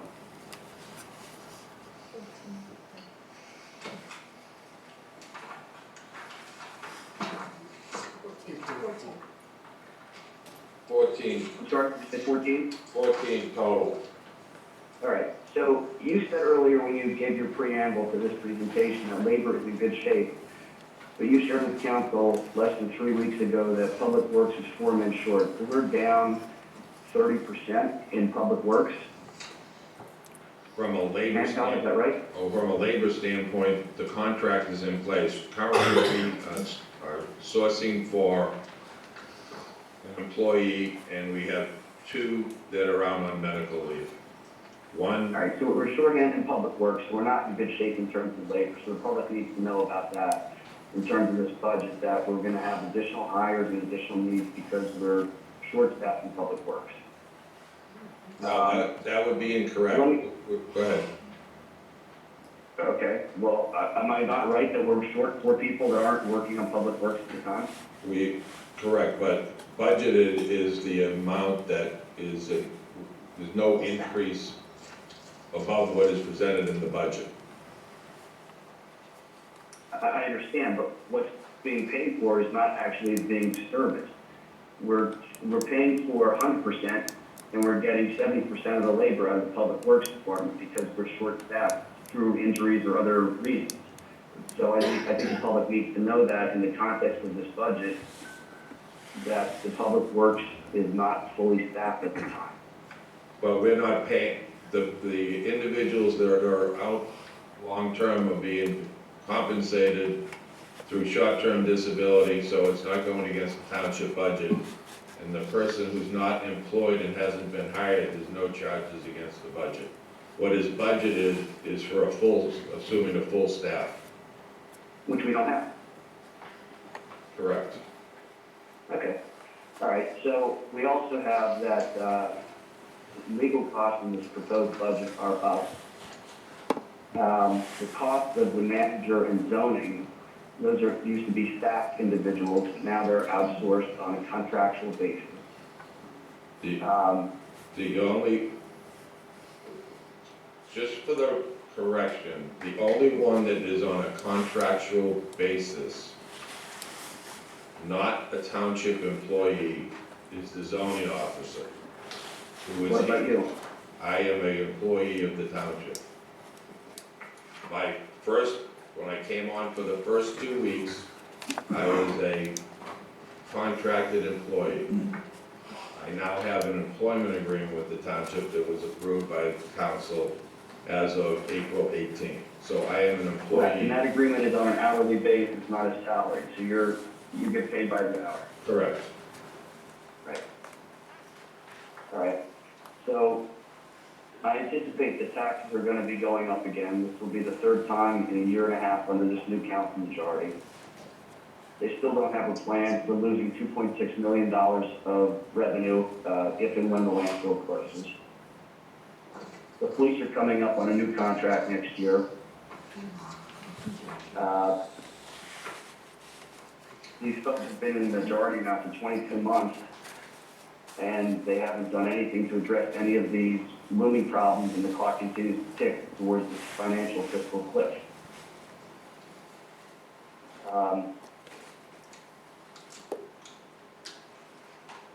They raided the fire services fund to front load payments that were owed for $1 million plus fire truck, which wasn't necessary, and it couldn't continue to be paid on its interim schedule like it was planned from the original when it was built, when it was purchased. We've got public safety revenue, according to this proposed budget, is down 15%. The cost of the manager compared to 2024 is up 45% because these damn fools can't hire anybody to work as a full-time manager for this township. The proposed budget is showing an increase for council compensation of 33% because these damn fools voted to reward themselves going forward.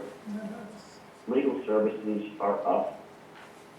It shows 0 for the zoning officer, but that's not a reality because it's contracted service. Public Works is up 27%. Total budget expenditures are up almost $1 million, or 9%.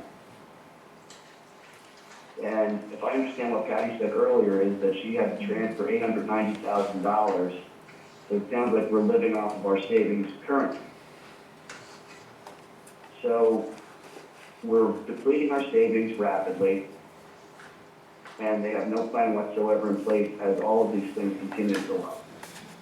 And they have the audacity to not have a vote on this before the election, where they can be held accountable, or that their party can be held accountable for such gross fiscal mismanagement. They shouldn't be holding the taxpayers' money like I've been saying all along. They should stop harassing the landfill with their landfill derangement syndrome, and they should get their act together. They've had the majority for 22 months, and they cannot do anything positively.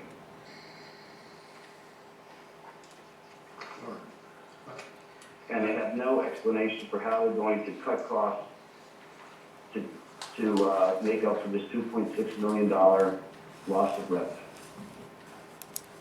It's just stunning to me.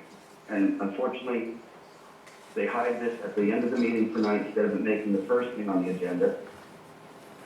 And they're gonna hide their votes until after the election because they don't want to be held accountable for their gross mismanagement. Thank you. All right, can we go to the council slide?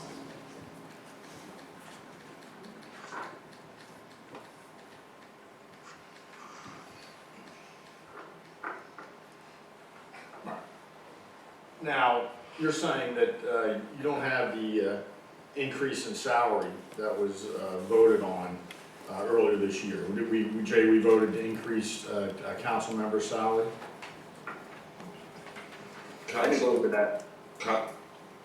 Council approved an increase for the 2 new council individuals who will be elected in January.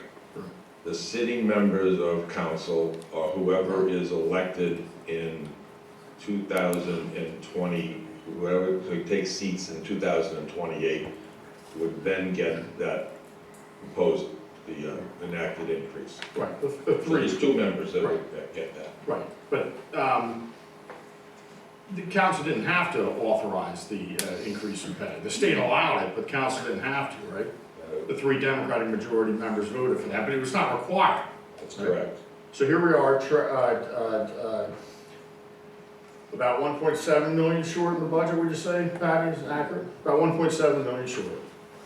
And not only, they're not cutting anybody, buddy, they vote for a pay increase, which is, we weren't required to have or take. I mean, it's fine, you know, it's allowed to be taken, but it wasn't required. It is easily, you know, so their willingness to cut nothing is unbelievable when we're heading on for a financial cliff here. All right, can we go to the slide, workers' comp?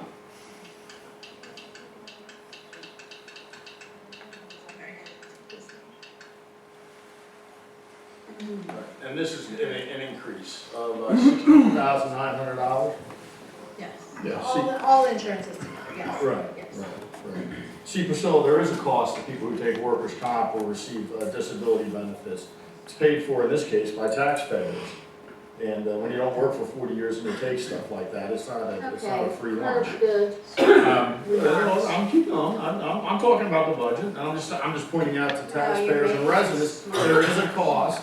There is a cost to workers' comp and benefits of that nature.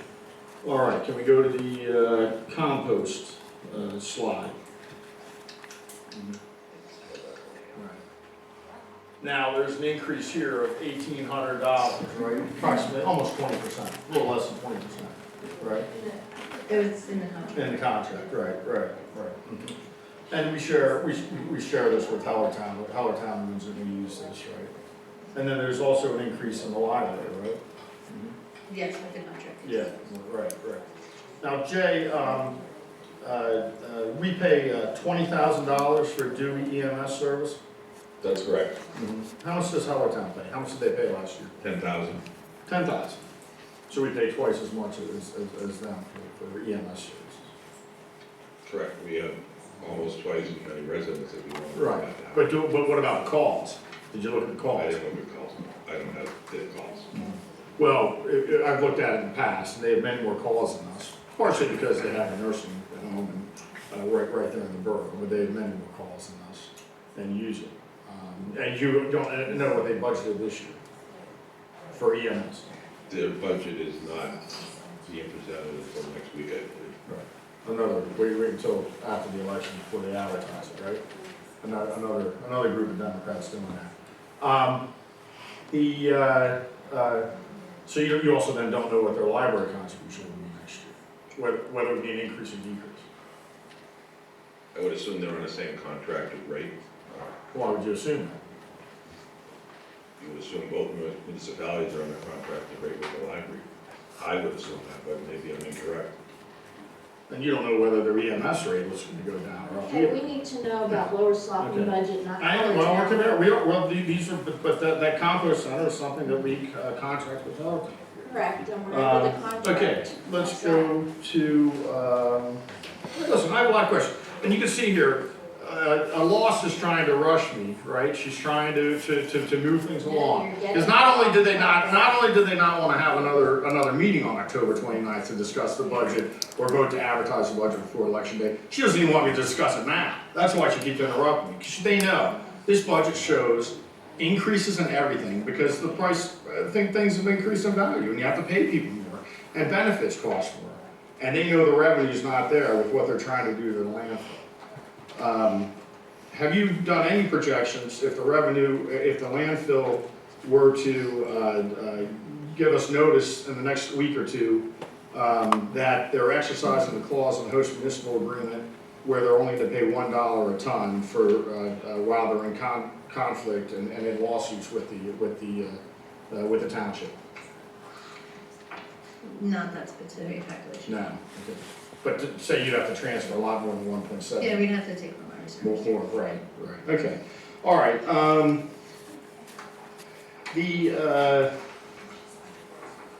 On some specific things, is this the time to also do some line item things, Jay? Well, I would like, if you have questions for the police, that the chief come up, and then Public Works, and then Fire Services, and we do it that way too. No, well, what about general ones? What about other stuff? That Patty and I can handle that. For example, we have on it's Finance and Administration 0142 110.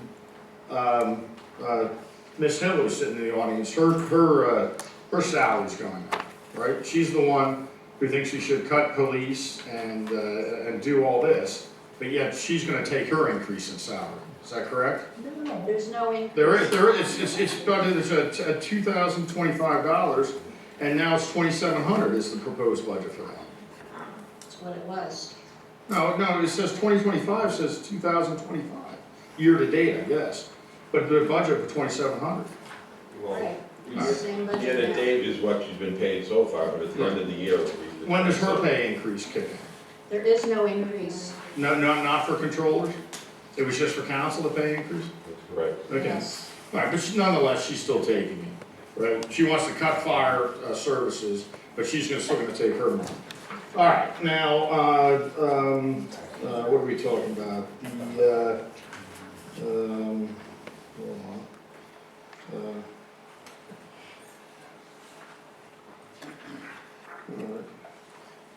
Garbage removal from the municipal complex is up $800.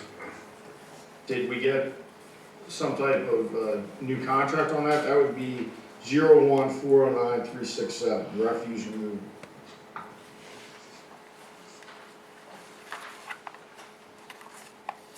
We budgeted 3,325 and 3,526, so it's up $200.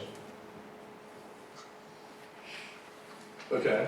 Projected through the end of this year is 3,474, so we budgeted $26 more next year than. Right. How'd that number come about? How come what? How'd that number come about? $26? $26? Yeah, how, are we just making numbers up here or what? Well, because you take the 3,474 and you round it to the next number, because all the budget numbers are presented in whole numbers, not So that's gonna stay the same? basically. Okay. Now we'd just like to point out also, we have police compensation, and this is just, there are officers, not an administrative, not the administrative salary. You have that budgeted, it's 04110 130, $2,038,000, right? Correct. And then the benefits, let's take the other big number, the benefits of 990,000, right? Right. So the whole police budget here looks like, what, is proposed at 4.2 million, 4.253 million? Correct. So what percentage is that of our overall budget? Well, if the whole budget is 11 and that's 4, that would be It's 42, 4.2. 45%, 42, 43%. So,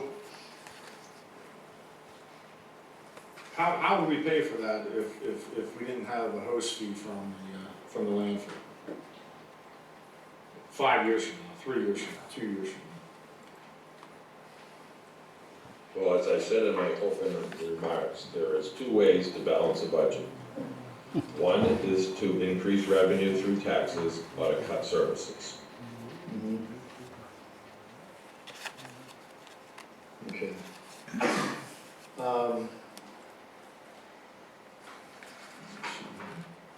There's a couple other things.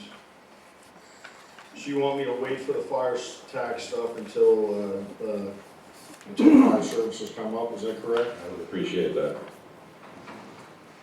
And same with police. And patrol, let me just see.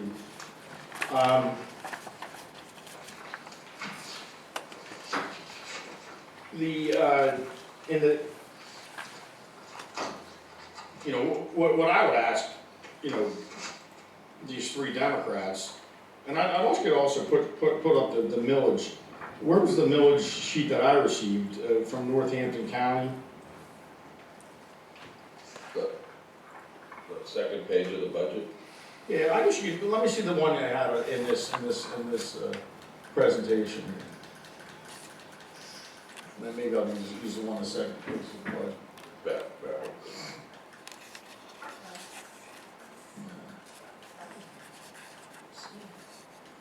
There. So we're at 5.14, but this does not include the 0.6% proposed rate. Yeah, I have it the line above, proposed. Right, so it's 5.74 if that gets through. Yes. And then higher if any other taxes increase. So let's, and then Jay, I asked for a slide on the tax increases for the past 10 years. Do we have that slide? That would be,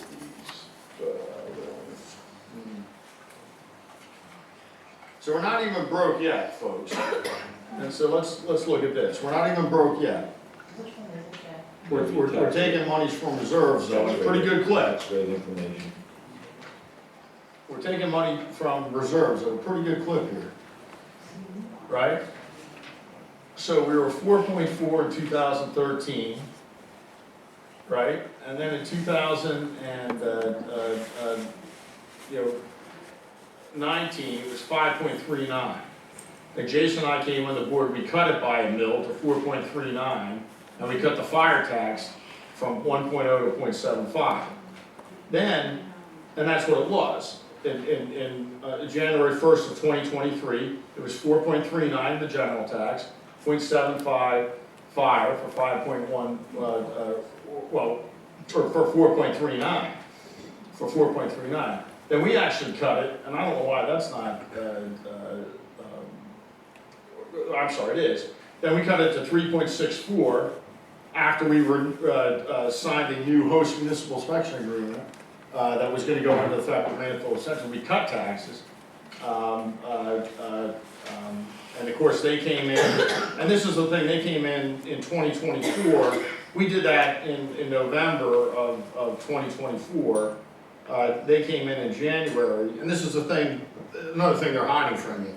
There'll be a new council in January and February, and they can increase the taxes then as well, just like they did here, as you can see. They increased it from 3.64 to 4.294, and they increased the fire tax from 0.75 to 0.9. So they raised the overall taxes from 4.39 mils to 5.14 mils. And now they're proposing to raise it to 5.74 mils. And remind you, we're still not, we're in deficit spending. We're still taking money from reserves right now to pay for this budget. But nothing like we're gonna have to if they close this landfill like they want to.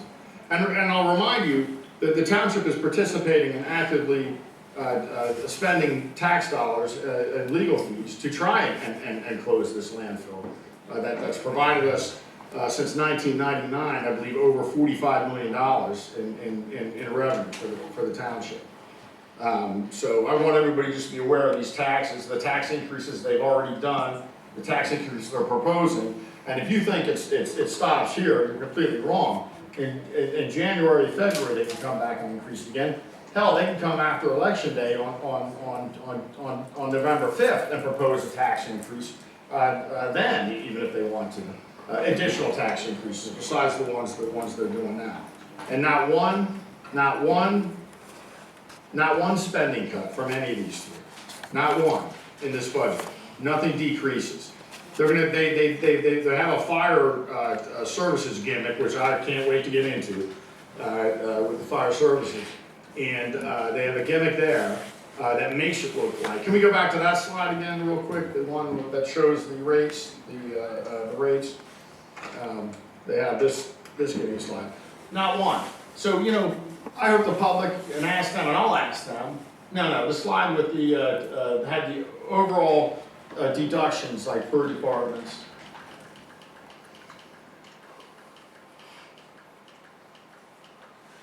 Right, here. Okay. So, the transfer is the money coming in. That's not really a deduction. No, that's the money going out to the capital reserve. Right. So, you have planning and zoning projected as 2.3% down, correct?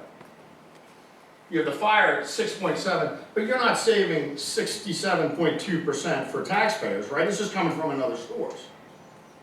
You mean as far as the fire, well, more? Yeah.